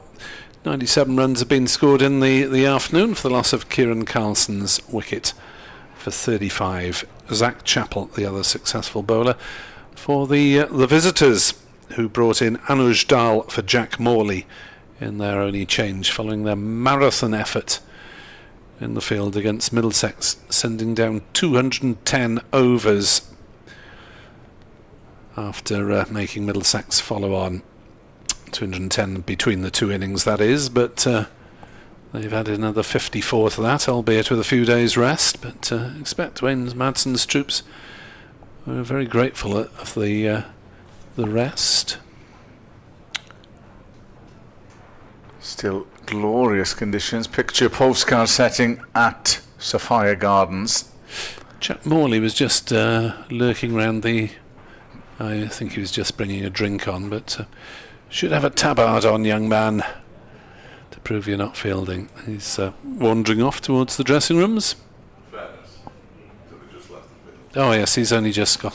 He was on, Dave Fletcher points out. So they're continuing with Thompson, our Derbyshire, who would like another wicket before tea. Thompson, and there's an appeal, but I think nothing more than very optimistic. Just getting warmed up for something more serious there, Alex Thompson. North East is into the 40s. Asa Tribe, top scoring so far with 58. As Thompson comes in, and that's defended back by North East. He sped away this morning, did Asa Tribe. Benefited from some loose bowling from this Cathedral Road end. Thompson in bowls, and that's whipped away through mid-wicket for a single off the bat of Sam North East, who goes on to 43. But then was bowled, and it was a peach of a ball from Lewis Rees. Ul Hassan will look back and be disappointed in the way he was caught. Just again a mistimed hook from Zain Hulsan off the bowling of Rees as well for 32. So he got in. Thompson, foolish delivery, prodded back by Ingram. There's no run. And then Kieran Carlson again probably got himself out. Didn't get on top of the ball and was caught down in the deep by Court Tigner off Chappell. Ingram Again, groans and oohs and ahs from bowler and short leg. Ingram's just gone down to move a speck of grass, suggesting that one might have done something slightly unexpected. Bit of gardening done by Colin Ingram then. And that's cut this time. Bit of width, and it enabled Ingram to cut through past point. That is the end of the over. Glamorgan 204 for 3. I will make way. It'll be Nick Webb and then Mr. Dave Fletcher. Thank you, Kenneth. We'll just swap seats so that Dave can get in front of his own laptop, which always helps.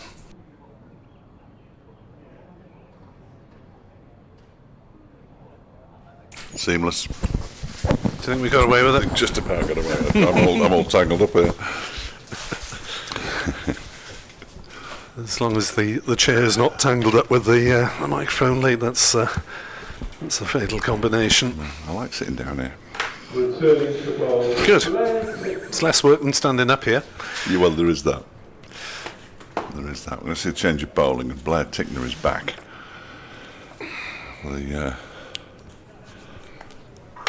Hasn't come up on the board yet. How many did he bowl this morning? And earlier this afternoon, this will be his 14th over. By far the most worked of all the Derbyshire bowlers. 13 overs for 48. Dahl and Chappell a little bit more economical, but he bowled quite nicely. The irony was that Lewis Rees was quite expensive, but picked up 2 wickets and then hobbled off. Yeah, it all happened in Rees's second spell, didn't it? His first spell, Tribe took a liking to him. 3 fairly straight-driven boundaries in the same over. Anyway, here comes Tickner after the Tickner dance, and is in to bowl to Ingram, who pulls out of the shot at the last moment, and the ball rather dies as it goes through to Brookgas behind the stumps. 204 for 3. Glamorgan still haven't got to the 100-run mark in the afternoon session. Mind you, we're only in the 28th over of the afternoon session, which is all they managed in total in the first session. So I suspect that Derbyshire over 8 is going to go further into the red when they change it at the interval, as Tickner is in to bowl, and Ingram pushes it away on the leg side. It's well fielded by Lloyd at mid-wicket. Diving on one of the strips he knows so well. And there is no run.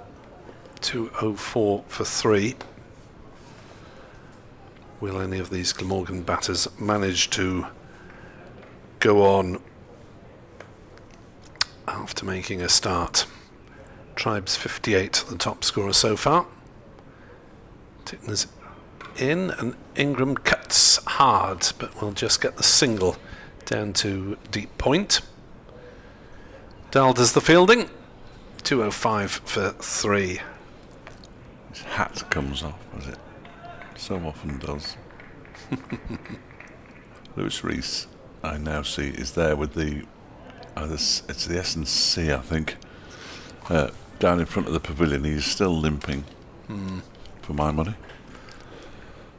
Yes, that looks like a bit of a lopsided walk. I don't know where he's going, to the indoor school, or I don't know where he's going.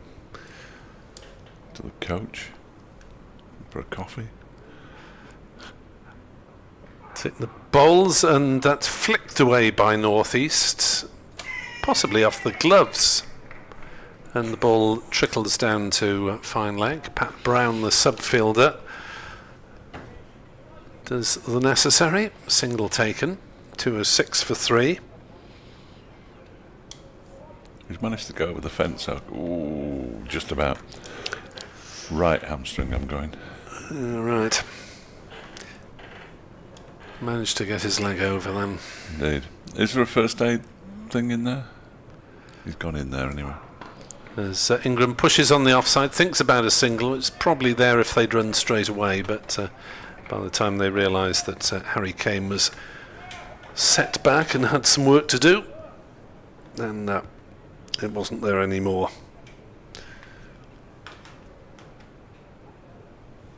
It's the most embarrassing bit of one of the most embarrassing moments of my journalistic career, when I ended up on the treatment table at Penarth Rugby Club. How? Basically, I fell down the stairs of the grandstand and took a bit of a knock. Marvellous. Yes, wielding a microphone and a pen. It's dangerous business. Here comes Tickner, arms pumping, and Ingram pulls. There's an appeal for LBW from Tickner, but virtually no one else, which is never good news. There's Brooke Guest, a very belated half an appeal from behind the stumps. It's a dot ball. It's the end of the over. 206-3. Well, Guest's appeal was very late, and Tickner's was quite late, and then full-throated, and then it stopped. It probably was just about to stop as Brooke Guest began his. Yeah. And then Blair Tickner bent down and started knocking the pitch. I'm not entirely sure what that was all about. He is a character, apparently. No, he is a good bloke. Proper character. Never still. And he's just bowled his 14th over of the innings. Thompson, who suspect might overtake him at some point today. Yes, I fancy he will. He's coming in now to bowl to Sam Northeast, who whips this one away out towards the mid-wicket boundary for a single. So Zach Chappell out there in the distance. So is David Lloyd still bowling mostly spin then? Entirely, exclusively All right. spin. Yeah, doesn't bowl. I don't think his knee is up to bowling anything else. Oh, fair enough. So we might see him at some point, I suppose, as Thompson bowls. Ingram goes for the big heave down the ground. Doesn't get hold of it at all. It drops a long way short of Blair Tickner, who's at a deepish mid-on. Gets away with one, Ingram. 30, he's on 208 for 3. Thompson in his 10th over. It's a point that needs addressing to the editors of the Playfair Cricket Annual and the Cricketers Who's Who both still have him listed as medium pace. Well, if they watched any cricket, they'd know. Thompson bowls. That one is cut away nicely by Northeast. There's a chase on here for the aforementioned David Lloyd, but the ball wins the race to the boundary. He's got the fielding pads on as well, which really does slow you down. And Sam Northeast moves on to 49, 212 for 3. Tickner's got a drink. I think the drink contains a message, if you know what I mean. It's been brought on by Jack Morley. Bowl straighter. Yeah, I'd be thought of doing this. Quite what I assume it's come from higher up than Jack. There's a left arm off spinner. Will Derbyshire regret not picking him? I'm not sure Thompson's turned many. He's into Northeast, who just pushes this out into the offside. And there's no run. Similarly, if the editors of those two cricket publications are listening, you should note that Ben Callaway ought to be OB/SLA these days, having taken proper wickets with that.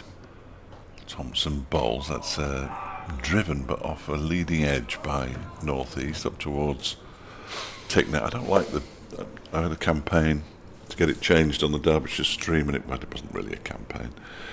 Slow left arm doesn't really tell you what he bowls. They're slow.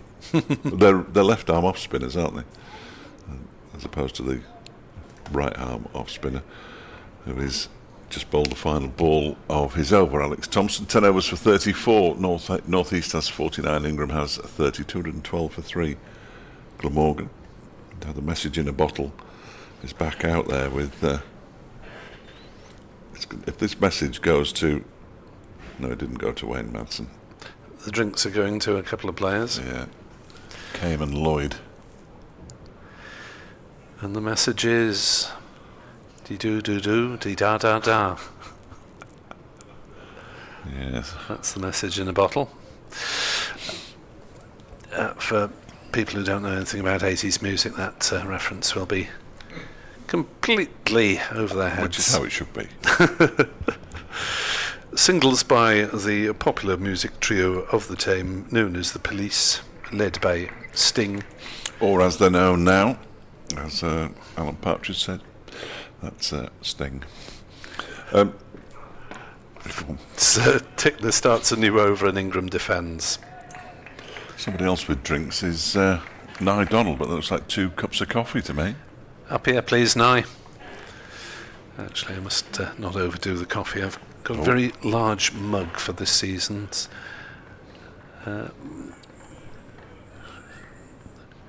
Who's this? He's heading towards us. Yeah. Come on, we son. might be in luck. Come on. Tickner charging in, bowling to Ingram, who chops it down towards Lloyd at gully, and there's no run. Has he found other members of the Donald family, do you think? Well, he might have done, but he's walking down the row now. Still going. Is that where they are? That's his mum and dad, is it? Can't tell from the no, I can't. hats. If it is Andrew, he's wearing a ridiculous hat. And that will be mentioned later. I think it is. Possibly. 212 for 3. He swapped it for a box. It's all very exciting. As Ingram, I thought for a moment, had edged one through to Gast, who took it low down, but there was no contact. Ball had beaten bat for once. It is, Andrew. It is, Andrew. It is. Welsh cakes? Yeah. Yeah. I know. 212 for 3. Because 30 seconds after we're talking about them is when they can hear that we're talking about them, because of the way these things work. Yes. 212 for 3 as Tickner in round the wicket. Balls to Ingram, who helps it on its way gently down towards Brown at fine leg, and they'll go through for a single. Just wonder about the nature of the pitch, that 2 very experienced batters are not really accelerating at all, whether the ball is not coming onto the bat as they would have hoped, because they're just pushing and prodding it round most of the time, which is not much of a spectacle with either the ball or the bat at the moment, is it? Because the bowlers don't appear to be doing an awful lot with it. I think the mating gills has been the highlight of the afternoon session so far. Absolutely.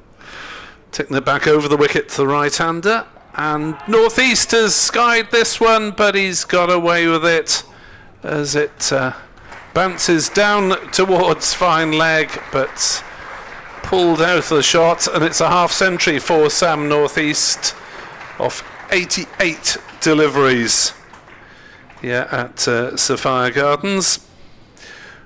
Little punch of gloves with Colin Ingram, and North East gritting his way to his second half-century of the season. Glamorgan at 214 for 3, and just 4 boundaries for North East in that 50 off 88 balls.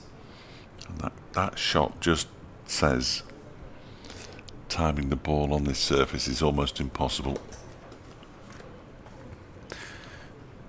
Here's Tickner. Bowling to Ingram, and they'll shoot away for 4 wides. Yeah. So 5 wides. And for once, keeper Brookgast escapes inappropriate blame, as that one really took off, started wide down leg side, went very much wider, and Guest didn't have a chance. 219 for 3. Someone really took pity on Brookgast. Bowler to bowler. Indeed. So Tickner tries again, and Ingram knocks it into the offside and ambles through for a single. 220 for 3 at the end of the over. 50 to North East, 32 to Ingram. Graham Brill says, just an observation, notice how shabby some of the players look after only 3 games. Surely they get new sweaters, shirts and trousers. There we are. And Yes, we heard from Nicholas, another member of the family, his son actually, who umpires in Premiership League cricket, so starts tomorrow, has St Helens on his list of appointments. Well, that'll be fought over this season, appointments at St Helens in the last season of club cricket there. Yes, yeah. They're moving, presumably. They've got somewhere else to play? They are playing, I believe, at the Swansea Civil Service ground next year, so whether they will remain separate clubs or not may be up in the air, I'm not sure. Alex Thompson begins a new over, bowling to the left-handed Colin Ingram, who pushes the first ball out into the offside.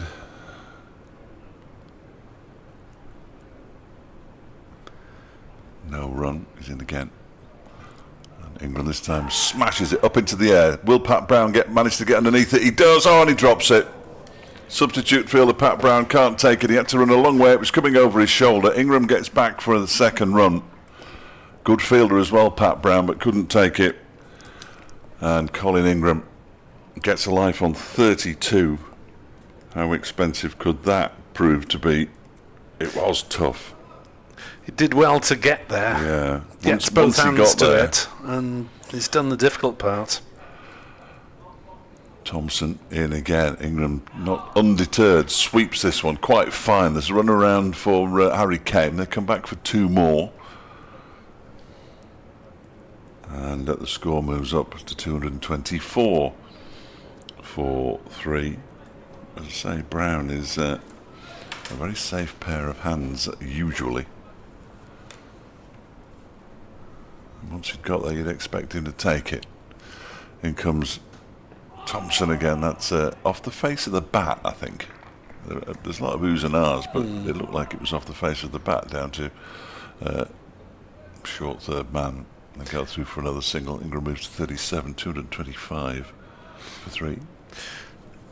Yes, Ingram practicing a more expansive shot there. He's just...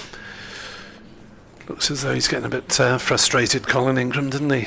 Yes. He's hit one big six, was looking for another, and skied Thompson. Thompson bowls, that's flicked away, very fine. A chase on here for Caleb Jewell, who gets to the ball now, just inside the rope, and they'll come back for a couple of runs. Yep, no signal from the umpire. 52 to North East, 227 for 3.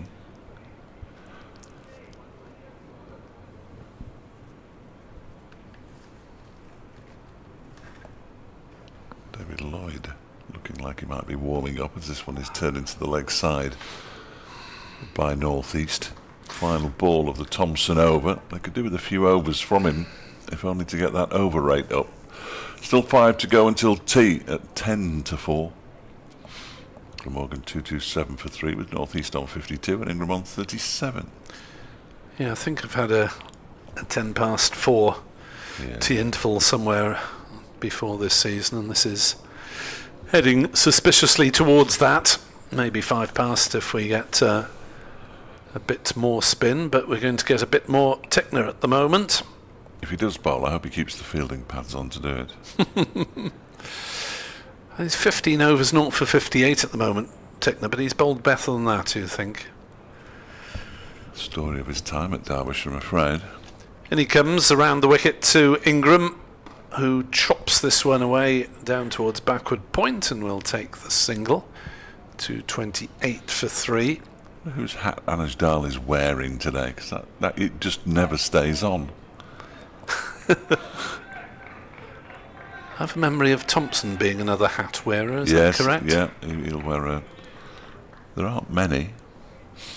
Nye Donald has worn one, I'm sure. Well, they inevitably blow off when you're chasing the ball in the outfield. That's why I stopped wearing them while playing. Nigel wasn't moving very fast. Tickner in, bowls to North East, who pokes it through cover. There is no cover. There's a scrambling stop by men running round from mid-off, and they just settle for a single. But nothing sounds as if it's going properly off the bat at the moment. Ingram played a shot before, and it sounded like his bat was broken to me. That was when I was on previously. They just can't time anything. And if these two can't time anything, it suggests that it's the pitch rather than anything else. Tickner to Ingram, pushes it on the leg side, thinks about a single and thinks twice. So events elsewhere in Division 2. Lancashire against Gloucestershire. Lancashire 186 for 3. Marcus Harris 88 not out for the Lankies. At Leicester, Leicestershire 198 for 6 against Northants. Patel 89 not out, as Ingram works one down towards fine leg and go through for a single. So Patel fighting something of a lone hand there. No one else has got anything more than 30. 3 wickets for Conway, for Harry Conway for Northants. So Patel in the first game of the season got cropped very early on in the field, fielding in the slips, dislocated his thumb and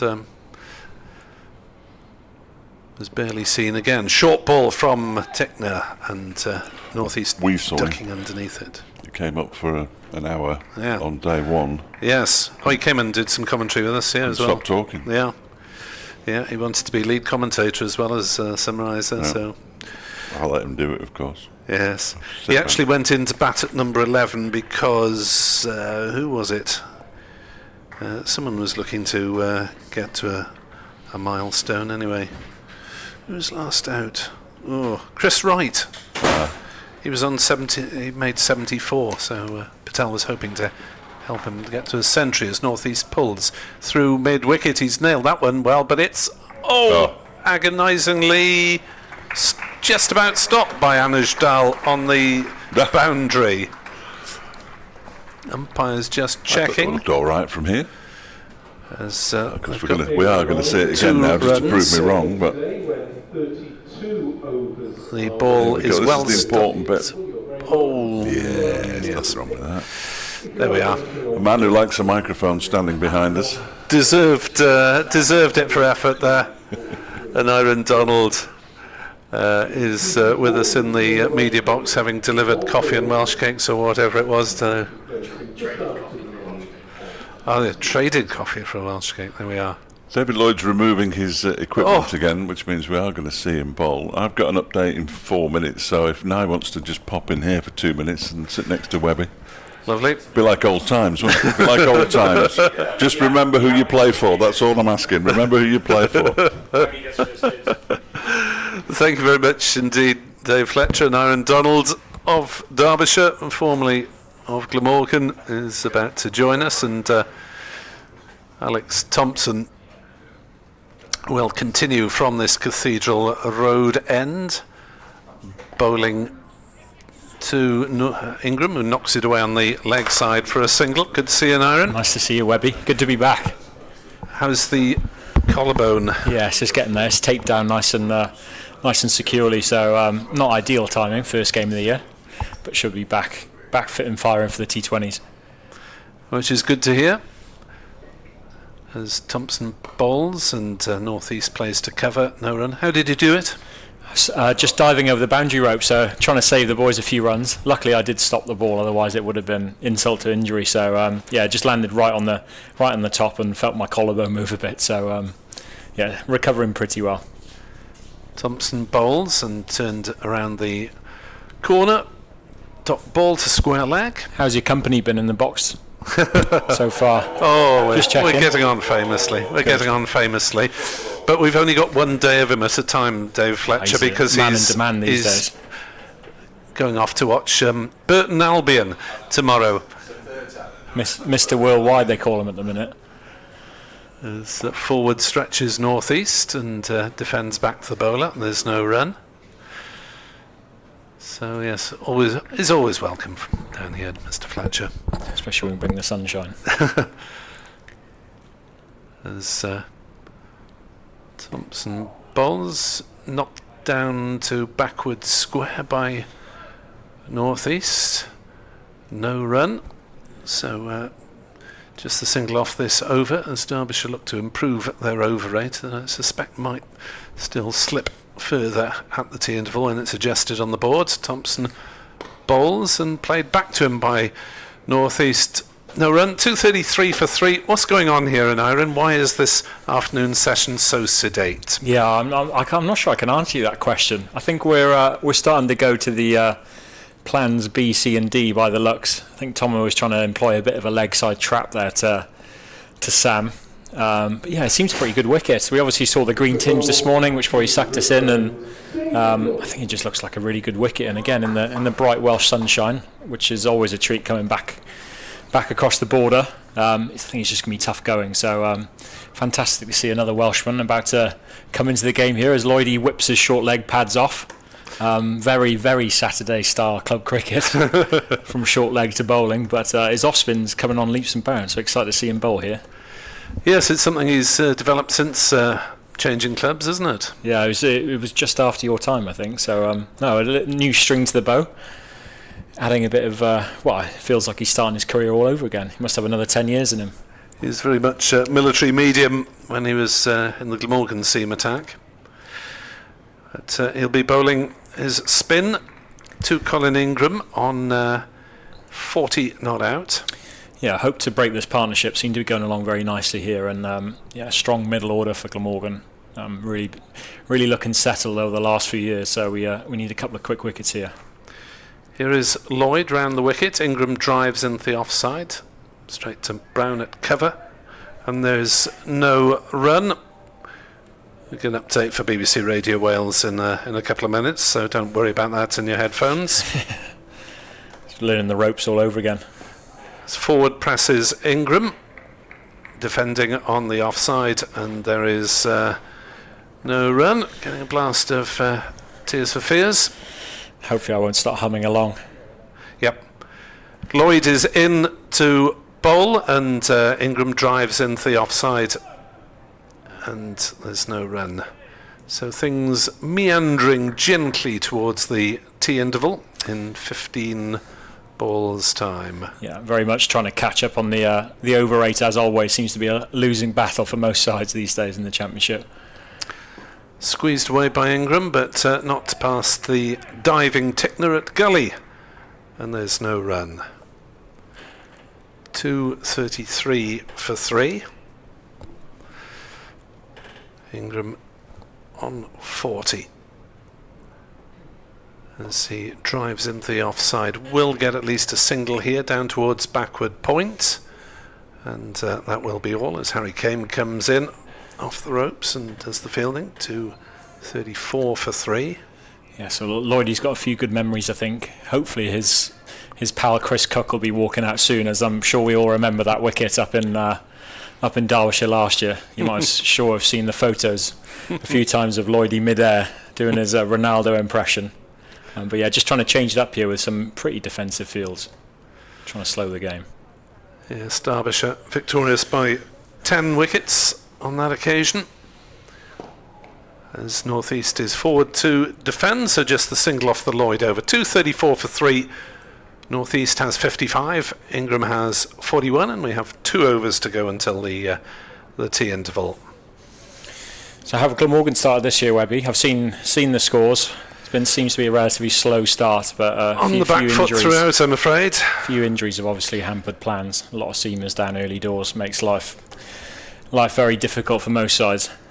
Yeah, James Harris still on the comeback from a calf injury, played for the Twos earlier this week, maybe back in first team contention next week, I guess. Dan Douthwaite with a pec injury. Alex Thompson starting a new over. Ingram defends. And Mason Crane with a shoulder problem, and they had Shoaib Bashir as the fill-in, which really didn't work in terms of wickets. I mean, Richard Dawson spoke warmly of him. No doubt he tried his guts out, but it didn't go anywhere. As Ingram defends again on the offside, no run. And it did unbalance the Glamorgan attack slightly here, playing 2 spinners in Bashir and Callaway, without mentioning Carlson in April. Yeah, you don't see that too often. However, the weather has turned its way towards that. Multiple spin options. Ingram drives gently into the offside, no run. So I can't imagine there's been much more spin bowled at this time of year than than now. Certainly for us, we've been playing 2 spinners throughout and playing a really big part in April, which is relatively rare. Thompson in, bowls. Ingram fancies that one, cuts hard, but will only get a single for it out to the sweeper on the cover boundary, Zach Chappell. So update for BBC Radio Wales listeners to come fairly shortly. 2 balls left in the Thompson over. As Thompson goes back over the wicket, Northeast turns it gently on the leg side, fielded by Dahl at short mid-wicket, and there's no run. Yeah, just trying something different here with no offside slip, just a leg side slip and a lot of men in the ring, so just trying to tie Sam down a little bit here. So he defends on the leg side. Just a single off the over, I don't think, with T on the, well, very close really, just an over away. I don't think Northeast is going to be tempted into anything extravagant. No, and another good session from Glamorgan. Obviously we were pretty happy. We created some tough chances, a few drops into the gaps, and obviously that one leading edge off Colin just being spilled running backwards. So update for BBC Radio Wales coming very shortly as David Lloyd prepares to bowl this last over of the afternoon session.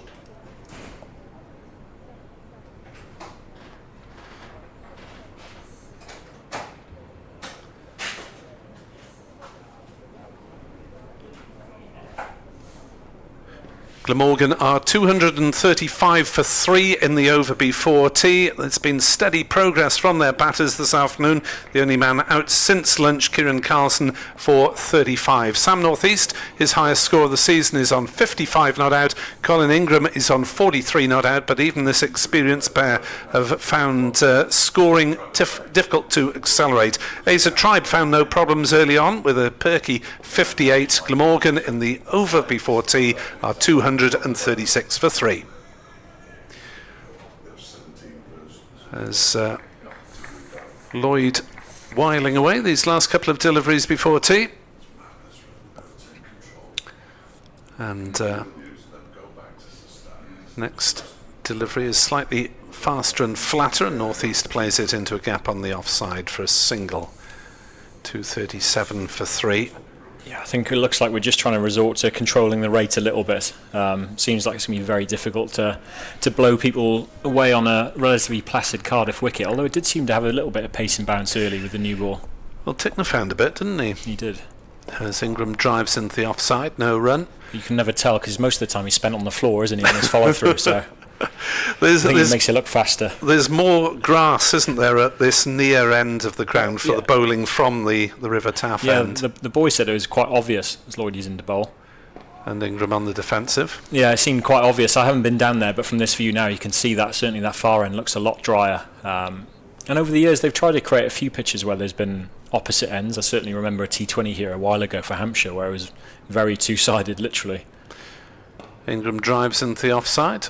No run, well fielded at cover, and that will be it for the afternoon. Glamorgan 237 for 3 at tea. Northeast has 56, Ingram has 43. Zach Chappell with the only wicket of the afternoon, with Kieran Carlson caught at fine leg for 35. 2 wickets in the morning for Lewis Rees, getting rid of Ul Hassan for 32 and Tribe for 58.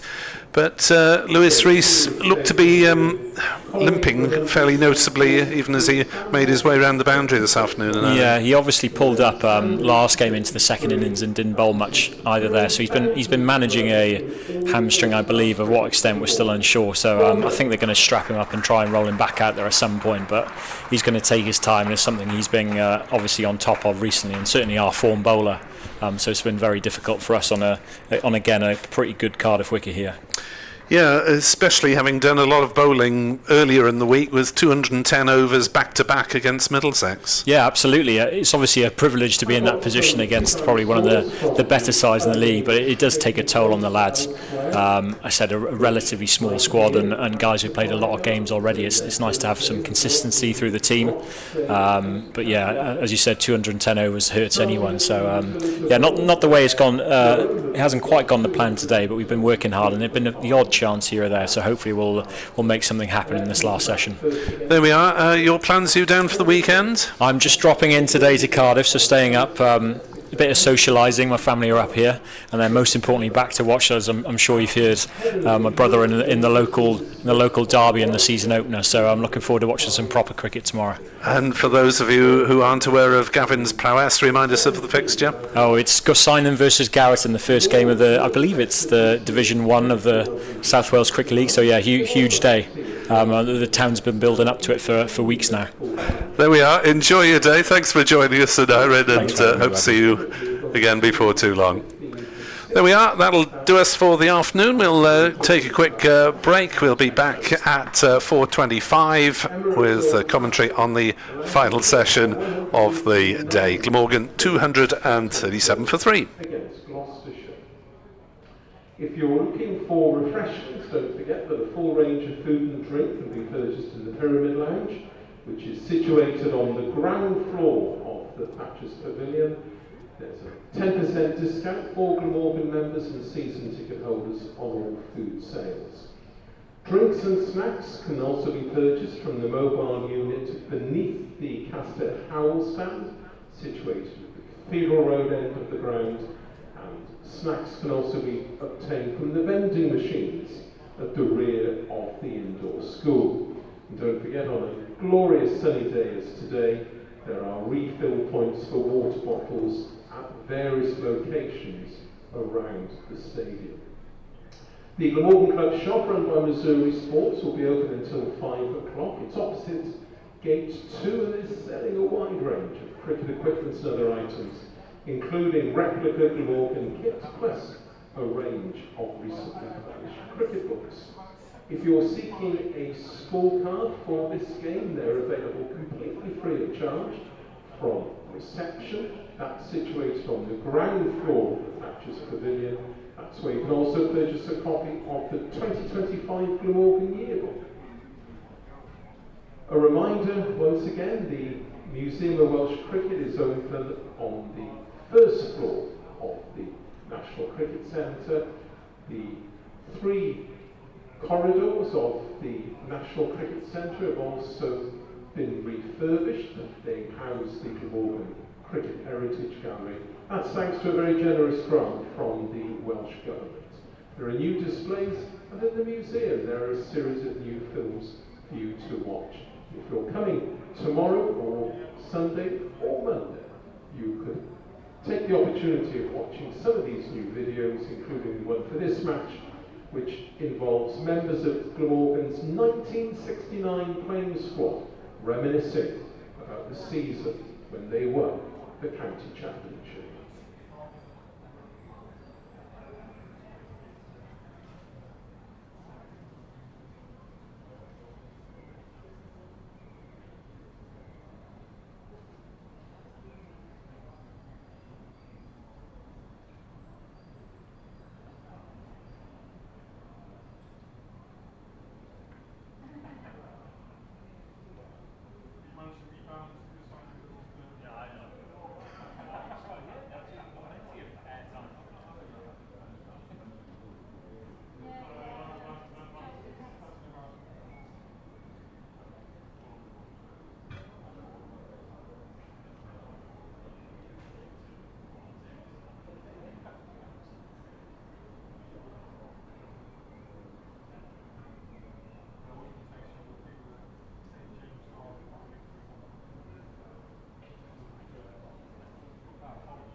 to resume the Glamorgan first innings after tea. Sam North East and Colin Ingram fielding a substitute for Derbyshire.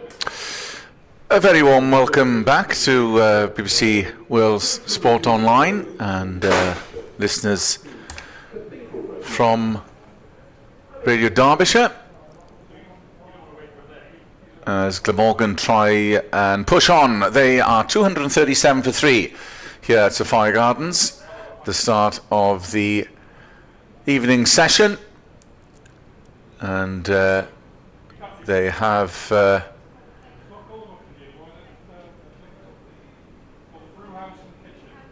Sam North East, who is at the helm, unbeaten on 56. Ingram on 43. North East to face. The bowling of Alex Thompson, that's whipped round the corner to square leg, and there's no run. So Glamorgan trying to make strides in this evening session, and they would be pleased with the rearguard action after losing Kieran Carlson, as North East drives to mid-off and there's no run. But these two have regrouped and are going great guns at the moment. Thompson to North East, and mid-wicket comes round and fields. It's back to Guest. There's no run, and well, they would have taken this all day long. 237 for 3 at the start of the day. At this juncture, Thompson, that's whipped round the corner, but man is there fielding at short fine leg on the 45. So it's just a question. There won't be any targets at the moment, just trying to keep the pressure on, and oh, that just nipped through. A faster one from Thompson. Be interested to see that one back, how close that was. There were groans and oohs and ahs from bowler and keeper as North East tried to cut. Here comes Thompson once more round the wicket, and that's played for an easy single through mid-wicket on the leg side. So it was workmanlike rather than all guns blazing in that middle session. But in saying that, 238 for 3, they'd be more than pleased. Oh, absolutely. Dave Fletcher. Absolutely, yeah. Sorry I was late back, Kenneth. I was sorting out the arrangements for this evening's. Well, that is an important part I think so. of the day. Yeah, no, Glamorgan will be delighted. Put into bat. It'd be interesting to find out what they would have done had they won the toss. Derbyshire were always going to bowl first, and to only lose 3 wickets by 4:30, I think is an absolute result, because what they will be trying to do is they'll certainly be looking for 450 plus if they can possibly get there. It might seem a long way at the moment, but it's not really, is it, when you think about it? North East and Ingram and Cook, Callaway, they've got some batting to come. And the pitch doesn't seem to be doing a lot. They haven't really used it particularly well at times, Derbyshire, I think it's fair to say, but it's just not doing anything. It was interesting to hear Nye Donald's observations before tea when he joined us in the commentary box. They were probably not lulled by the green tinge, but as you say, Dave, they were always going to have a bowl, but it hasn't done much. But coupled with the fact that Derbyshire didn't bowl well to Acer Tribe, in particular, early doors. Well, that first delivery of the day, the full toss from Rees that was punched away for 4 runs. Here's Anish Dal opening the bowling from the River Taff end to start the evening session. It's turned into the leg side by Sam North East, and he picks up a single. Yeah, so they weren't really under any considerable pressure early doors. No. And Ul Hassan, when we were on air, gave it away. Tribe was dismissed by a really good delivery from Lewis Rees. It just looked like he was getting into his rhythm and then pulled his hamstring. And then Kieran Carlson gave it away in the afternoon. So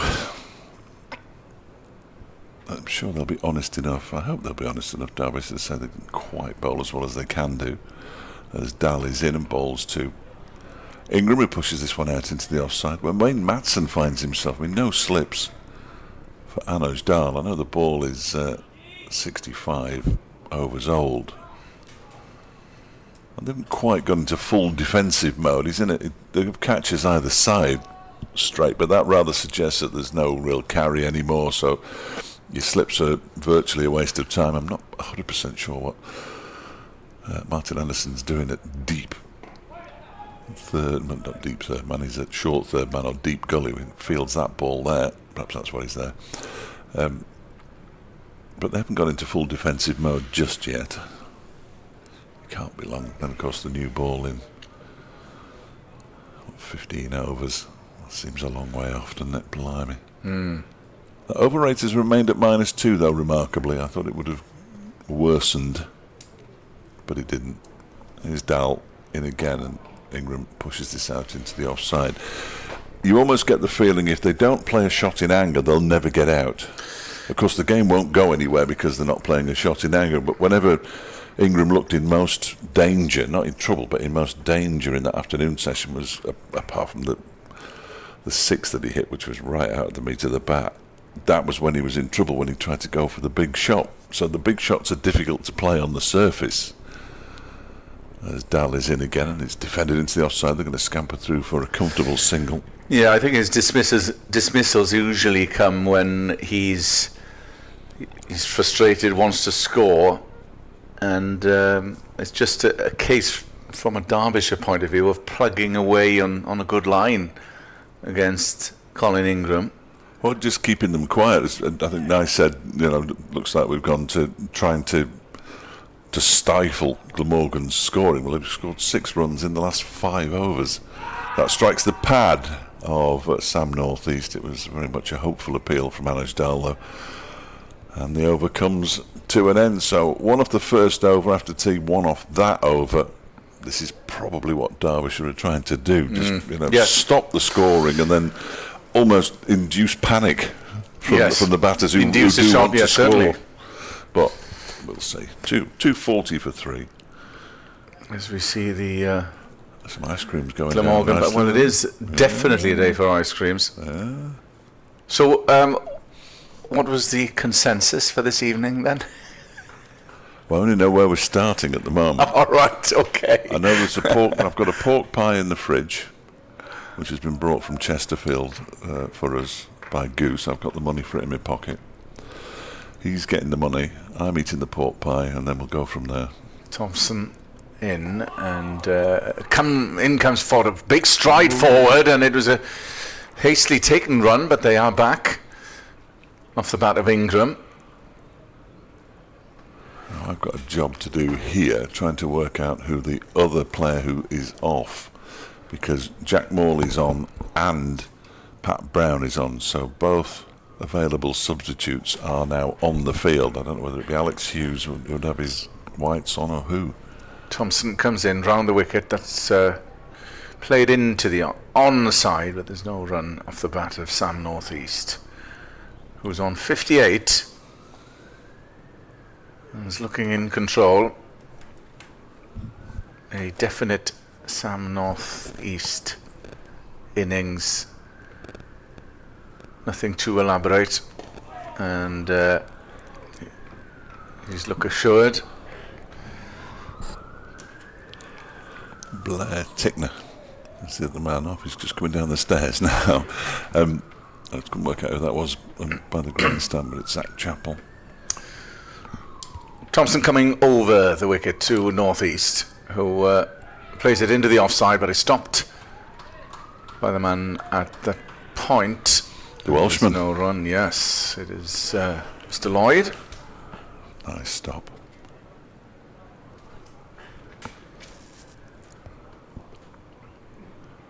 Two balls left of Alex Thompson's over. Coming over, cut, and it's through, and it should speed away for 4. Yes, it does. So just too much width on that for Alex Thompson, and North East gave himself ample of room to cut through and bisect both fielders on the offside. Just releases that pressure, doesn't it? Trying to build pressure by stopping them from scoring, and then a boundary just lets North East relax a little bit. Thompson then to conclude his over into the leg side, but the man is there at short mid-wicket and there's no run. So Glamorgan 245 for 3 in the evening session. North East is there on 62. Ingram 45 from 95 balls. A minimum 29 overs remain today. And from a Glamorgan point of view, if these two can remain, well, they'll be confident of kicking on here, because as Dave alluded to, there's nothing really in the pitch. We haven't had any snorters whatsoever. Not many have moved off the seam. We've had with that ball that came back at Ace of Tribe, but nothing much on offer for the bowlers at the present time. I know it's only day one, but nothing's even kept low.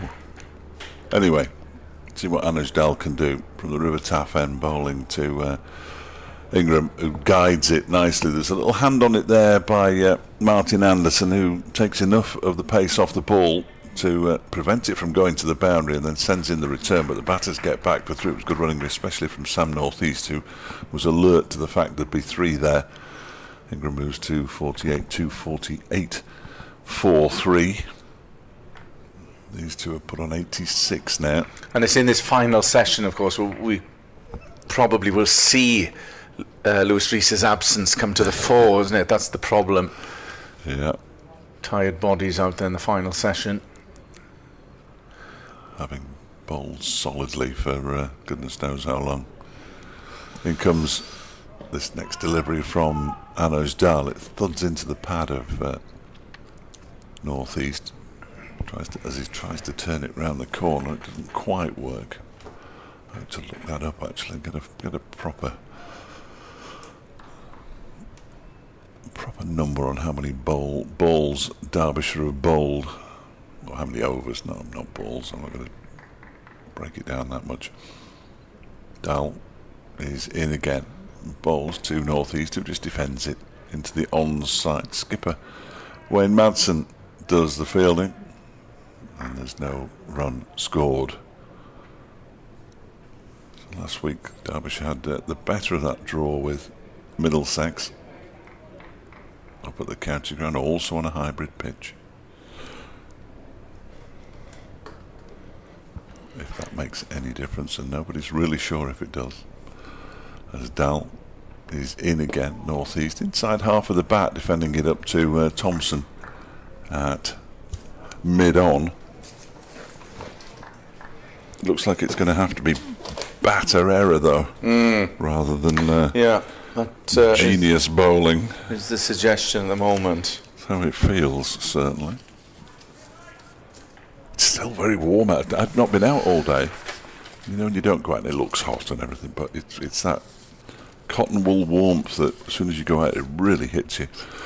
In comes Dal. That strikes the pad. I think there was wood in there as well, so a little bit of inside edge. Dal immediately turned around and stopped the appeal.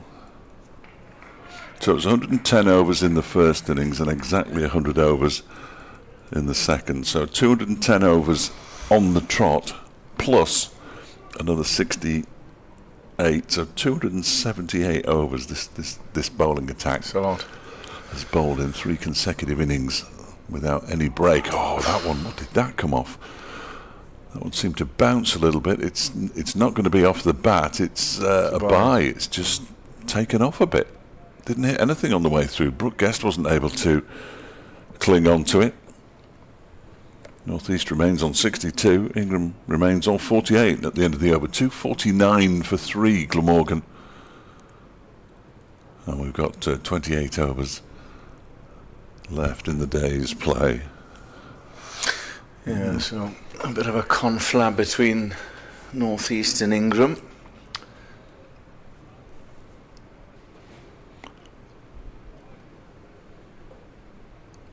It's just a question now if they can remain calm. This should be a handy first innings score. As Thompson continues with spin from the Cathedral Road end, and Northeast whips that, but it's saved, it's fielded at mid-wicket, and there's no run. So Guest is up, leg slip, and there's a short third for Thompson, who's in for his second ball, and dancing down the track is Northeast. It just looked like it stopped on him a little bit. Surprised him. Thompson might have seen him coming. Mid-off halfway, mid-on halfway back rather. Mid-off is again to the leg side, but again there's no run. The man at point. Deep cover. There's a man at deep mid-wicket covering as well. Thompson in. That's gone square that time, but no run. So Northeast methodically going about his business, as he always does. Thompson in. A lot of bowling for Thompson today, although albeit he was late into the attack.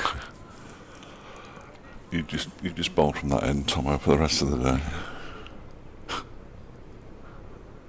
Still -2 in terms of the over, right? Fuller that time, and they will pick up a single as it's hit through the offside. There's 250 up for Glamorgan.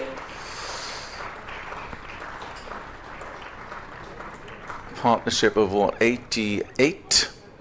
With 27 overs remaining today. Northeast moves on to 63. Ingram is unbeaten on 48.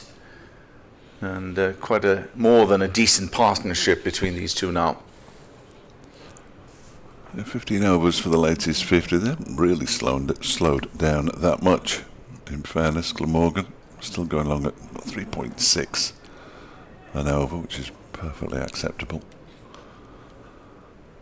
At times against Middlesex, when Derbyshire batted first last week, they were going at 2.5 an over. My word, that's hard work. Here's Dahl in from the River Taff end. Ball pushed out into the offside by Northeast. Probably because we haven't seen the swashbuckling Colin Ingram. It's been more sort of measured, but it's been at a decent pace nonetheless. Yeah, 4 balls away from 100 faced for his 48, but just 3 fours and that very impressive 6. As Dahl is in and bowls to Northeast. He goes for the cut shot, not taken cleanly by Brooke Guest. I don't know if it's especially tough for the wicketkeeper as well, but he's put a few down today. Leicestershire 234 for 7 against Northamptonshire at Grace Road. Middlesex already 47 for 2 in their first innings, trailing Kent by 82. That one's not going to go into Bank Holiday Monday. As Dahl is in and bowls. This one is guided. That's a nice stop, guided down towards that short third man area. Nicely stopped by Martin Anderson. 250 for 3 here. Lancashire 234 for 3 against Gloucestershire at Old Trafford. Durham 255 for 5 in the First Division down at Southampton against Hampshire. Warwickshire 47 for 2, trailing Yorkshire by 158 at Headingley. And Essex 177 for 7 against Somerset in Taunton. As Northeast pushes this next delivery from Dahl into the offside and fielded by one of the many cover fielders there. That time it was Caleb Jewell who did the fielding. Who's that coming back? I don't even recognise who that is, which is always a worry. I ought to. That's Jack Moley. Come out with the drink. As Dahl is in, and that one is striking me on the pad, and he's gone. And Anish Dahl strikes, and Sam Northeast is out for 63. Just when you were thinking absolutely nothing is happening for the bowlers and even the batters have slowed down, Anujdal strikes. How welcome is that? Sam Northeast goes, like before, wicket for 63, Glamorgan 250 for 4. Well, I think that's a reward for perseverance, because there's been a few in the previous over where Northeast has tried to cut and he's been close, as Anujdal, and as you were saying, I think they just stifled Glamorgan a bit in the last few overs since tea, and he's had his just reward there, Anujdal. 128 deliveries, just 5 fours in his 63. Dismissed from the penultimate ball of the 70th over. I'm sure they've already shown a replay, but I didn't see it. Apologies, missed it completely. I'll try and catch it again. Does Chris Cook? No. Oh, they put It's Ben Callaway. There was a caveat, not necessarily in this order, from the good doctor when he read out the teams earlier on today. You'd have expected Chris Cook to come out. He just looked too tall. I've not seen a lot of Callaway. I know he bowls with both arms. He does. Which is very impressive. He does. And bowling with one's quite impressive. He's a talented player, is Ben Callaway from Chepstow. And again, though, likes to score quickly. So we'll see how he takes to this assignment. We're into those batters who do like to get on with it, don't they? They haven't got that mentality necessarily to just, like Northeast was trying to do there, really grind it out. As a number 3 batter, you've got to have that in your psyche, haven't you? The ability to hang around for a long time and not worry too much whether the scoreboard's ticking over. I think it gets to you eventually, but surprise and very welcome wicket for Anujdal. And I've got them all. I've got all 4. All 4 today.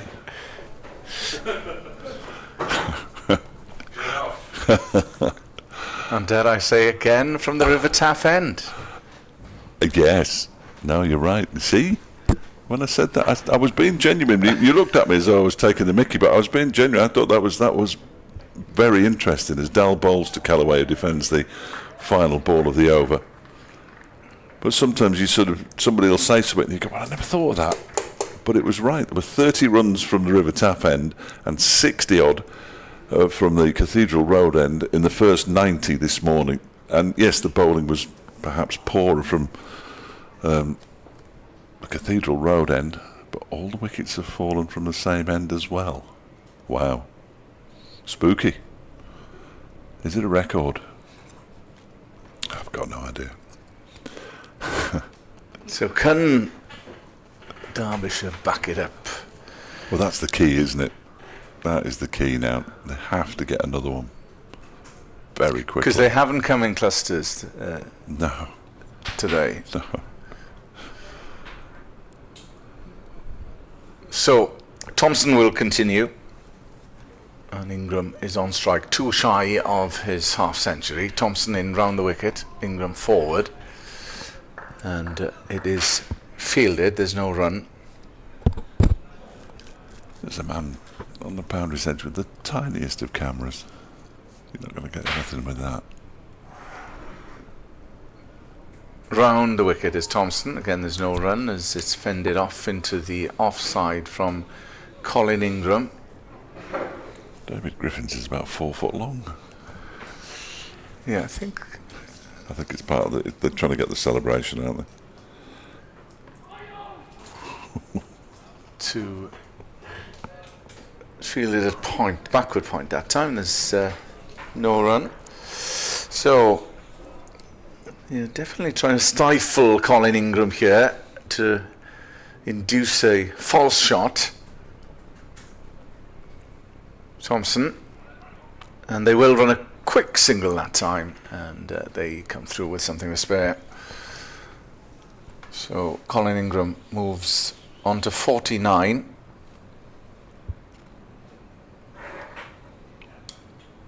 Callaway yet to get off the mark. Callaway, who played against Glamorgan in the final pre-season friendly, and the traditional pre-season friendly against between the University and Glamorgan. Over the wicket, and Callaway's down to pitch to the ball, and it's back to the bowler. This is the final ball of Alex Thompson's over.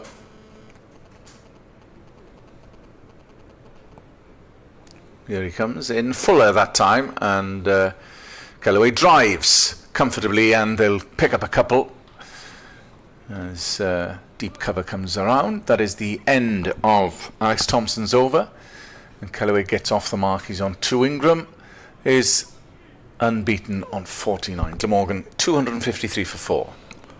Yeah, that wicket in the previous over, just the 5th of the season for Anosh Dal. He missed last week, but all of his previous wickets had come in the same innings against Gloucestershire at Derby.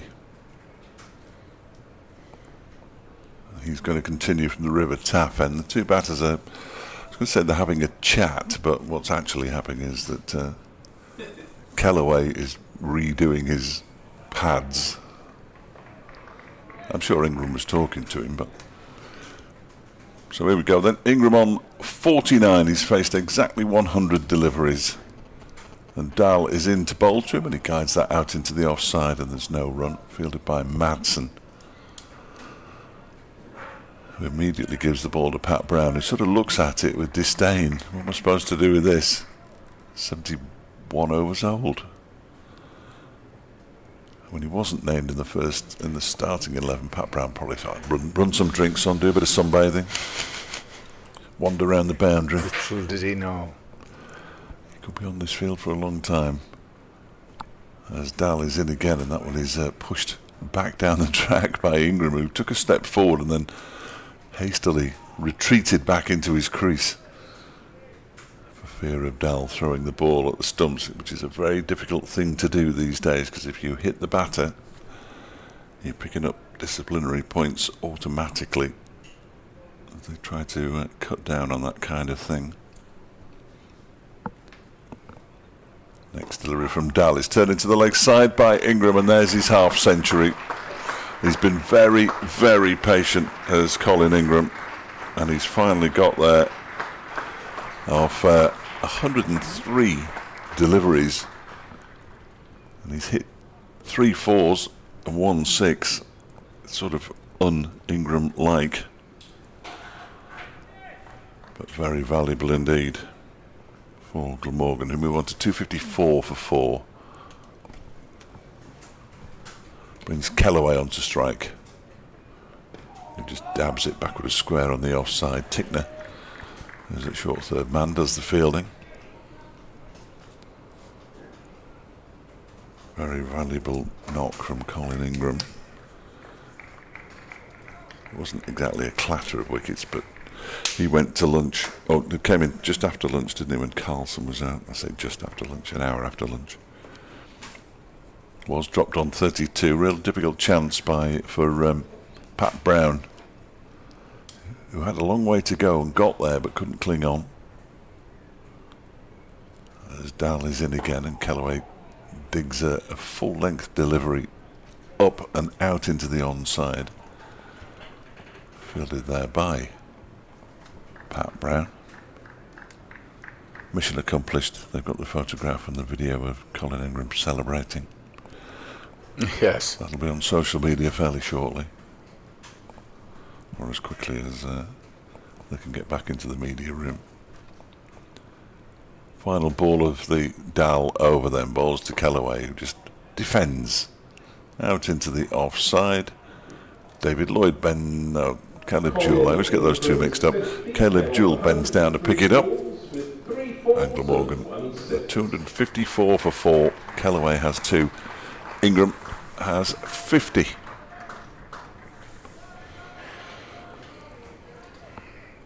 Has a chant going there for a moment. Almost got a chant going.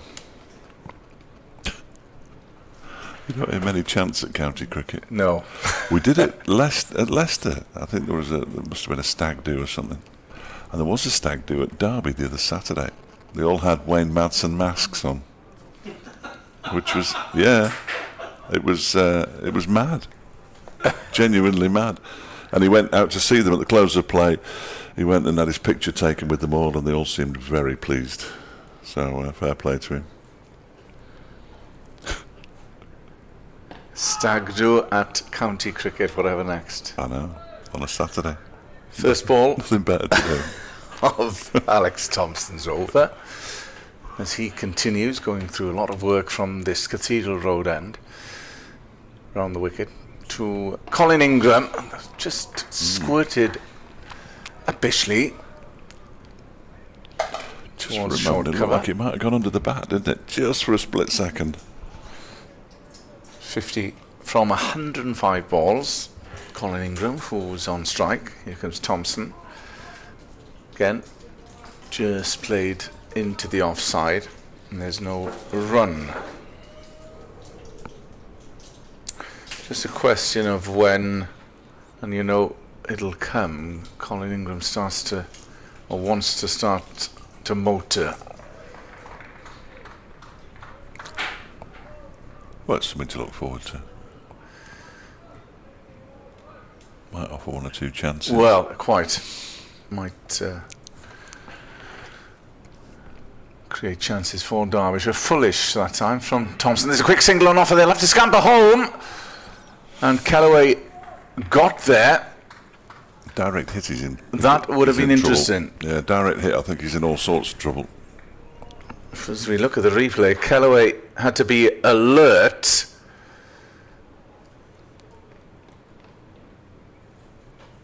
Yeah, wasn't the greatest throw, and as Dave alluded to, direct hit, and he might have been gone. As it is, he was home just about, Graham Callaway, and he takes guard.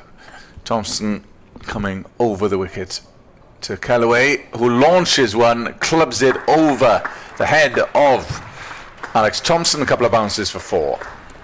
Quite high up on the bat, that, from Callaway. He didn't really get every little last ounce of it. Bounced a couple of times, as you say, and went over the rope. But I think Thompson would prefer to see the batters attacking him than not. Well, if it's there, Callaway will take it on. He, as mentioned, he wants to score quickly. He's played in T20 cricket. That is in his nature, but it will offer chances. And so, change to the attack. And Zach Chappell will come back into the equation from the River Taff end. I think this must be sort of to protect his bowlers being one light, because Anush Dal's only bowled 4 overs since T4 overs, 1 made and 1 for 6. And you'd think, well, perhaps he got another one in him, has he? But no. Wayne Madsen has decided that Zach Chappell is going to come on a bit quicker than Dal. Yeah, bit taller than Dal, bit more expensive than Dal. There we go. That's my summation. I'll see you in a bit. Thanks, Dave. But had his reward with the wicket of Sam North East, and as Dave mentioned, it might be a case of rotation in this final session, as the bowlers are light with Lewis Rees off the field with a hamstring injury. Chappell comes, and that's firmly struck by Colin Ingram. There's a man sweeping on the offside boundary. They take a single. 260 for 4. Yeah, I mean, Colin Ingram doesn't score many half-centuries that slowly in the first innings of a game, you know, unless he's trying to defend and play for a draw in the second innings. No, it's inherent in his nature that he wants to score quickly. As it brings Callaway on strike, so there's a slip. Well, what's that? A wideish second, and mid-off, mid-on, mid-wicket cover. There's a man at point as well. Chappell in bowls, and Northeast Callaway rather resolutely defends that, and it dribbles to mid-on.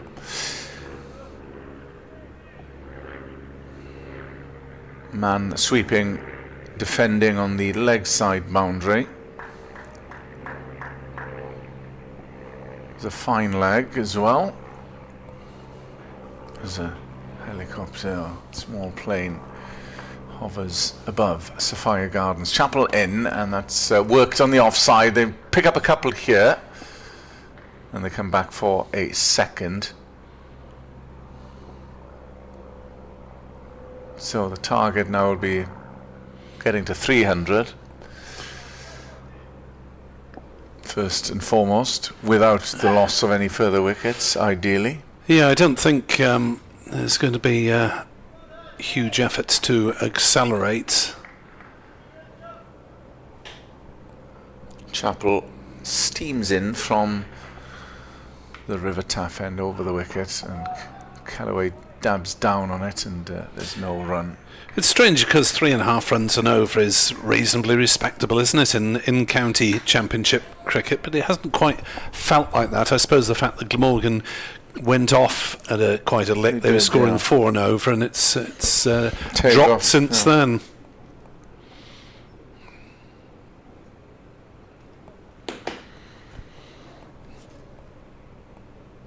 Chapel comes in and bowls. Callaway works that to the onside, but short mid wicket is there in the shape of Brown.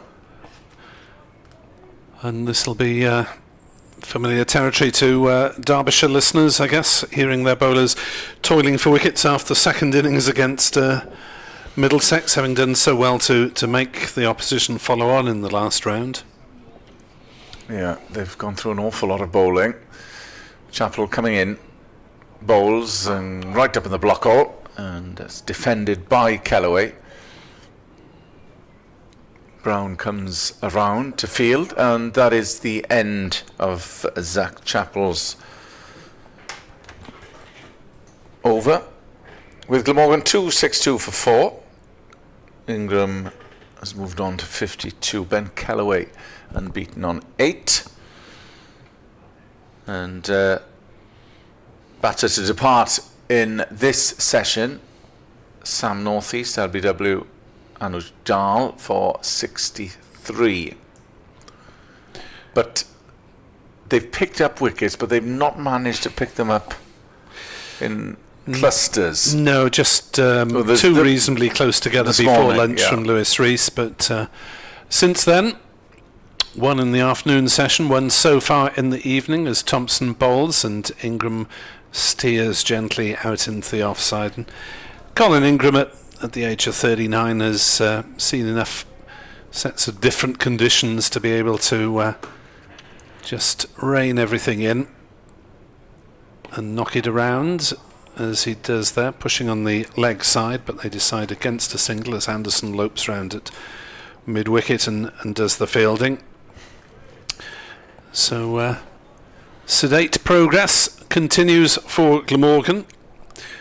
Only 25 runs since tea in about 40 minutes. Ingram tries to change that maybe as he drives away on the offside, but will just pick up the single out to deep point. Callaway, we've seen him have a go once at the spin of Alex Thompson, belting him back over his head, albeit not entirely off the full face of the bat, and mid-on has dropped back to 3/4 back, and therefore Callaway can drive along the ground and take a comfortable single up to Chapel at mid-on 3/4 back, deep mid-on. Tickner now has dropped back as well for the left-handed Ingram, and Ingram has edged that one through slip somehow, and there's a few oohs and ahs. Did that one go to hand? Maybe it did from the reaction of the fielders, as that has flown off past a diving slip. Was it off the glove of... Is it off the keeper's glove or the batter's glove? I think it might have been the keeper's glove.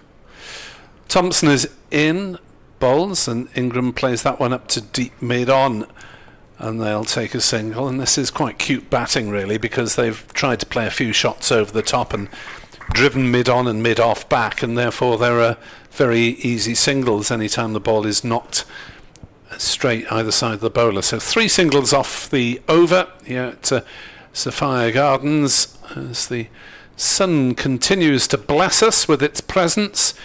265 for 4, 75 overs gone, and therefore 5 until Derbyshire can call upon the new ball to try and shake things up a bit. Yeah, it's all very mundane out there at the moment. Glamorgan will settle for that. Trust you. Trust me. Yes. Desperately trying to get a positive result after tough assignments in the previous 2 games. Cut ferociously by Colin Ingram, but only for a single, going down by against Middlesex. And in the first game here against Leicestershire. Transfer confirmed in Welsh rugby this evening, and the South African fly half Tinas de Beer is moving from Cardiff to Dragons, as has been widely rumoured for some weeks. Yes, indeed. Not entirely a surprise. And I think they're going to get a few more as well, going Gwent bound as Chappell comes in over the wicket to Kellaway, and that's wraps the pad, and it'll be a leg by as the keeper scampers after that one. Wyn Jones is rumoured to be going there. Yeah, from Harlequins, former Wales loosehead, an occasional tight head. Do you know what? I because I've known about Tinas de Beer for a long time, I didn't know what was official and what wasn't. Thomas Young. Thomas Young's official, yeah. Is going there. Seb Davis isn't, I don't think, yet. Oops. And there's someone else as well, as Chappell comes around the wicket to Ingram, who has a flash at that, and that's evades wide mid-off. It won't go all the way, but they will. No, they'll just settle for 2. The other one going there is Dylan Lewis. Yeah, that one's been confirmed. That has been confirmed. Yeah. There we are. Yes, as you say, when things are as rumoured as widely as they are in the Welsh rugby world. Of course, Tain Basham's gone the other way. Yep, from Newport to Cardiff, yep. Even though, well, everybody would have been nervous given the news surrounding Cardiff of late, as Chappell steams in, and that's chopped down by Ingram, and Kellaway comes through for a single with the Union taking over. No games for the Welsh regions this weekend, none involved in European competition. And they will, all of them, will be departing for South Africa in the week. Yeah, some tough tasks there. Cardiff best placed to reach the knockout stages of the URC. The Scarlets still in with a shout. Yeah. After their win last week against Leinster, although obviously not a full-blooded Leinster, who play Northampton this weekend in the semi-final of the Champions Cup. So a bit of rearranging the field for Derbyshire as Kellaway takes guard. In comes Chappell from the River Taff end over the wicket, and that's one of the rare bounces that we've seen all day. Yes, I mean, Tickner got a bit of speed in his first couple of spells, but it has looked like something of a thankless task trying to get the ball to zip through. Well, there's been barely nothing been on offer for the bowlers. It's as Chappell comes in. That went high on Kellaway, chopped that one down between point and the wideish first slip, the only slip there, and they come back for a second. Yeah, telling Dave about a third rather, and telling Dave about Donald's observation of the wicket. Obviously, the green tinge lulled them to having a bowl, but nothing's really been on offer. Nothing untoward, no movement of the seam, hasn't kept low, and bar the Northeast was LBW, but bar the Acer Tribe dismissal, they've been. Yeah, there's a couple of playing attacking shots, but I guess you've got to play attacking shots at some point in proceedings. Although Glamorgan have played relatively few. Yes, John Hughes messaged on X earlier. You can break out the champagne for Glamorgan's first home batting point of the season, and maybe another bottle of champagne if you so wish in 27 runs' time if Glamorgan get there. That might be a little extravagant. As Thompson is into bowl and forward comes Callaway defending. So this is a 77th over. New ball is extremely likely to be taken as soon as possible, you would guess. And Derbyshire looking for a little something to cheer themselves up in the last 20 overs of play. As Callaway nudges one away on the leg side, and there is no run. So Derbyshire now without a slip, they just have a leg slip in case something pops up, maybe off the gloves of Callaway, who comes down the wicket and drives to mid-on. Sort of changed his intentions halfway through. Initially, you would have thought looking to hit over the top. Then the bowler dropping it a little bit shorter and the batter responding by driving it along the ground. So Thompson around the wicket to Ingram, who works it gently away on the leg side, on the offside rather, fielded at cover, and there's no run.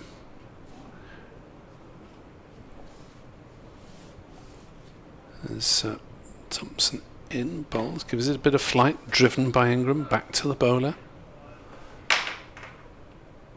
And got over yes. Thompson.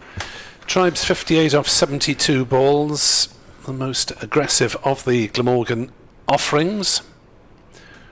As forward presses Ingram and defends, he hit 11 fours.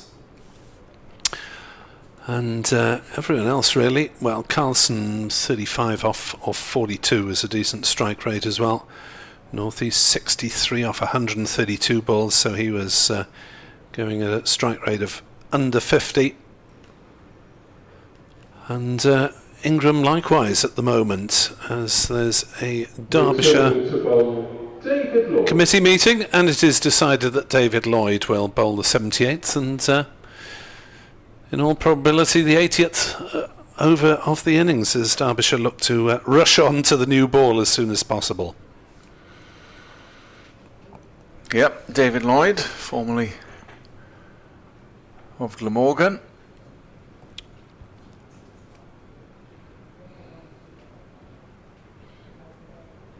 But it's a sort of, so far, panic-free day that Glamorgan want, particularly on the first day of a game.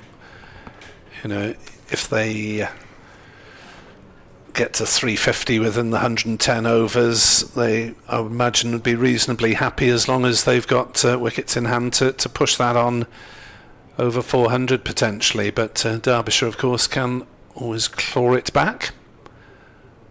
Potentially with this new ball, which will be important in 10 minutes' time or so. So it will be Lloyd. Brooke Guest obviously standing up with a slip. Man on the leg side at 45. Short third man. Lloyd coming in, his first ball of the over, and Callaway strikes that firmly, and that'll go away. It should get the legs to go all the way for 4, will it? No. Just plugged at the end. But they'll come back for an easy 3. Good fielding, because I thought it was, for all, was going to speed away for 4. Good chase by Anderson. Tapped the ball just back inside the ropes, and, well, it can't be, unless they've left a fraction longer grass on the outfield, because we haven't had much rain here, but the batters just have found it difficult to get it off the meat of the bat and get the ball to the boundary. Since Tribe, anyway. Lloyd coming round to Colin Ingram. Ingram just having a look to see, and that's played defensively into the offside. There's no run. Ingram 58 of 121 balls. Lloyd. So it hasn't been a ferocious onslaught by any means from Colin Ingram. That was a firmly struck off drive straight to mid-off. Well, even when they're hitting the ball firmly, as you say, it's not really beating the fielders.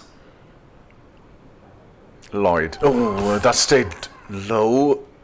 It's right through the keeper guest. Some polite inquiry there. Well, he's interested. For a catch behind, I think. Yeah. Bottom edge, maybe, as Ingram tried to cut.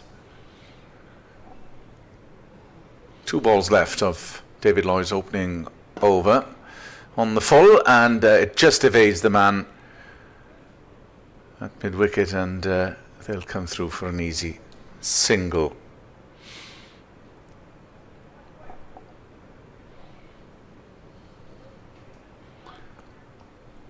Which brings Ben Callaway on strike, who's there on 16 from 20 balls. Lloyd, and that's struck firmly, but too firm, in fact, to mid-off. So that is the end of David Lloyd's opening over. Callaway is on 16. Ingram, the elder statesman, is on 59, and Glamorgan 278 for 4, and I will make way for Mr. Dave Fletcher. Thank you very much indeed, Kenneth. So the tea session, the post-tea session, continuing with more or less the same tempo or lack thereof. What will the new ball bring us in the last hour or so of the game? Good question, Nick. Stay tuned, folks, for all the answers. Don't go anywhere. Some of the answers, maybe, if we guess correctly. Alex Thompson from the Cathedral Road end bowls to Colin Ingram, who just pushes it up to mid-off, where Orange Dahl does the fielding. They go through for another single. 279 for 4. I heard you talking about all that rugby union signings, and Yeah. some very exciting news out of Burton Albion. All right. Burton Albion, 4th mention of the day. At least, which I'll give you in a moment, as Thompson bowls. That's driven very nicely indeed. There's a shy at the stumps from Blair Tickner that misses, and that enables Callaway to get back or get through for a single. Moves to 17, 280 for 4. Dylan Williams, who scored the goal that effectively kept Burton Albion up last Saturday in injury time against Cambridge United, and then set up the goal for Rumaan Burrell that definitely kept them up, as Thompson bowls, and that's pushed into the offside by Ingram. Looks like they've almost made a genuine effort to say, right, well, we'll just push a single off every ball and that'll just get us moving again.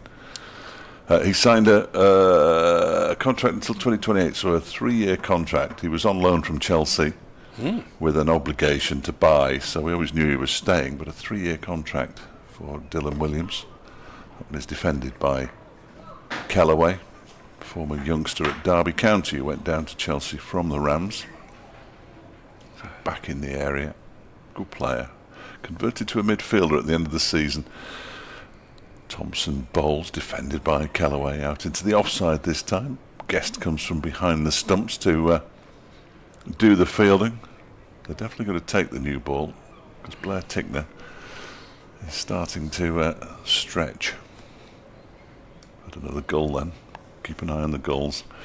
As Thompson bowls down the leg side, it actually hits Brooke Guest and is then fielded by the leg slip Wayne Madsen. End of the over, 281 for 4. One more over until the second new ball becomes available, when it will be taken. Glamorgan 280, I've already said that, 281 for 4. Callaway 17, Ingram 61. I start repeating myself, about 20 past 5. There's only so many words you can use. Burton Albion 10, Gossynon 6, or now 11-7, according to my official monitor. Don't forget Gossynon in action tomorrow then. Against Gowerton. Yeah, that's Gossynon. Edward Bevan will be worked up as former skipper of the latter. As Lloyd bowls, Ingram drives, and they'll take a single out to deep cover. It must have been aerial for part of the way because there was some excitement in the middle, but it was brief. 282 for 4 here on BBC Wales Sport Online. As Lloyd jogs in off about 8 paces, bowls to Callaway, who defends back to him, and there's no run. Lloyd, of course, will know all these batters, but they won't have faced him bowling off spin very often.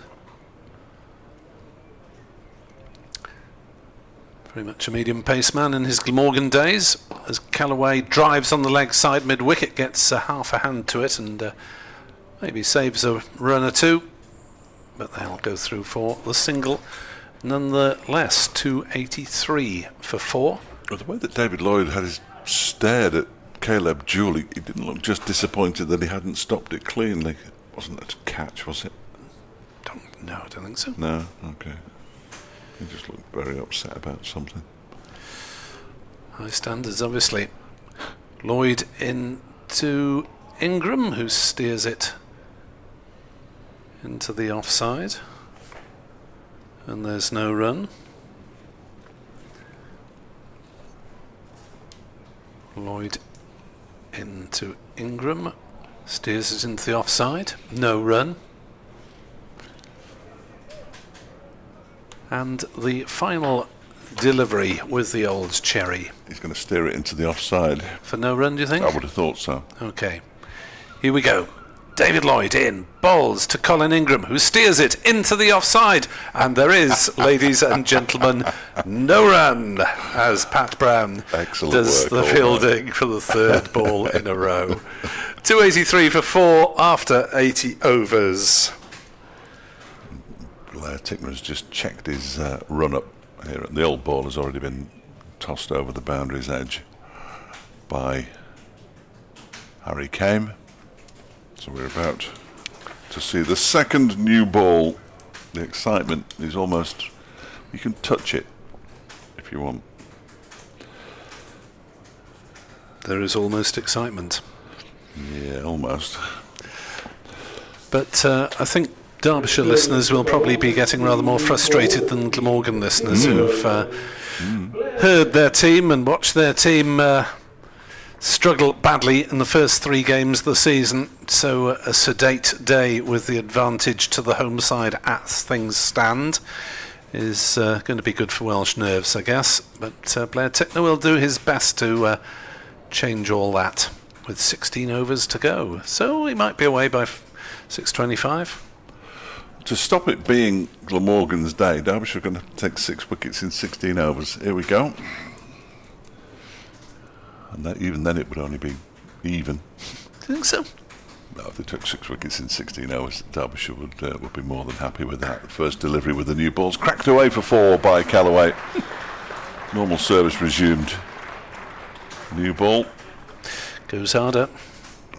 It's sort of short of a length and outside the off stump. Oh dear. Yeah, it's not a great delivery, really. First up with the new ball. I know he's back for another spell, Blair Tickner, but he's still got a smile on his face. That's the main thing. He does like a smile. He's bowled 16 overs prior to this, and they've gone for 63 runs.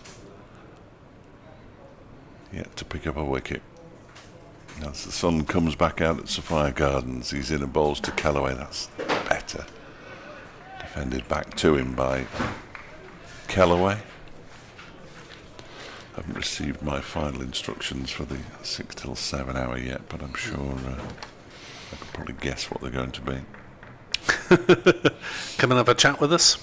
No, it's a preview of tomorrow's game, so I'll be in the intro.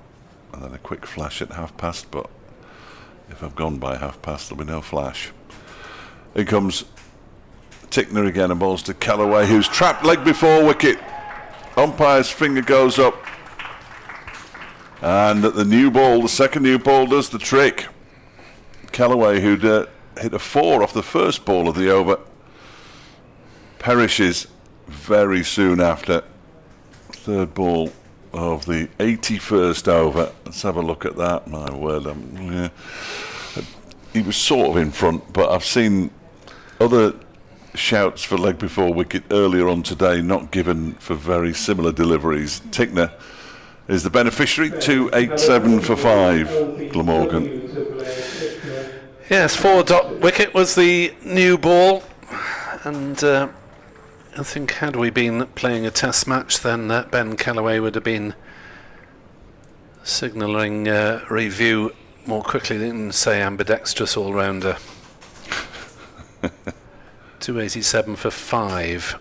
It probably hit in front of middle and leg and would have been close to the leg stump. Yeah, umpire. We give him umpire's call. It's always umpire's call. That solves a multitude of problems, doesn't it, really? Chris Cook in at 7 then.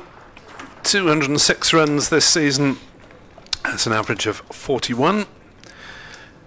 And half centuries in each match to date. Mm. So out there with Colin Ingram, and you wonder to think how long they've spent in the middle together in the last decade or so at Glamorgan. It would be many hours, I'm sure, and they'll try and make it some more, but Derbyshire have the breakthrough that they wanted with the new ball. Just 37 added for that last wicket, of which Callaway made 22, and that was in the space of about 11 overs, give or take. Ali, the physio, has been reduced to the role of drinks carrier due to the players who are out on the field. I don't know where Morley must have gone off, because he was on for Tickner before, but anyway. Here goes, I've got another wicket as well, by the way. Here goes Tickner into Cook, who gets one on the pads and turns it away down towards fine leg. Tumbling stop in the far distance, and the ball is hurled back, and that looks like Jack Morley down there. It can't be Caleb Julie. And it can't be anybody else throwing it like that. Callaway's 22 came off 30 balls and included 2 fours, by the way. That is Jack Morley, so somebody else is off the field now. Because I'm fairly sure that Pat Brown's still out there, unless Pat Brown's gone off for a bit himself.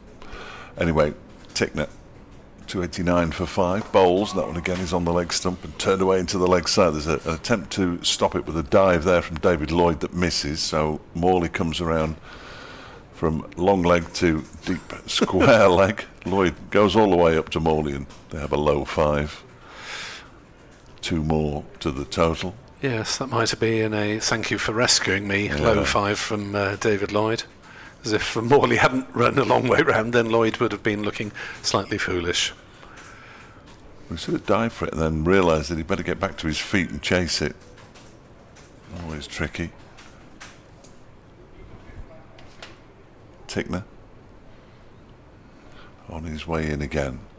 And bowls, that one is played off his pads with a leading edge into the offside.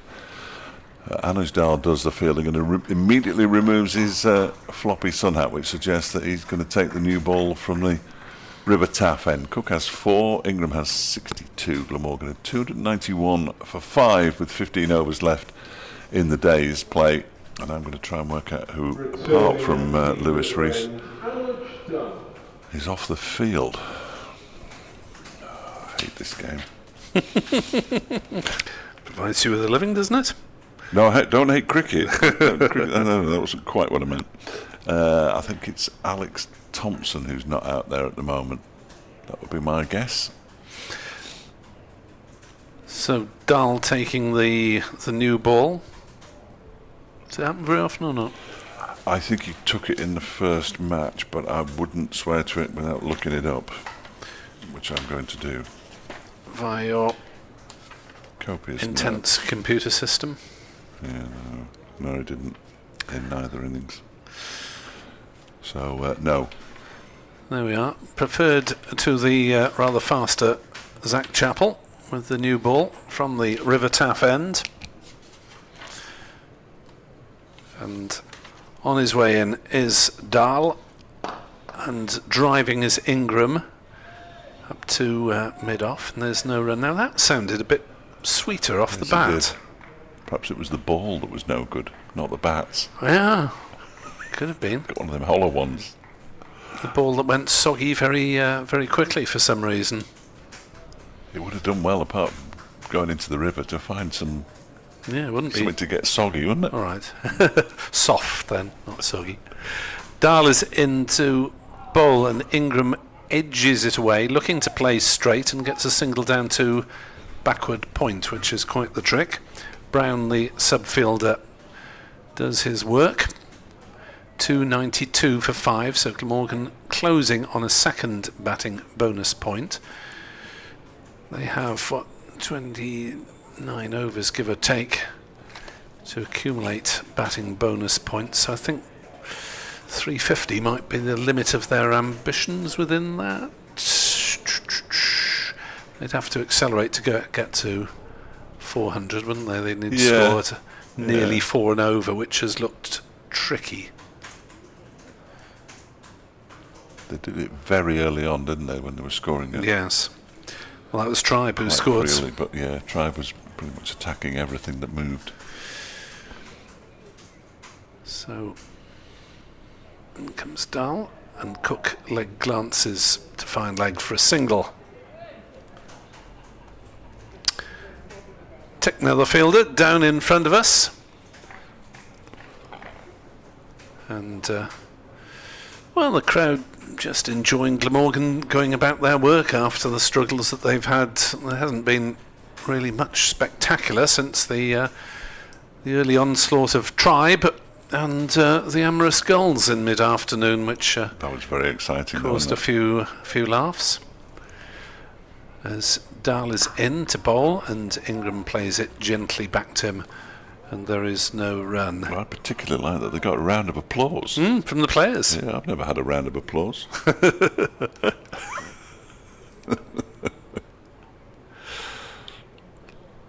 Yes, I did get a round of applause in a Bath rugby clubhouse once. Really? Yeah. Oh, excellent.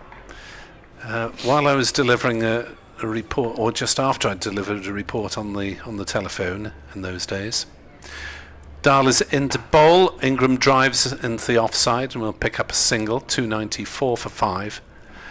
There were a group of rather inebriated young gentlemen, well, maybe not gentlemen, men, in front of me, and as I was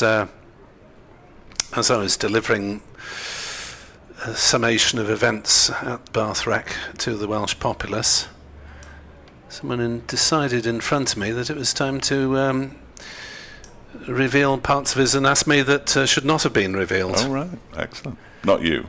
Not me. No. But I did manage to finish the report without corpsing, and earned a round of applause from his compadres. Who put him up to it in the first place. Quite. Dahl into bowl. Cook plays it gently into the offside. Well, it's gone a fair way, to be fair. Fielded at deep cover, and a single is taken. 295 for 5. Cook 6. Ingram 64. Cook retains the strike.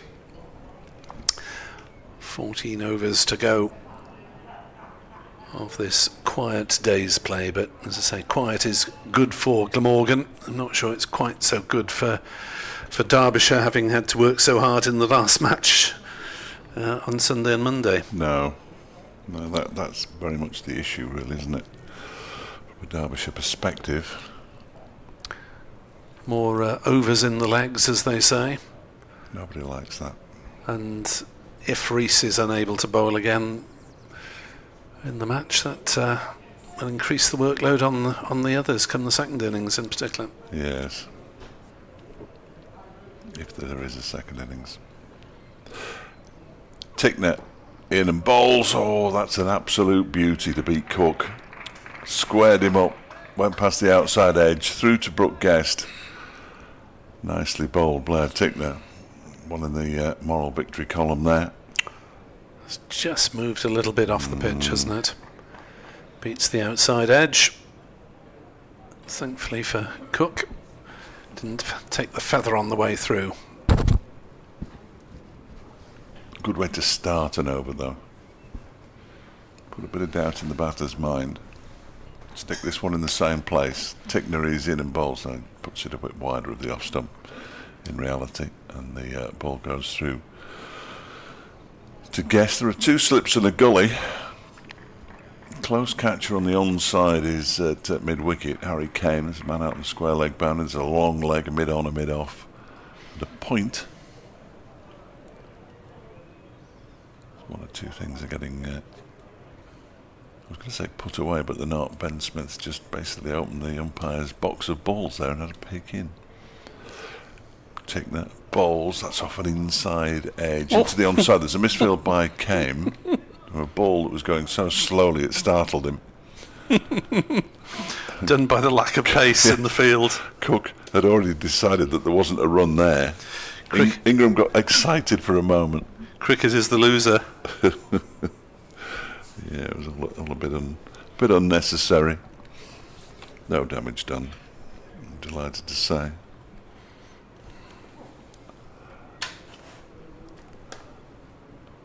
As Tickner runs away from us once more, and that one has gone past the edge of Cook's bat again, and was still rising when it arrived at Brooke Guest, who's a fair way back. Took it about shoulder high. That's terrific delivery. Just again moved away.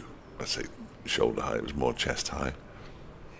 Really nice delivery, and Cook beaten all ends up, as they say. Whatever, never really understood what it meant, but well, we knew what it means, but it doesn't really make any sense.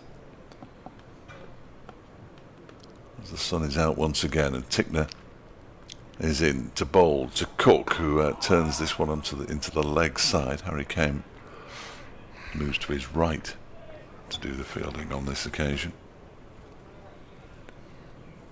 Tickner dries his hand, and the footmarks, the dusty footmarks. It's 2nd of May, and there's dust everywhere. A couple of swans fly past, look. Very elegant. You don't see that very often. Beautiful. Here goes Tickner again, and bowls and goes through Cook once again, and Tickner almost sinks to his knees. He can't believe it. There's a smile on Chris Cook's face, because he knew that he could do nothing about that, really, and he survived, and that's the main thing. He's on 6.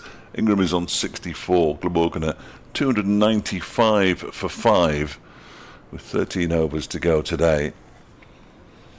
And they didn't even it was almost rinse and repeat with those deliveries. Generally, I think, he's always had a bit more pace, given the batters a bit of hurry up, and beaten the outside edge, but unfortunately hasn't caught the outside edge. Did get an LBW verdict against Ben Callaway, but that is solitary success of his 18 overs so far. So, if you're just joining us, news that Lewis Rees is off with what looks like a hamstring injury, so it's Anuj Dal with the second new ball, and that one's through to Gast, as Colin Ingram sort of played at that, but I don't think seriously did. I think the ball's gone past the edge of the bat more times in the last 6 deliveries, 7 deliveries, than it has in the rest of the day. Yeah, it's a little bit of a different air to the game. Batting, it looked reasonably okay for Glamorgan this morning, but they've never really accelerated, and taken the game away from Derbyshire, particularly as another ball goes past, and Ingram does not make any attempt to play it. 295 for 5. Ingram 64, Cook 6. Half centuries as well from Tribe 58, Northeast 63. Everyone has had a start so far in the top order. Rothesay made 32, Carlson 35, Callaway 22. As Ingram does try to force that to a certain extent on the offside, but there's a sweeper out on the cover boundary on the pavilion side of the ground, so it's just a comfortable single. Batting to come at 8, I would imagine Van der Hoogten, Gorvin probably 9, Leonard 10, though he did get a first class best of 47 at Lords, and well, Fernando at 11/12. As Dahl is in to bowl, and Cook is slightly caught by surprise by that one. Hit him either high on the bat or on the glove, rolled out on the offside, no run. It's already been pointed out to me that each of the top 6 have got to double figures. Mm-hmm. It is relatively rare, even around the world, but for all 11 batters in a completed innings to get into double figures. I don't know if it's happened for Glamorgan. It's never happened for Derbyshire. Does ring a bell. As Dahl bowls, and Cook, is he caught at the wicket? Yes, he is, pushing forward. Low catch through to Brookgast. 296 for 6. Second bowling point for Derbyshire. New ball doing its stuff. Yeah, that's it. This is bizarre, isn't it, really? Perhaps it was that ball. It didn't sound good off the bat.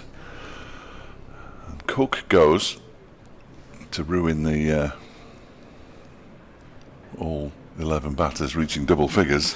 Oh, you've jinxed him again. Yeah, so we can forget that nonsense. Look, even when you're not commentating on wickets, you're always having an effect. You're putting a jinx on my commentary. I'm always in the game. I'm always in the game. Always in the game. Straightforward catch as well for Brookgast on his 50th successive first-class appearance, which nobody in these parts thinks is impressive, but I quite like it. I quite like it. Not everybody. Not every team has players that can do that. And the second wicket, I beg his pardon, to Anuj Dahl. Picked up one earlier. Yeah, he's been pretty steady, isn't he? 2 for 41 in his 16th over now. He sort of had let's say the previous 4 wickets he'd got this season all came in the same innings. And he seems to have little spells where he just gets it absolutely right. Matches innings where he gets it absolutely right. Play at Pumpy on X is encouraging your talk of Burton Albion. Oh, don't know. I pulled it back.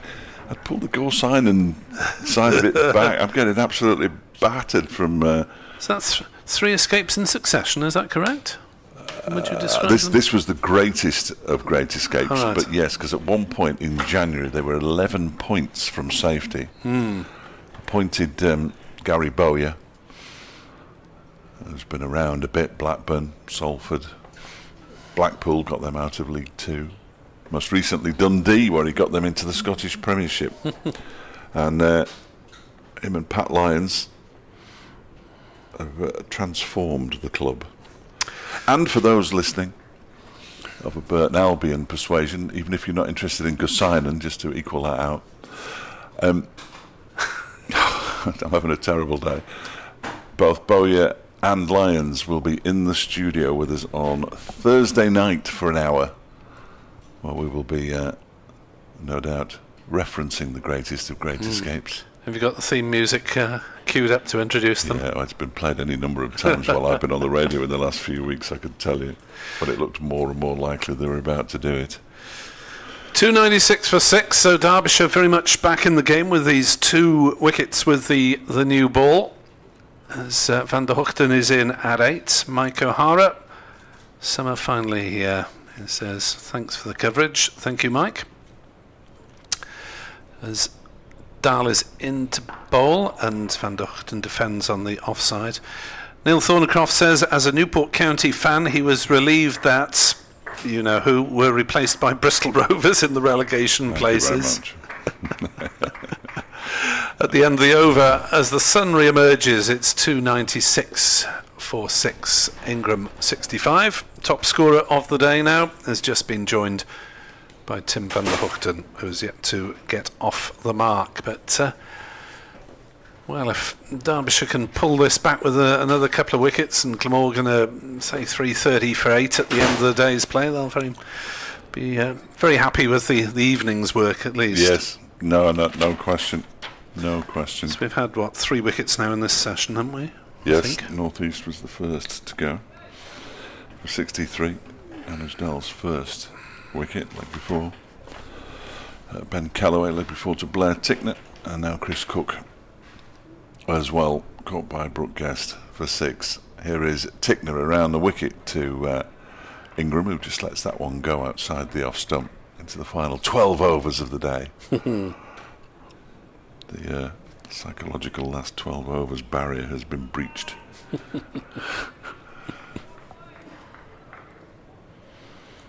Blair Tickner is just jumping up and down on part of his run up there with 2 feet, and the umpires come to have a look as well.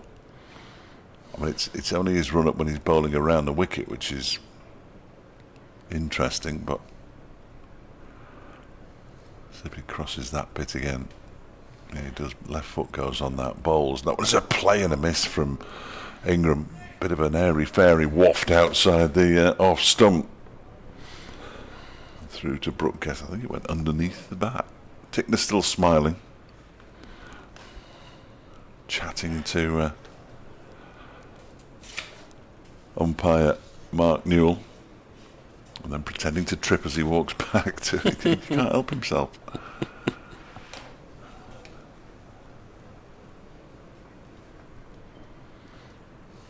Here he comes again. 2 slips and a deep gully. Tickner bowls to Ingram, who clips that one off his hip out into the leg side for a single. Pat Brown with the fielding. So Pat Brown will probably still be thinking, because he's that kind of person, about I wrote drop, but, well, was it a drop? He got there, that was the thing. He got there, he did well to get there. If he hadn't have got there and just sort of dived and it hit him, you would have, I would have dismissed it really, but 297 for 6. Derbyshire with the 2 bowling points already, need another 3 wickets of course. And Tickner bowls to Van der Hoogten, who plays it out to the offside. The throw comes into the wrong end, I think, there, unfortunately, from Anuj Dal, because Van der Hoogten had set off. Sent back by Ingram, or somebody sent somebody back. They both sort of set off, but Van der Hoogten was further down the pitch than Ingram. He missed anyway, so it makes no difference. 297 for 6 it remains. It'd just be a little dot in a scoreboard, in a scorebook. It was so much more. As Tickner bowls again, that squirts off the outside edge of Van der Hoogten's bat into the offside. Well, that's the thing, isn't it? A dot can mean a perfectly boring delivery that's defended adequately to the nearest fielder, or it can hide a whole host of drama. Yeah. There was a little bit of drama in that one. I may have overplayed it. Not for the first time.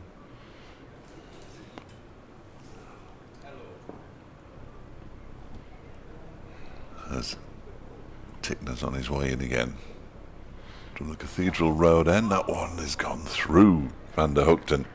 My word, that's another fine delivery from Blair Tickner, who kicks away at the ground. The replay will show us that one pitched and left him. I mean, you can't play that at the pace that Tickner is bowling. Ben Smith removing his sweatshirt now. Come on, Ben, put it away. There you go. Just getting pictures of that. But at Tickner's pace, if the ball moves off the pitch, you have got virtually no chance. And he has bowled pretty quickly throughout the course of today, as he did against Middlesex. Yes, I think he'll want to maybe blow up this surface rather than roll it up and take it anywhere else with him. Because it's been the medium paces of Dahl and Rees who've claimed 2 wickets apiece. The bit where he jumped up and down, he's just come from somewhere and put something in. It's like he's found a hole, a sinkhole in the middle of Sophia Gardens, is there? Dahl, right arm round to Ingram, who defends into the offside. And there is no run. They'd have to bring that boundary in a bit if there is. The lesser spotted Sophia Gardens sinkhole. Well, this ground was dug up pretty comprehensively early in its existence as an international stadium when they discovered that sticking a load of concrete down and the surrounds didn't improve the drainage much. As Dahl bowls down leg side, Ingram doesn't get anything on it, well snaffled by Brooke Guest. And they took the whole topsoil off one winter and stuck some more drains in or something technical like that. And ever since that, touch wood, it's been quite a fast draining ground.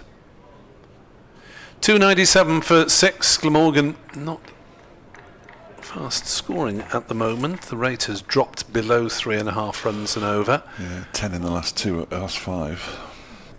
As Dahl bowls, Ingram drives back to the bowler on the bounce, who fields in his follow-through, slings it to Guest, who slings it on to Anderson. And Glamorgan stuck just short of a second batting bonus point. They have got plenty of time to get to 3 if they have the wickets in hand. Glamorgan did get a couple against Gloucestershire as Ingram defends back to the bowler. Yeah, just the couple they got there. Or was it 3? No, 3. 3 batting bonus points at Bristol. As he trying to decipher his notes from several weeks back. 297 for 6. Dahl on his way in. Bowls and beats the edge of Ingram's bat, and even someone who's been there for a long time now, Colin Ingram, and with all his experience, and he's not finding things easy by any means against this new ball. Doesn't it? So North East's innings of 63 lasted touch over 3 hours. Ingram's been in there for 2 3/4 hours already. He's struggling to make headway, but he's gritting it out as he plays one to cover, and there is no run.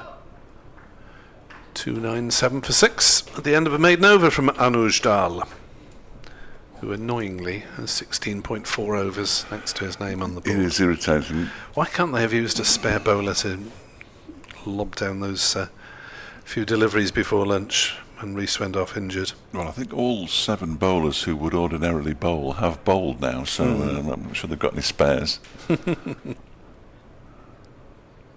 Wayne Madsen has bowled once this season, I think, but that was largely due to an overrate issue. 1 for 32, I see. Golden arm. Yeah. I walked into a window yesterday at home. Just pulled the scab off my head. I'm bleeding, everybody. Here comes Blair Tickner. I'll be all right, though. 297 for 6. Ian and bowls to Van der Hookton, who just has a little dabble at that one outside the off stump. I now have my 6 till 7 instructions. Mm-hmm. I'm in the news at 6 o'clock. Bless my cotton socks. Yes. Yeah. I'm all wrapped up the same. More 80s reference. I love the 80s references. That is 80s, isn't it? It is. Yeah.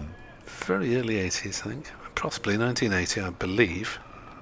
What was it called? Reward? Rewards, Teardrop Yeah, Explodes. Teardrop Explodes. In goes Tickner, and bowls. That's pushed into the offside by Van der Hoogten. Who, although the Teardrop Explodes are very much associated with the Liverpool scene and Echo and the Bunnymen and Warheat and all that. Julian Cope was actually born in the Rumney Valley in Derry. He? Yeah. I think he moved to Liverpool at a fairly young age, but he was born down here. I always associate them with that Liverpool sound. As Tickner bowls a full slow delivery down the leg side, Van der Hoogten misses out. Ball goes through to Guest. It remains 297 for 6 halfway through Tickner's 20th over. I did attempt to interview Julian Cope once. Oh dear, this didn't sound like it went well. No.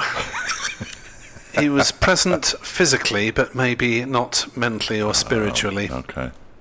And none of the interview ever saw the light of the airwaves. That's a shame.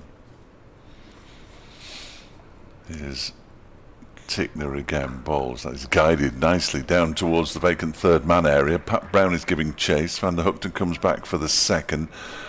Ingram will tell him to stay there. He's off the mark with a couple, and it's 299 for 6. Pete Wiley, one of my very, very favourite bands. I think that Story of the Blues is just one of the perfect pop songs. It is anthemic. Yeah. As he's come back. Here's Tickner in again, balls. Oh, and he flashes at that one, Van der Hoogten, and it goes through to Brooke Guest. He's determined to get out. It seems Van der Hoogten at the moment. He's certainly determined to make contact with every single delivery that's sent down. On this occasion, he makes no contact. Interestingly, or otherwise, Zach Chappell just practicing his bowling action, bowling the ball to Harry Kame. Yes, we've only had 7 now with the new ball in total. His next delivery is clipped nicely into the leg side off his pads by Van der Hoogten, and the 300 comes up for Glamorgan. That's where we are for Glamorgan. 300 for 6 in 87 overs. So 23 overs to get to 400. It's more than possible, surely. It is, but they'll need one of these to get going fairly quickly, and frankly I think they'll be more concerned with sticking, accelerating dramatically. Dramatic events in the World Snooker Championship apparently. Wales's Mark Williams has fought back to level 8 frames all against Judd Trump, and Zhao Xingtong is leading Ronnie O'Sullivan 12-4 going into their evening session. Coverage all over BBC television and online and everywhere, all sorts of things. I'm indebted to a journalistic colleague from the East Staffordshire town where I watch football. The Cope family is in fact from Tamworth. His mother was visiting her parents in Wales when he was born. He used to mark the fact by getting the word Tamworth somewhere on his album covers, he says. Thank you, Colst. Chappell in to bowl to Van der Hoogten. That wasn't very much of Dahl with the new ball. No. 3 overs. Yes. And including a wicket. Don't want to tire these bowlers out, do we? Apparently. Graham Brill is wondering if the old Sophia Gardens Ridge is raising its head from bowling from the River Taff end. Graham's also slightly baffled by Derbyshire's having sweepers too often on the boundary, he reckons. Chappell is into bowl. Van der Hoogten is defending this one on the leg side. Dave Fletcher will be back imminently, I hope, because I've got some writing to do. Kenneth Davis will be with us as well to steer you through the last half hour of play here on BBC Sport Online. Hope you've enjoyed your coverage. Our coverage. Edward Bevan will be joining us tomorrow and Sunday.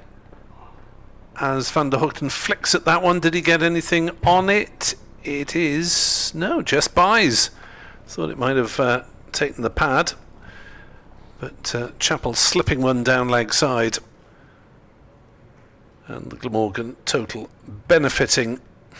Well, maybe hit a foot mark, went through rather low and wide for Guest. He didn't really have much chance with it. And David Lloyd seemed to be signalling to Zach Chappell that one shot a bit. It wasn't necessarily Brooke Guest's fault. 304 for 6. As Van der Hoogten does turn this one away on the leg side, we'll get at least a single down to Tickner. They'll turn, look at a second, and then decide against it. Glamorgan have been fairly conservative in their running since Tribe and Ul Hassan, two of the younger members of the side, tried a few adventurous singles in the morning session. But it has been something of a long grind since then. 305 for 6 as two slips and a gully assemble for Chappell to bowl to Colin Ingram, who drives that one nicely through the offside. He might have got a boundary here. It does reach the ropes. It's a rare boundary for Glamorgan. Off the bat, that is, anyway, as Ingram leant into that one. Not looking to overhit it. Nice steady punch, and away it went through the covers. 309 for 6. Ingram has 70. Just over 8 overs to come this evening. As Chappell is in to bowl, and Ingram plays defensively out on the offside. It's fielded by Anderson, and there is no run. 309 for 6. Ingram has 70. Van der Hoogten has 4. The other main scorers, Northeast 63 and Tribe 58 at the top of the order in his first game of the season.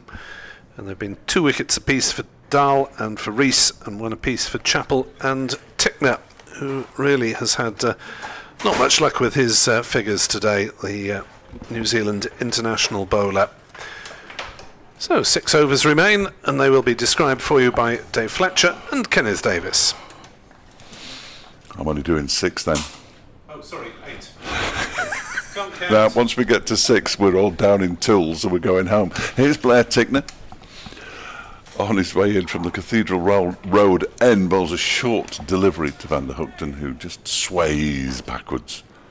Oh, there's an update coming up. I've just had... It's all right, we're on Swansea City at the moment. Football is king. Okay.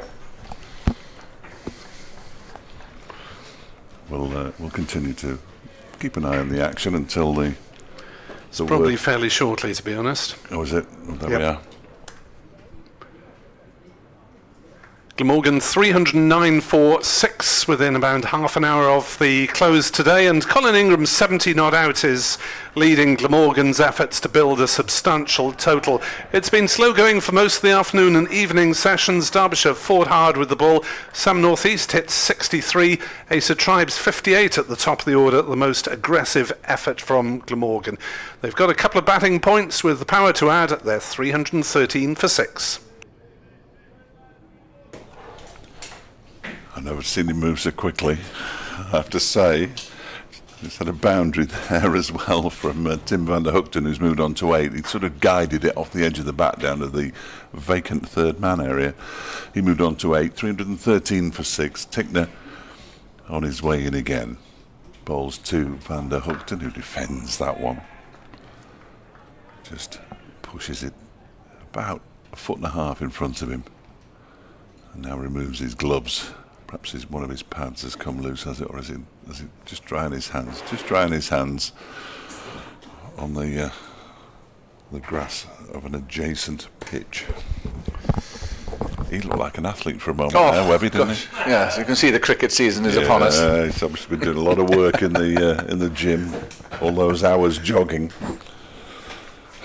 Seconds. Run for the bus once. Here is Tickner again. Bowls to Van der Hoogten, who pushes it up to Dahl at mid-off. And there is no run. It almost feels like watery sunshine now, but it's quite pleasant out there. There are still a couple of tops off on the far end of the ground. Not necessarily approving, but No. they're there. It's unavoidable.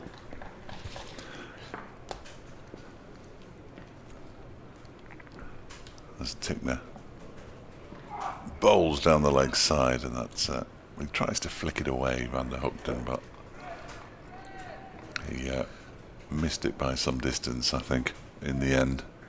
Strange day's play in that it's been methodical, it hasn't been dramatic, it hasn't been swashbuckling, but Glamorgan will be glad, given what's happened batting-wise in the 3 previous games. 3.5 and over is decent enough as Tickner bowls to Van der Hoogten. It's way down the leg side this time, and I think even if he tried, he couldn't have got anything on that. The over comes to an end. 313 for 6, 7 overs to go. Ingram has 70. He'll have to wait till the morning for his 3 figures, I fancy. Van der Hoogten has 8. No, it has been weird. And then there's 2 really poor balls to finish that over. I think that might be the end of Tickner now, just for the time being, because he really does put a lot in. But in the previous over, and the one before that, he was going past the edge of the bat almost every delivery, and the ball was moving off the pitch, which it hasn't done all day. It doesn't really make a lot of sense, but then again, cricket doesn't.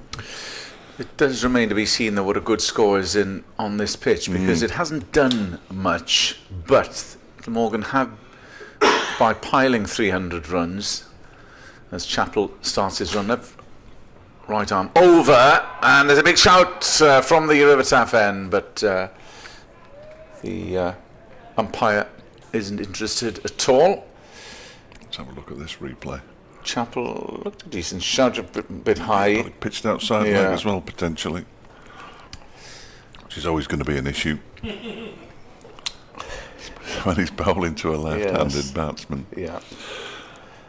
But what they have done is, at least they will probably put a bit of pressure on. Yes.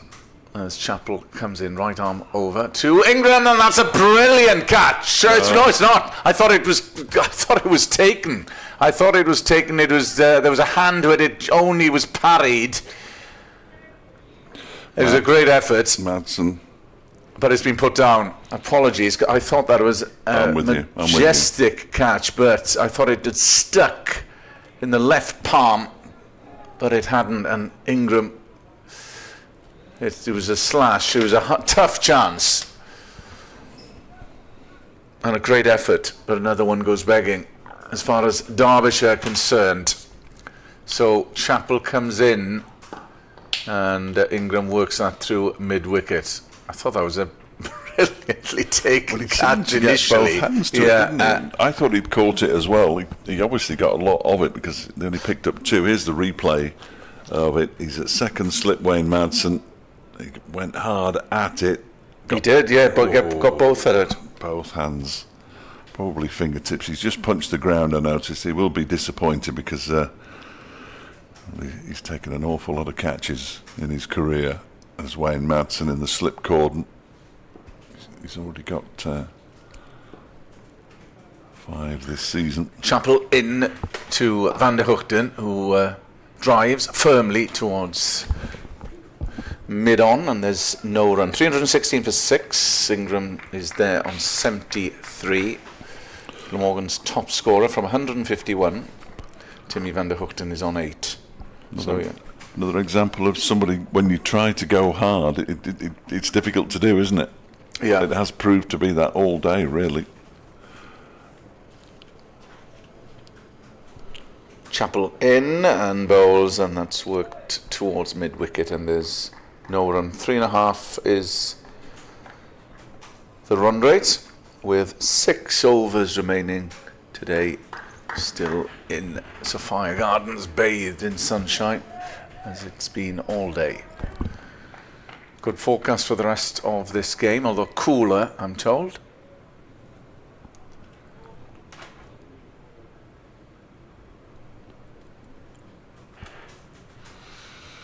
Don't mind that.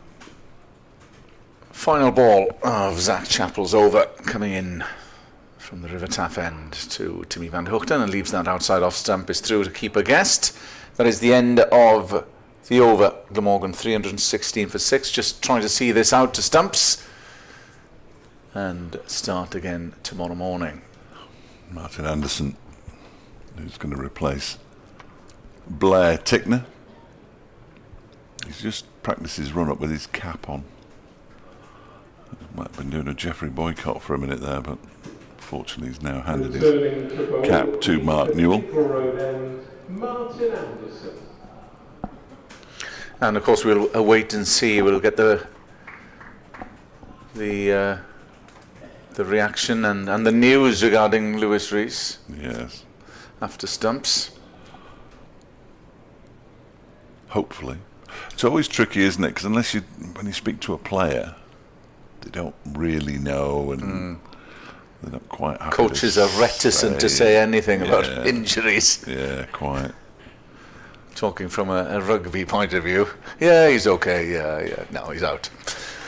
Well, yes, I've had that even with football this year. He's back on the grass. Is he? So is he available? Well, we'll wait. He's training well. We'll wait. The usual. We'll wait till Thursday. We'll wait till Thursday. That's trotted out. He's training well. When you turn up and nowhere to be seen. Here's Anderson in to bowl to Ingram, who clips that one nicely into the leg side. It was a little bit uppish to start with, and he's going to come back for a second as it's fielded there by Pat Brown. 318 for 6.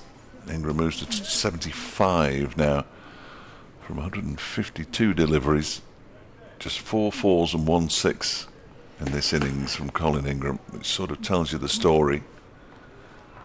They've done what they can to keep the scoreboard ticking, Glamorgan, and have got up to 318, so fair play as Anderson bowls. That one just seems to bounce a little bit more than Ingram was expecting as he pushes it out backward square on the offside. Still going, I'm delighted to say it, all the other 3 games in the second division, so we're not the only ones.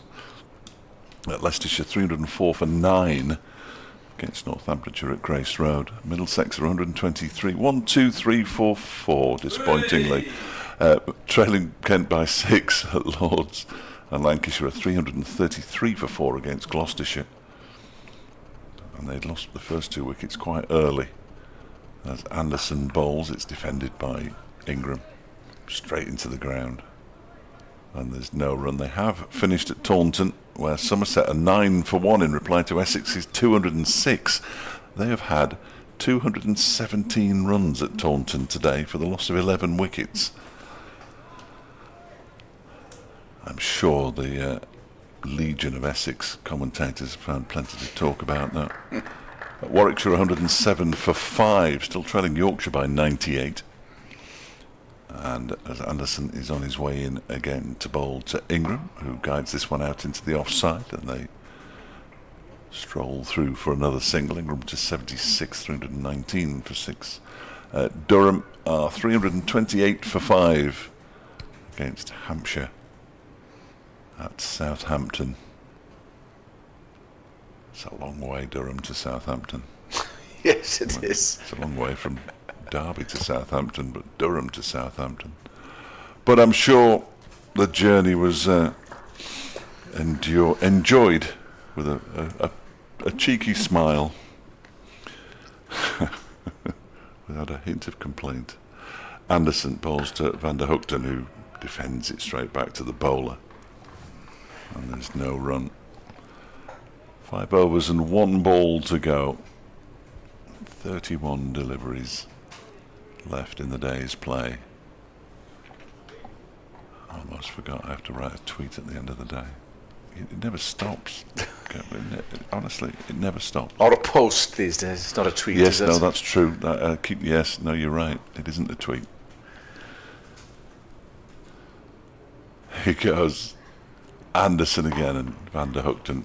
Keep Mr. Musk happy, obviously. Well, there's nothing I'd rather do more. Turned into the onside and there's no run. So 5 to go. 319 for 6. Van der Hoogten has 8. Ingram has 76. That run rate 3.5. I think Derbyshire they won't be happy because they wanted to bowl first and they'd have liked to have been batting by now. But those 2 wickets with the new ball, Callaway and Cook, really put the brakes on. It's how these last 5 overs pan out. Somebody's scoring down below us. Because they're very diligently scoring. Yeah. Coming in is Chappell then from the River Taff end, and that's ferociously cut on the offside, but only a single on offer. 320 for 6.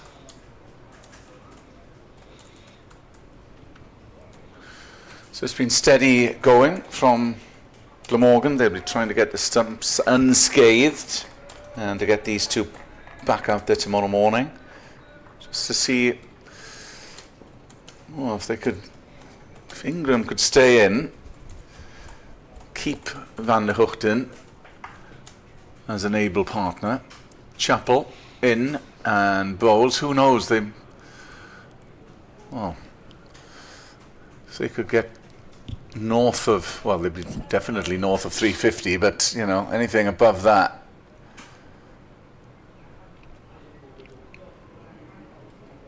Still a couple of more batting bonus points on the line for Glamorgan. Just under 19 overs left.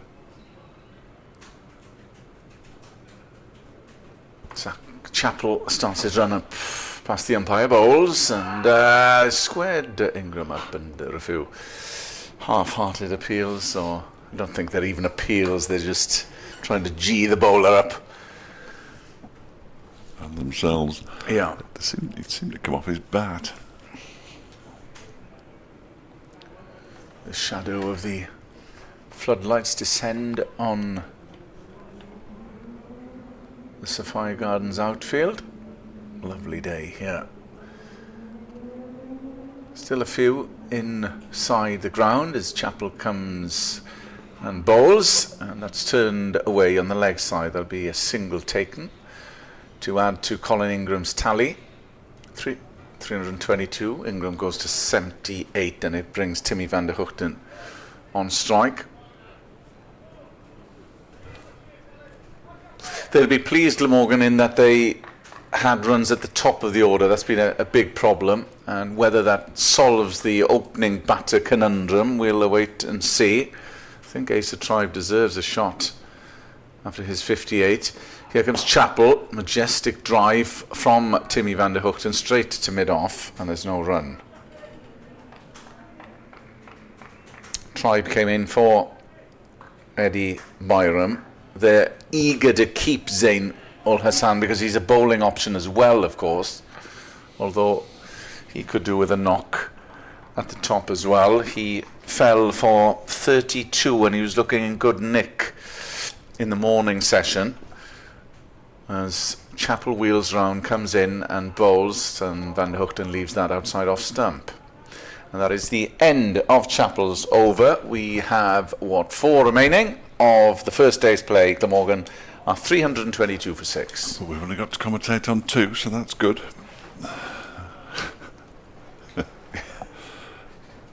Just a slight misread of the scoreboard.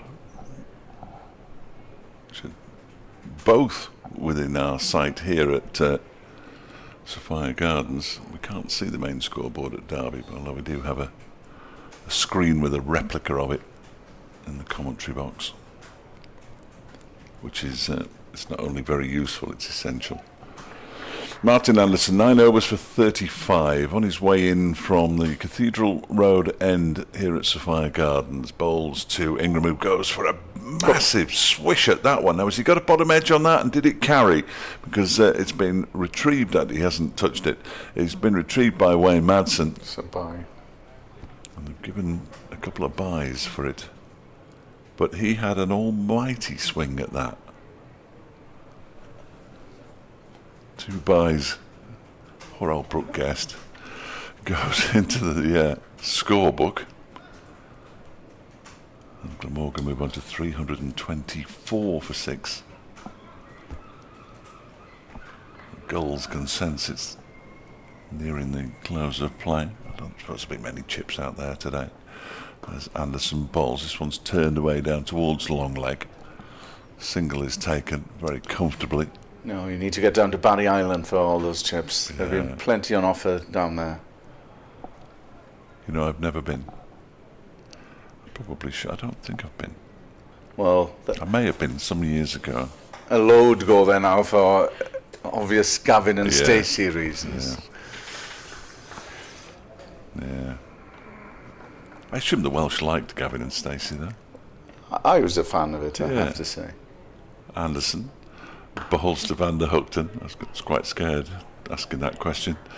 Played out into the offside. Dal does the fielding. I mean, they were Welsh people playing Welsh people, which always helps in that kind of situation. The last thing you want is somebody doing a Welsh accent who isn't Welsh. I would have thought. Yeah. Halfway through his over, Anderson in and bowls to Van der Hookten, who drives. Blair Tickner raises his right arm and says, "That's mine." Yeah, there's been a few films where that has happened, and they mix the Welsh accent. The Welsh accent sounds a cross between a Welsh accent and someone from the Far East. Yes, I never do accents. It's very much a policy of mine, because you can get yourself into terrible, terrible bother. The last thing I want to do is insult anybody accidentally. This one is defended by Van der Hookten, fielded by Anderson at the end of his follow through. You need to get to North Wales, Dave. That's where the accent really comes in to play. Well, yeah, we used to holiday in Anglesey every year when the children were young. I wouldn't attempt a North Walian accent either. In goes Anderson, bowls, and there's a ball that keeps a little bit low, bounces before it gets to Brooke Guest. Van der Hookten had a sort of drive at it. I don't think it's in any of the coaching manuals, that particular shot. And the over comes to an end. 3 to go. 325 for 6. Van der Hookten 8. Ingram 79, and 1 or 2 spectators just trying to soak up the last of the day's sun. They'll be discussing where they're going this evening, or whether they'll be back tomorrow morning at 11 o'clock. Some will, some won't. Some of us will be back on Sunday, and still be here on Monday, of course. In comes Zach Chappell from the River Taff end, and that's played by Ingram into the offside. They'll come through for an easy single. Talk about accents. There's a place in North Wales, well, not too far from Anglesey, called Carnarvon, where the famous castle is. And of course, the majority, if not all, of the population of Carnarvon are firstly Welsh-speaking, so that you will not hear much English being spoken. So I have family in Carnarvon, and so I go there quite a bit. And even when I speak Welsh to them, they reply in English because they don't understand my dialect at all as Chappell comes in. And that is played firmly to the offside, so it's quite peculiar. So they'll reply in English and say, "No, I am speaking Welsh to you, but you don't understand my Welsh." Wow. So it's that different. Well, it's not funny. The unusual thing about North Wales and South Wales is that it is such a long way away, isn't it? Really, to get there, it's not easy. You haven't got to, because I've driven across the tops and it's beautiful. But sometimes you've got to go back into England to get up there. Chapel in, and that's pulled by Timmy van der Hoogten, only as far as mid wicket, and it's fielded. There's no run. Well, I did the under-20s for years, played up at Colwyn Bay. Yeah. And it would require myself to come back straight after, because obviously I'd do the main international on the Saturday and I wouldn't be back until 2:30. Yeah. And having done 12 years of that, it took its toll. Nick did a few of them as well. Colwyn Bay. It's a fair old way. Chapel in and bowls, and that's firmly struck through the offside, through covers for 4. Off the bat of Timmy van der Hoogten, who moves to 12. So he's more than an able partner, is the Dutch international, Tim van der Hoogten, quite handy with a bat. So if he can remain at the helm with Colin Ingram tomorrow, when they come back, they'll fancy piling up the runs. Gorvin, Leonard and Fernando to come. Gorvin obviously had his first class 50 against Leicestershire. Chapel in. Oh, that's a top edge, and that's gone over the slip cordon, over everyone. 1 bounce for 4. So fortuitously, but they all count. A safe shot, I would think. Well, if you're going to go at it hard, and Timmy van der Hoogten certainly did that. The only issue he would have had is if he'd have pulled it down to Blair Tickner, which is who did that? Kieran Carlson, didn't he? Yeah, and caught Hul Hassan early on. Well, Hassan was a shot that he didn't really, as you said, commit to it, and ended up plonking it to Tickner. Last ball of the over. Chapel, and there'll be a easy single on offer through mid-wicket. 335 for 6. Timmy van der Hoogten unbeaten on 17. Colin Ingram still there, top scorer for Glamorgan with 80. 2 to go. 2 to go. I think we've got away with one here. It's only 28 minutes past 6. So that over rate of -2. I'm not entirely sure how that works, but Alex Thompson just windmilling his arms. We've had the terrific news that we're going to have screens like these in our commentary box for the next home game. Yeah, so actual real-time action. Because these are taken away when we do T20. Well, you do need them. Yes, that is true. What on earth is going on? No idea. Martin Anderson to bowl the final over of the day from the Cathedral Road end. Bowls on the pads of Tim van der Hoogten, who turns it into the leg side, where it's fielded by Harry Kame, and there is no run. Harry Kame must get some sort of has he got some kind of football nickname courtesy of the Harry Kane? I think he's just known as Kamo. Oh, is he? Oh, right, yeah. okay. Yeah. Oh. Yeah. Is there a footballer with a similar name? Well, so they say. Anderson bowls, it's defended by van der Hoogten, straight back to him. Yes, yeah, the number of people who don't watch Derbyshire, even in Radio Derby land. So Harry Kame. All right. Clearly, if Harry Kane was playing for Derbyshire, it'd be a bigger story, wouldn't it? That would be quite the story. Just having a couple of weeks off from his multi-talented Harry Kane, Bayern Munich. Anderson on his way in. Fancied a bat in the close season. Van der Hoogten, after securing the Bundesliga, pushes that one out to the offside. I bet he'd be good at cricket though. They often are, aren't they? Sportswomen, good at disciplines. Oh, that reminds me. One more go. Here is Anderson. Bowls and beats Van der Hoogten. Really, really nice delivery from Martin Anderson. Derbyshire Falcons women tomorrow, 10:30 against Yorkshire in the Metrobank One Day Cup at the County Ground. It's free to get in, and the members' lounge is open to everybody. If that doesn't entice you there, nothing will. First home game for the Derbyshire Falcons women at the County Ground, so an historic day. As Anderson is in, that one keeps a little bit low, and Van der Hoogten does really well because he gets his bat down on it, turns it down towards long leg and picks up a single. He moves to 18, 336 for 6. That's a chorus of O's, though, in unison. Yeah. It did keep low. We haven't seen many at all. Much of that, no, really, have we? No, not at all. I mean, that would probably be as exciting for the Glamorgan changing room as it would for the Derbyshire bowlers and fielders out there. You don't need many to keep low to put a lot of doubt in a batter's mind.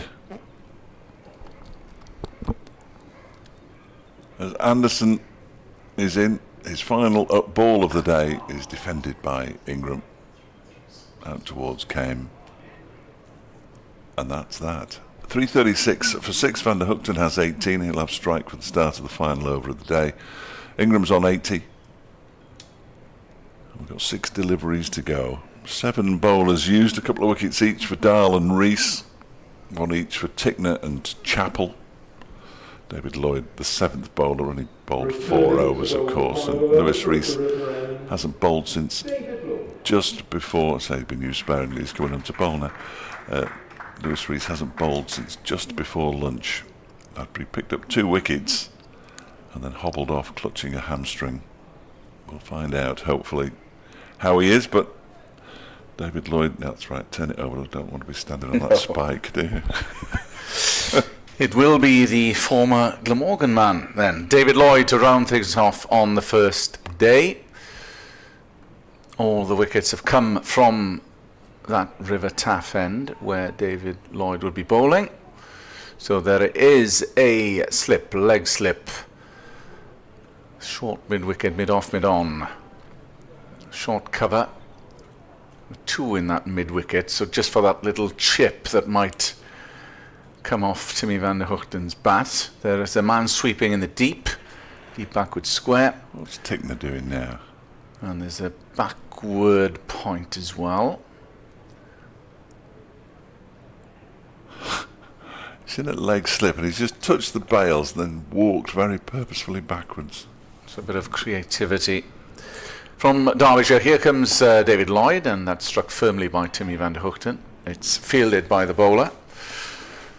Just trying to get through to the end of the day's play as Lloyd comes in fullish, and that's left by Van der Hoogten outside off stump.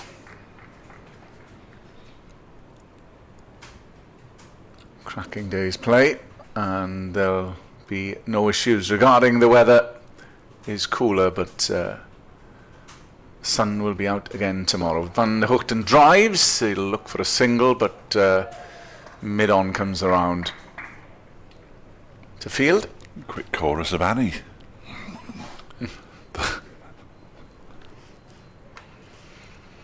In the final over of the day, which has, I suppose, ebbed and flowed at times.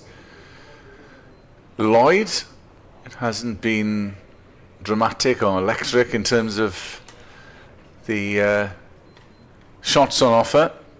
It's been hard work at times, but just what Glamorgan needed really is that's fended by Tim Van der Hoogten. They needed a foundation on the first day in order to kick on after some difficult games, going down to Middlesex and Leicestershire, drawing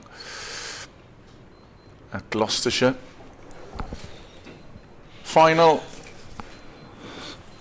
ball then of the day. It's Lloyd to Tim Van der Hoogten, who fends that one. That will be stumps on the end of the first day with Glamorgan 336 for 6 still there Timmy van der Hoogten on 18. Colin Ingram, top scorer for the home side with 80. So Glamorgan will be well pleased after Acer Tribe and Zain Ul Hassan got them going. Acer Tribe getting 58 this morning. There were contributions from Sam Northeast and Kieran Carson, but the main man has been Colin Ingram, who steadied the ship. It hasn't been his usual innings possibly, but an important one at that. Dave, how will Derbyshire assess that first day? Disappointed, a slight misread possibly of the pitch, I don't know, but if you put a team in when you win the toss, you want 3 before lunch, they didn't get them, and you want to bowl them out by the end of the day, and there's still 4 wickets left, so it's going to be tough for Derbyshire tomorrow. They need to finish Glamorgan off quickly. I think they'll be slightly disappointed. The good news is we're speaking to Anuj Dal, and he's always smiling, so he won't give anything away. Be interested to know what he made of the pitch, though, having bowled a reasonable spell, 16 overs and 4 balls, took 2 for 41. He's bowled as well as anybody on this surface today, so we'll find out about that. Hopefully we'll find out about Lewis Rees, and we'll report back. Yeah, 2 themes this morning, possibly the pitch, and there wasn't much on offer, it has to be said, to aid the bowling side today. The wickets, well, they never came in clusters, and Glamorgan were able to put partnerships together at various stages, and they'll be hoping there is a partnership to come in the shape of Colin Ingram and Tim van der Hoogten. Ingram the main man then, and a lot will rest on the South African to see how many runs Glamorgan can muster and possibly get them up to that 400 mark tomorrow morning.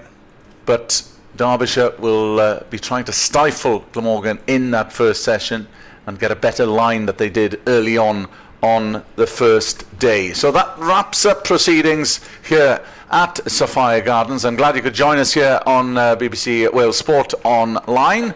From myself, Dave Fletcher, and Nick Webb, that is that. Hopefully you can join us tomorrow when Edward Bevan will be joining us. Dave Fletcher on to... we won't mention... Oh, Nick has done so. But I'm glad you could join us. We will be back on air just before 11 o'clock tomorrow morning here at Sapphire Gardens. But from us all, a very good evening. Noswaith dda.